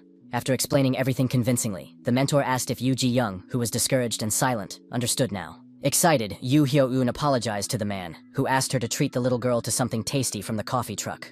Smiling, the girl said that her sister would rather die than skip lunch, so she probably ate before coming. The brown-haired girl led her boisterous relative away, and now complete silence and harmony reigned around them. Looking at their backs, Teacher Yu said that now they could proceed with the test without interruption. Exhaling and grinning, he added that there was nothing to worry about here, so they could relax. In his past life, Hee-jae lay on the couch and looked at a wonderful object that glowed brightly. His father called him, so he became suddenly alarmed and clenched his fist, and a drop of sweat began to roll down his cheek. The wary youngster wondered what was going on and whether he had done something wrong, but he tried to remain calm. Hong Seok-kyung had told him not to touch the things he had brought from the dungeon, and the boy assumed that he had found out about his games with the coin. Pointing his finger at the small fist, the man asked what was inside it. The child silently opened his sweaty palm, thinking to himself that he had been caught. Barely holding back tears, the boy said he was very sorry, and the stunned Hong didn't even understand. The man said he wasn't going to scold him, and his son promised not to take his personal belongings without permission anymore. The bewildered father said he wouldn't have brought anything dangerous, but still advised him not to take items from the basement without thinking. The father asked if the boy understood what he was talking about, and the boy thought it was too simple. The serious hunter only asked if his son remembered when his hand and the coin glowed. He also wondered if the surprised Hyejae could repeat the maneuver, as if it were important to him. Without asking any questions, the talented boy performed the trick with the object from the dungeon again, and he succeeded. In an instant, the interested child spread his palm and asked his father to evaluate it. Surprised, Hong Seok-kyung said that, as he had originally assumed, the shining essence was mana. With a slow, careful movement of his hand, he took the gold coin to check something. At that very moment, the magic ceased to work and instantly disappeared, from which conclusions could already be drawn. Slightly tense, Mr. Hong turned back to his son sitting on the sofa to clarify something. He asked if the child had shown his ability to anyone, but learned that he was the first to witness it. Extremely serious, Hong asked him never to show it to anyone but him, and the boy listened attentively. The curious boy asked why, and the man replied that if he told others, they would be jealous because not everyone could do it. The boy called it nonsense, because all you had to do was collect small pieces. The clever youngster added that they fall out of the coin when you shake it, so there was nothing unusual about it. The father asked the boy, who was sprawled on the sofa, if he wanted to go for a walk, but immediately heard a negative answer. Smiling, the gentleman asked if he could teach him a couple of exercises, and managed to change his mind. At that moment, Teacher Hee-jae was sitting in front of Kang Tae and showing him something on a piece of paper. The teacher asked what he could see in front of him, and, upon hearing that it was a drawing, repeated the question. Handing the white card to the student, the gentleman noted that it was normal if he could not see anything else. It was said that the drawing should not be erased, so the young man just had to put it on his palm and not move. The manual for testing mana conductivity stated that first, the auxiliary runes had to be activated to gather power around them. Next, the test subject and the tester would hold both ends of the paper, and then the instructor would pour a small amount of energy into it. The mana flowed from the tester's hand through the paper into the rune and finally into the student's limb. The instructions were followed precisely, and everything happened exactly as described in the manual. When Haijie was 13, long after the coin incident, he finally understood something. The particles that the hero saw were life force, and the only one who could see them with the naked eye was him. The Pioneer Project, which aimed to artificially awaken people, continued unsuccessfully for more than 10 years and ended in failure. Most of those who were awakened felt only a slight tickling sensation in their palms during the tests. But for people artificially endowed with powerful abilities, such as Teacher Wu, the situation was completely different. Suddenly alarmed, Kang Ta exclaimed that his hand was glowing, something he had never experienced before. With a trembling voice, he asked if this was supposed to happen, while his smiling mentor silently observed the situation. Thus, the second successful example of the ARC project appeared, which pleased its creators. The curious boy began to examine the glowing hieroglyph, which was even mesmerizing. The boy learned that Haijie had managed to determine his sensitivity to mana, and it turned out to be quite high. However, this characteristic had nothing to do with the abilities of hunters, so the test had not yet been passed. The master simply used the exam to determine the direction for the students' lessons. He also decided not to mention that the sensitivity was due to experiments and to behave as usual. The mentor asked if there was any weapon the boy wanted to master, and he asked which one was used most often. The teacher replied that most students used swords because they were considered universal. The main character added that the student could always change his equipment if it didn't suit him. The boy said he would start with a blade, and thought to himself that, as he had expected, his opponent was a good person. The youngster assumed that this was why the man had come all this way to help a child he barely knew when he asked for help.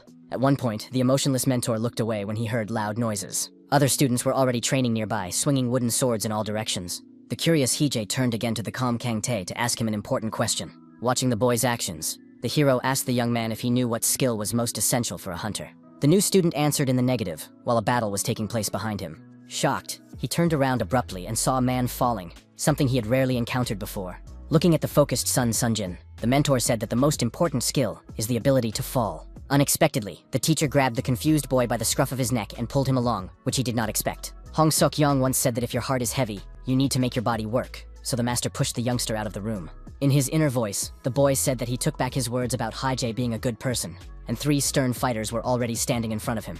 A few hours later, the pale newcomer sat at his desk and seemed to have already given up the ghost due to extreme fatigue.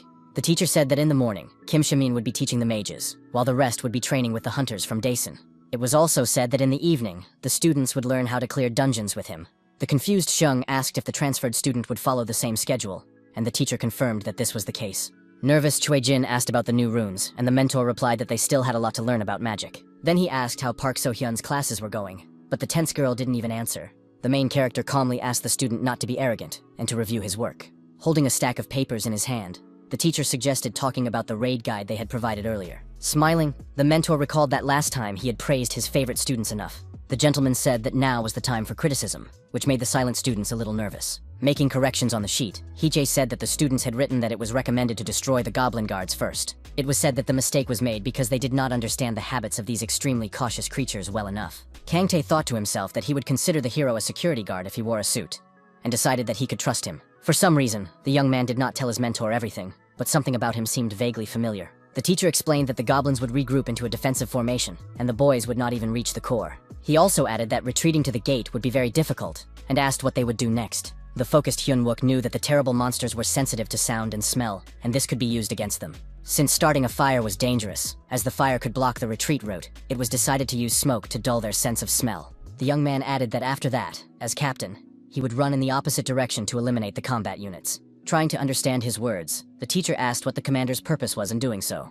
The brave man replied that it would be done as a diversion, and the main character asked what about the other hunters. The young man explained that since clearing the dungeon was no longer an option, they would have to head for the gates and get out. The extremely serious mentor asked how he would escape himself after buying time. The brave young man replied that it was his problem to solve, and there was nothing that could be done even if he failed. The perceptive Hiei understood that the young man would act as bait to give the others a chance to escape. When asked why he would do this, the brave fighter replied that he was the captain, and the teacher asked if the others agreed. Han Yun-yeon, who was looking at the situation soberly, said that Hyun-wook was the strongest of them all. The teacher suggested that the young leader imagined that So Han-seong was the captain, not him. The hero asked what the guy would do if his comrade played the role of bait to buy enough time for the others to escape.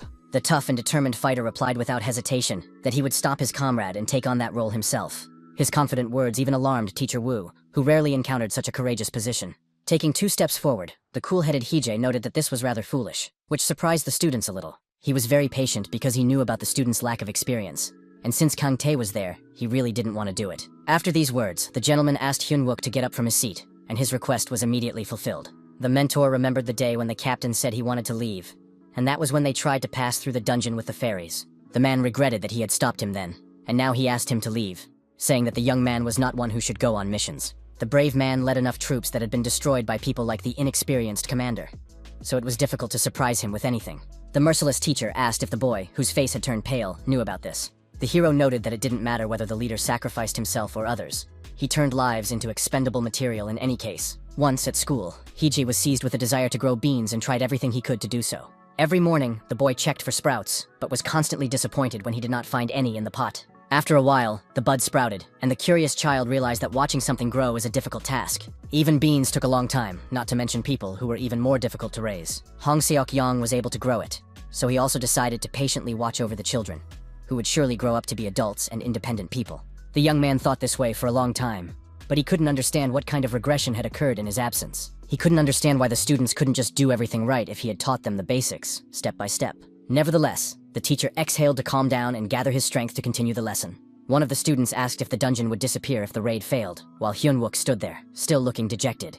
The teacher asked why they would risk their lives to avoid goblins if the location wasn't even S-level. Since healers usually don't need to enter the cave themselves, the 7 fighters, except for Yoo Hyo-eun and Kang Tae-woo, had something important to do. Their task was to find a way to leave the dungeon without leaving anyone inside, which sounded amazing. The strict mentor said that everyone had to come up with a plan and noted that it would be their homework assignment. The hero had access to information about the master of the Memorial Guild and the president of the Association for Helping the Families of Fallen Hunters, the exterminator Hyun-wook. His level of access to information was updated in an instant, but the document was censored for diplomatic reasons.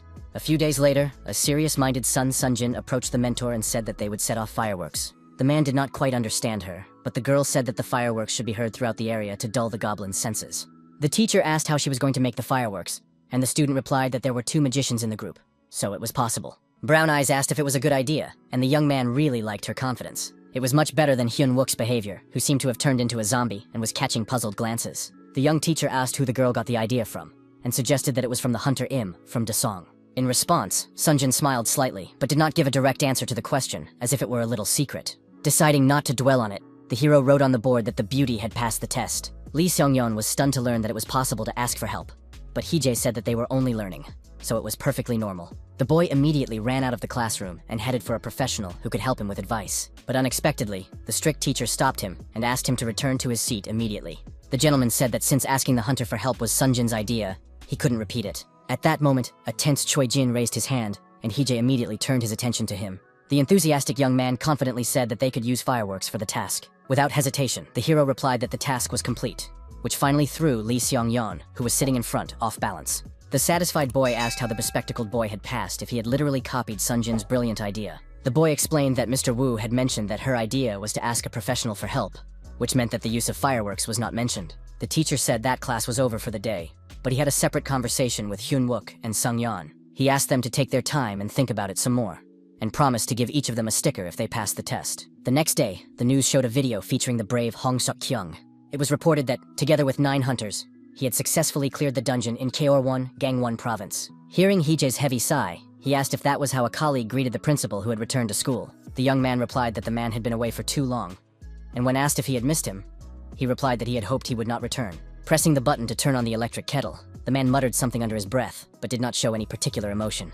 Then he began to silently pour something from a bag, while the young teacher sitting in the chair watched him. The young man said that Hunter G had made coffee for them on the street, and offered to bring a cup to the head. Calm Hong Seok-kyung turned his head away and said he preferred instant coffee, so he refused. Putting a glass of hot drink on the table, the gentleman handed it to Hee-jae, who immediately thanked him. When asked by the director how the lessons with the boys were going, his counterpart replied that they were all thinking incorrectly, but in battle, according to the hunter, they were succeeding. The young man noted that Hyun-wook's combat skills were already around rank B, but his head was a little messed up. The gentleman drinking coffee listened attentively and did not interrupt, so as not to distract him. Hong heard that Yu Ji-young was attending the same theoretical classes as Tae-woo, and was afraid that she would learn nonsense if he left her. He also heard from her that the teacher considered risking one's life to clear the dungeon pointless, because life should be cherished. The guy wondered if that sounded too negative, but Seok-young called his work excellent. The man said that sometimes some people mistakenly think that only they can clear the dungeon. The director added that he had to rescue such a guy in a recent raid, so he couldn't allow his students to become such idiots. The wary protagonist believed that he had not called him here just to say those words. His counterpart also said that he had heard that the teacher had entrusted his work to the hunters from Daesun. As for the lecture on monsters, it was said that one could always rely on Mr. Han's guide to dungeon exploration. What he heard seemed a little strange to the head of the school, who looked at the young man in bewilderment. Being serious, he asked how the guy knew about his guide, and Hee-jae didn't know how to get out of it now. Throwing a paper cup into the trash can, the young man replied that he had overheard hunters talking about it. The angry young man said that Honu should have used the funds to educate students first, but he had given them only to the fighters. The gentleman replied that he had considered doing so later, but in any case, he now considered it unimportant. Taking a slightly crumpled white sheet of paper, he asked his counterpart to look at it as if it were something important. The attentive hero looked closely, but at first did not understand what it was. Flashing his white teeth, Seok-yeon said confidently that it was time to publish the runes. His colleague said that it was a draft containing 30 characters that needed to be publicized. The young teacher asked why the explanations were so short, and his counterpart replied that it was to relax the stubborn magicians. The calm teacher believed that this would be enough, so he did not add anything of his own. The gentleman asked if he was sure he had checked everything carefully, and looked at the column where the author was indicated. The hero realized that the publishers were Dane, Daesun, and Kim Shamin, as he had been told, so there were no problems. His comrade asked if it was okay not to mention the name of the familiar magician Hee-jae, who was the creator of the runes. The teacher said that if the Arc found out anything, there would be trouble, so everything was fine. He understood that the Archmage would be inspired by this, and create something even more incredible, and that they could buy time, which would be very beneficial for humanity.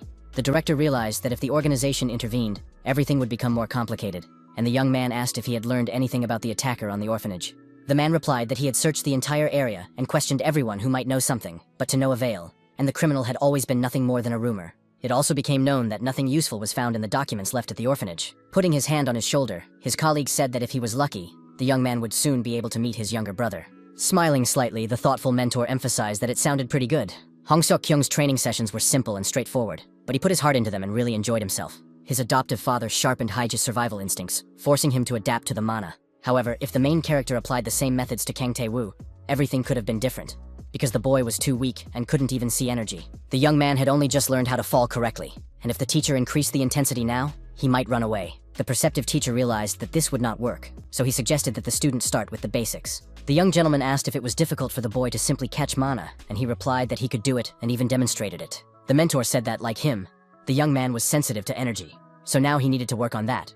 While Hong Seok-kyung sunbathed on a deck chair, the hero explained that he would have to keep track of a lot of things, but at the same time, the guy would be able to determine the location of traps and more. He might also be able to see where spells were being cast, so they decided to start training right away. Focusing as much as possible, Hee-jae used his magical power, which shocked and even alarmed Kang Tae. The 3 students standing nearby were also stunned by his incredible abilities. The teacher asked the student not to enter the circle, warning that there was a risk of getting burned. Then the master asked him to guess what he would draw on the ground, and the surprised boy asked if he should close his eyes. Gripping the hilt of his steel sword tightly, the mentor replied that he did not need to do so. The unperturbed Hee-jae added that the boy would not see anything anyway, which sounded very strange.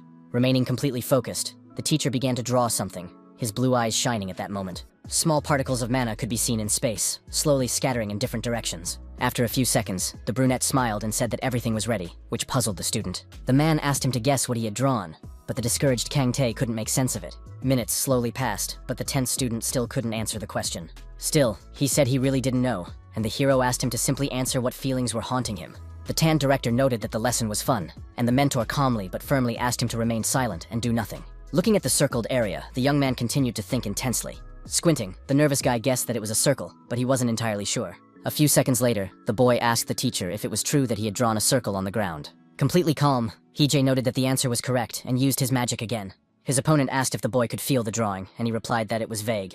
Based on this, the teacher decided to continue the training, while Hyun-wook sat alone in the office. In the evening, the main character went out for a walk and thought to himself that today, he would be able to leave on time after class. He wondered why he was working overtime and his salary was not increasing.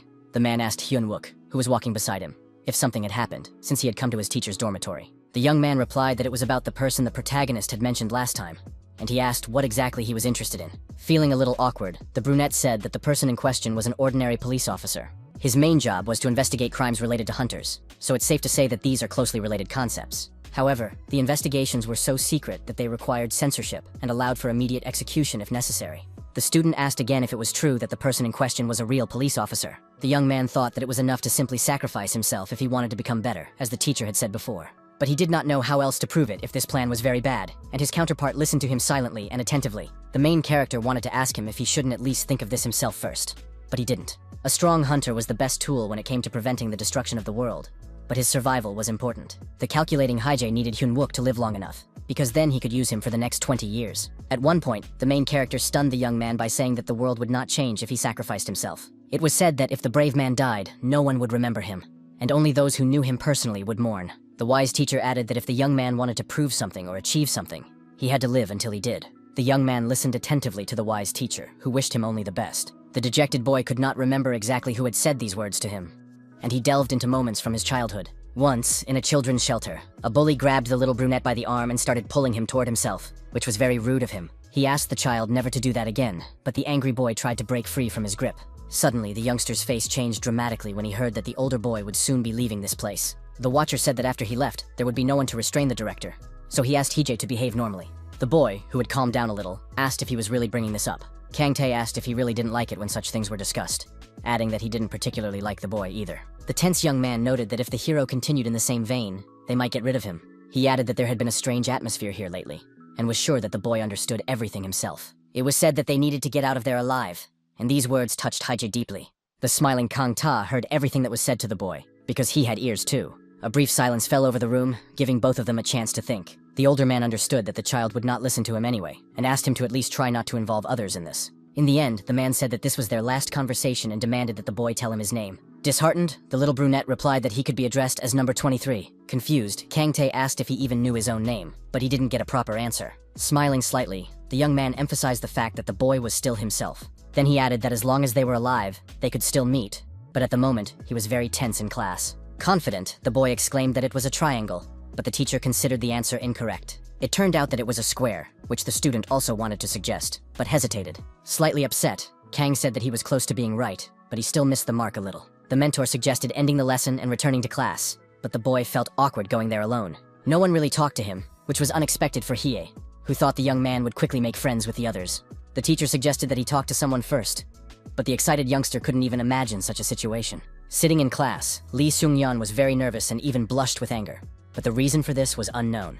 The boy shouted, asking why the teacher didn't just tell them the answer to the difficult question, saying that he was already being too lenient. The student noted that the others had come up with all sorts of simple ideas, but the teacher continued to reject his options. Hyjae, who did not succumb to provocation, asked him to continue thinking, and decided to ask the silent Hyun-wook for his opinion. The man said that if the boy couldn't come up with anything, they would end the survey, but he suddenly said he had an idea. Smiling, his counterpart asked if it was true, and was even surprised by the student's suspicious enthusiasm. The student said that first they would fill the area with smoke to dull the goblin's sense of smell and force them to rely on their hearing. Then the brave young man decided to act as bait, which once again emphasized his selflessness. The serious teacher noted that it sounded like his first plan, and asked if the young man had corrected his inability to return. The young man confidently stated that he would simply kill all the monsters and get out of the dungeon alive. He added that he would fight and retreat to the gate at the same time, and as soon as he reached the exit, it would be his victory. The thoughtful hero began to carefully analyze the commander's plan in his head, in order to find flaws in it. The stunned students watched silently as the cool-headed young man waited for his opponent's assessment. The smiling Hyjae could help them develop the skills they lacked, but they would have to overcome their insecurity and weakness of spirit on their own. In his inner voice, the master noted that, in his own way, the cheerful young man had coped with the task. With a flash of a smile, the calm mentor gave the young man a passing grade, which came as a shock to everyone present. Lee Seung-yeon, who was on the verge of tears, exclaimed that this was literally the same thing the leader had suggested earlier. The teacher replied that if he didn't understand, then he had room to grow, while the others looked at him in bewilderment. According to the teacher, Han Yun-young and Jin Woo were still struggling to understand, but the others seemed to have understood everything well. The man asked if Kang-ta remembered the words he had said earlier, and the boy said that he had a lot to learn to become a hunter. The mentor had already warned the fighters from Daesun, so he asked the boy to take their books and write a summary of each one. Smiling, the main character noted that the kid was doing well, and added that he definitely had talent. At that moment, the angry Lee Seung-yeon looked at the newcomer in the class, who, unlike him, was being praised. Then the boy lowered his gaze to his desk, and looked as if he wanted to cry from moral exhaustion. Confused, Hyjae looked at the seated students and asked if he hadn't said that the class was over. At that moment, he let the students go home, and when they went outside, they said goodbye to him and started to leave. The young teacher remained in the classroom alone with the dejected student who was unable to accomplish anything. The scene seemed quite familiar to the teacher, who decided to inquire about what was happening with the student. The sniffling boy didn't answer him, and the nervous man hoped it wasn't what he thought it was. Wiping away his tears, the boy asked if it was true that even Mr. Wu could see that he had no talent. He began to entertain the idea that he was simply not meant to be a hunter, and it sounded astonishing. The conviction quickly took hold in the student's mind, and he simply did not know what to do with himself. Suddenly, Lee Sung-yeon simply ran out of the office, asking the teacher to ignore his words. Left alone, Hee-jae was discouraged by what was happening and couldn't figure out what it was. Clutching his head, the teacher, who was extremely tense, wondered what was wrong with the young man. The guy began to suspect that there was some kind of initiation ritual at that time that triggered rebelliousness. Very soon, the young man met with Lee Myson, who knew that he wanted to talk about her nephew. The boy confirmed that this was the case and immediately apologized if she was busy and distracted by him. Smiling, the woman sarcastically asked if it mattered when Mr. Wu called her. Deciding not to drag it out, the beauty asked what the hero, who looked tense, wanted to say. Plucking up his courage, the cool-headed gentleman said that student Lee Sung-yeon had no talent, which sounded surprising. The teacher added that if the boy became a hunter, at this rate, he would die within 5 years. Deeply moved, the blonde woman was momentarily speechless and did not even know how to respond to his words. The man asked if she still wanted her nephew to become a fighter, even though it could lead to his death. It had been 3 months since Hee-jae met the children in Mendo, and that was enough time to assess their skills. Park So-hyun and Oh Hyun-wook were undoubtedly prodigies, and Choi Jin-woo had innate advantages thanks to his natural abilities. So Han-son excelled at assessing situations, while the emotionless Sun Song-jin impressed with her agility and speed. The beautiful Han Yoon-young, in turn, had an analytical mind, and Yu Hyo-young was a healer, so she was not taken into account. That left only Lee Seong-yeon, who, in time, might become a mid-level hunter. But the teacher did not think that would satisfy him. These words made Lee Mi-sun tense up, and she remained silent, trying to formulate a sentence. Still, she admitted that she was against her nephews attending the experimental school. The lady added that it was impossible not to understand all this, and believed that the young man was also well aware of it. The woman said that, in fact, Sun-jin's father was grandfather Sun-yeon's bodyguard. It was said that the girl woke up at about the age of 10, and her father was a real hunter. The beauty also added that the head of the family spent a lot of time with the girl, and Sun-jin later taught her nephew combat skills. And then, the blonde just thought it was cute how the children played together, so she started filming them and laughing. But when the youngster woke up, he began to clumsily repeat the same movements, and they looked realistic. Considering himself a hunter, the child began to beg Hong Seok-young to take him to school, and in the end, he got his way. Stressed out, Hee-jae heard the little story, looked down, and began to ponder the subject. 20 years later, there was something strange about the relationship between the charming Lee Mi-sun and her father. The girl fulfilled any request, no matter how difficult or, conversely, how trivial it was. Her gray-haired father always behaved extremely politely when giving orders or making important requests. The judicious hero tried to understand what the outcome would be if this relationship began, because of Lee Sung-yeon's greed. The gentleman said that he never thought that the school principal would accept anyone without the consent of a guardian. His counterpart said that the gentleman believed that if a person had a desire to learn, then he should have that opportunity. The brave man knew very well that this was how the blonde's nephew, who wanted to achieve more, had died. It was an unforeseen tragedy that resulted in Lee Mi-sun suffering a heavy loss. The pensive Hee-jae couldn't understand why the adults who had lost their protege felt guilty towards each other. The lady suggested that it would be better to leave her nephew alone for now, and the teacher agreed with her. It didn't seem like the boy would give up easily, but that was beyond the teacher's control. And now, the beautiful Lee had to deal with it. At the same time, the interlocutors said that each of them could tactfully talk about it with the child, after which an awkward silence ensued. At the same time, they touched on the topic of dealing with the situation at home, but again did so in an instant, which looked very ridiculous. At the same time, the boy was walking through the city in the evening, but he wasn't looking around. He was looking exclusively at his smartphone. His older brother wrote in the chat that they were going to hang out with friends, and his aunt asked the boy to have fun. Stressed out, Lee Sung-yeon didn't understand what was so fun about that, because he was worried about his friends. The boy noted in his mind that his friends were really good people, and there was no arguing with that. The guys didn't pay attention to the fact that he was the youngest grandson of President Dae-han, and even despite his poor skills, they never criticized him. But the fact that he had to be treated this way hurt his pride, and it upset the young man. After Mr. Hee-jae arrived, his abilities improved significantly, so for a moment he allowed himself to hope for the best. Unexpectedly, the young man ran into Kang Ta, who was coming from the store, recognized him, and immediately greeted him. The fierce young man said that because of him, even that hope was destroyed, because he was younger but always received all the praise and attention. The young man asked if he had anything to say, and his surprised counterpart replied that he was not in the mood. Morally exhausted, Lee Sung-yeon asked him not to talk to him and just go on his way. Looking closely at his companion's bag, the young man paused for a moment as if something seemed suspicious to him. He took into account the fact that Kang Ta was also staying at this hotel, as if it mattered. Grabbing the handle, the young man asked if it was dinner, and the slightly puzzled guy confirmed it. Looking at the green traffic light, the student asked his classmate to call him simply Hyun, since the age difference was only 1 year. Then Lee said he would treat him to a meal, because you can't survive on your own for long. but the newcomer felt uncomfortable. The serious boy said that his aunt, Lee Meeson, was a hunter and a master from Daeun.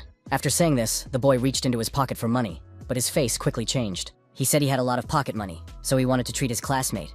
But a stranger was eavesdropping on their conversation around the corner. The boy offered burgers, but promised that next time he would buy his friends something tastier. At that moment, an unknown voice behind them addressed the students, and they turned around immediately.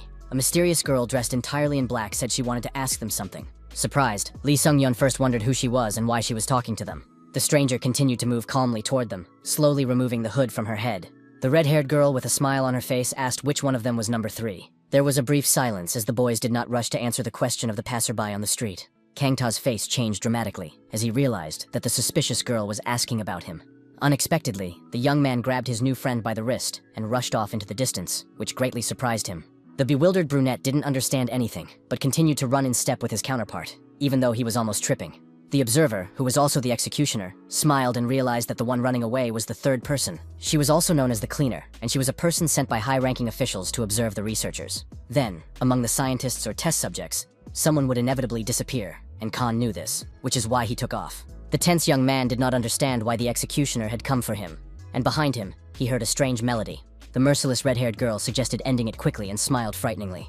Realizing the horror of the situation, the student continued to run headlong, his pupils shrinking in size. Unexpectedly, the opponent used red magic against the boys, who were already very frightened. Stunned, Lee Seong-yeon, seeing the blood on his friend's hand, cried out that he was wounded, although the young man himself did not even realize it. The surprised executioner couldn't understand how he managed to dodge, and the boy suddenly felt euphoric. Lowering her relaxed hand, the girl asked if he could handle the next test. Then she snapped her fingers, but the brave boy didn't even know what to expect from her. A powerful mana was directed right at the boys' backs, capable of throwing them a long distance. At the last moment, the brave Kang Tae threw himself on his classmate and covered him with his back, thus saving him from injury. The discouraged boy didn't even have time to understand what was happening and simply crashed onto the asphalt. Trying to catch his breath, number 3 thought to himself that this was enough. He felt immense joy when he realized that his lessons with Hia had meaning, which soon became apparent. Turning around, the alarmed boy saw a red-haired girl who had noticed his success. Laughing loudly, the lady said that the database was in complete disarray, but it looked very strange. His counterpart added that he could have just left everything as it was and raised the boy according to the rules, but now he had to do double the work.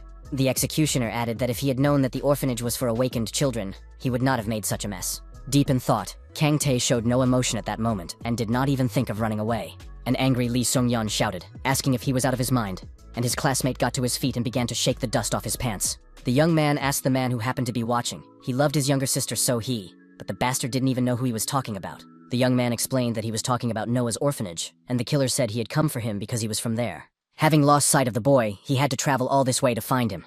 But if he had been there that day, everything would have been easier for everyone. Desperate, Kang realized that this man had killed his little sister, but even if he died, she would not come back to life, and the scoundrel would win. Now the student came to the conclusion that he should not have interfered, and his friend sitting next to him was in shock from what had happened. Clenching his fist, the young man said to himself that he should have told the teachers the truth without asking any questions. It was necessary to bring up the subject of what the director was doing and what they were doing to him at the research center. Feeling no particular emotion, he even felt sorry for killing someone who had succeeded in something. Turning to the third number, who was frozen in place, he suggested that he go with him. The brave man asked if the scoundrel would release Lee Seung-yeon if he agreed, but the brunette was very unhappy with this. The redhead replied that it was difficult, because if a witness remained, there would be problems, after which his opponent refused. The negative answer greatly surprised the killer, who had no intention of leaving just like that. Silently putting his right foot forward, he showed that he was clearly plotting something, even though it looked strange. Stomping sharply on the asphalt, the observer greatly alarmed the guys, who did not know what to expect from him. As a result of the cool stunt, a huge crack appeared in the concrete, leading into a red abyss. The completely calm executioner asked the boy if he could see it, but the meaning of his question was unclear. The bewildered Kang Ta immediately clarified what was going on, fearlessly looking into the ghoul's eyes. Stretching, the observer said that it was not a complete success, since the boy did not see what he had intended. Smiling slyly, the red-haired man asked again if it was true that the boy did not want to go with him.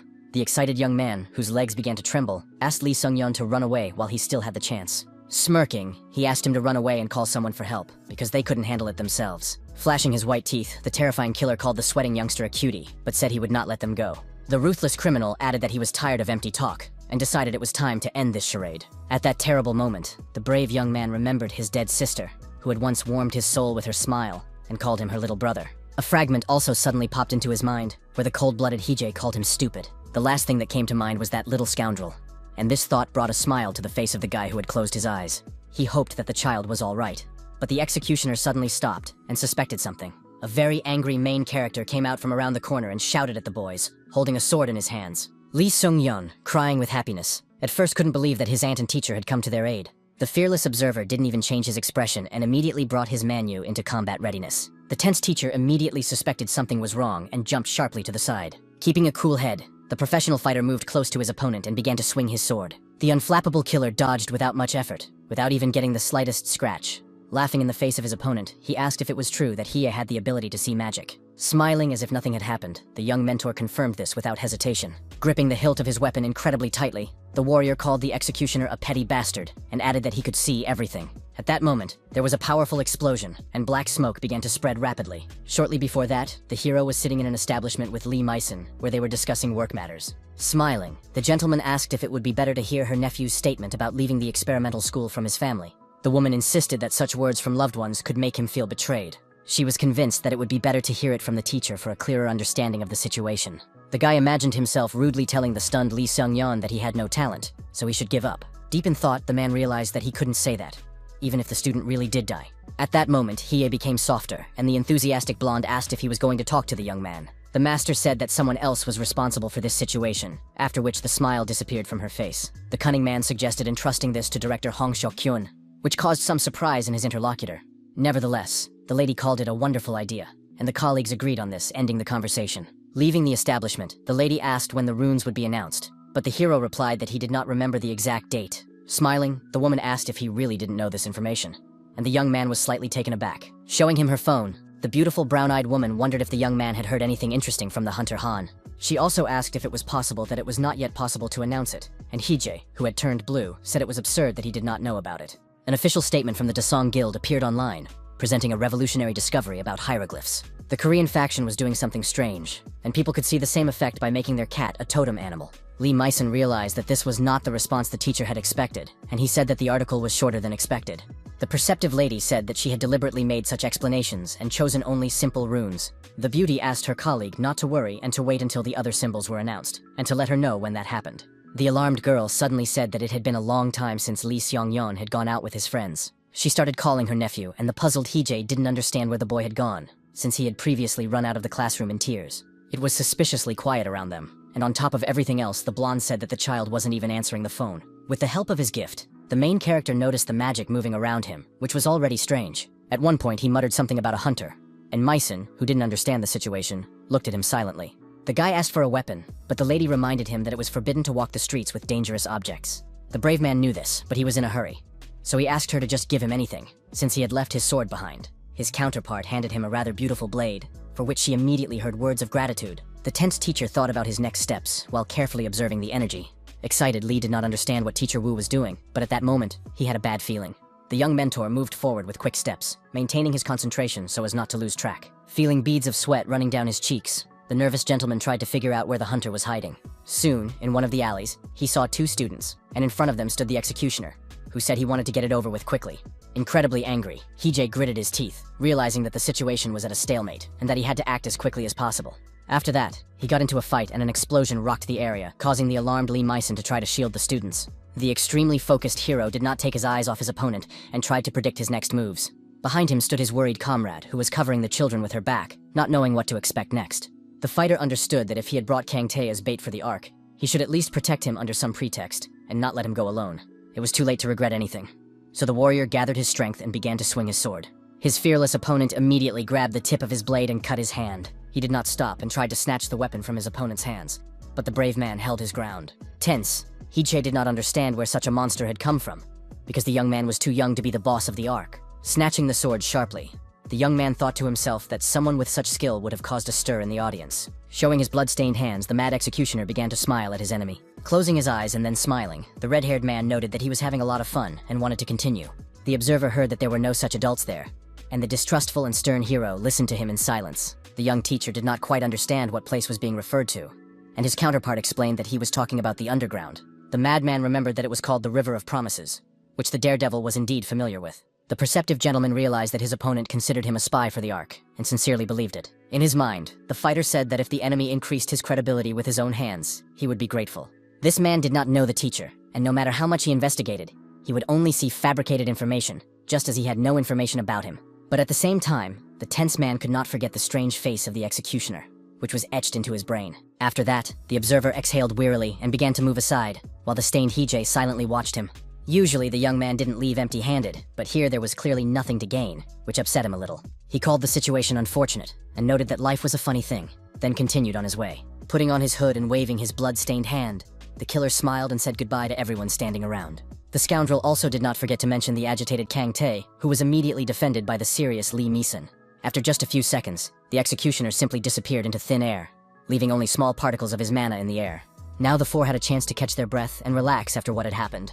A man suddenly appeared from around the corner, and upon seeing him, the main character flinched slightly in surprise. But, as it turned out, there was no reason to be alarmed, as it was the slightly shy Hong Seok-kyung who had arrived. Smiling, the sarcastic man asked if he was late, while continuing to scratch the back of his head.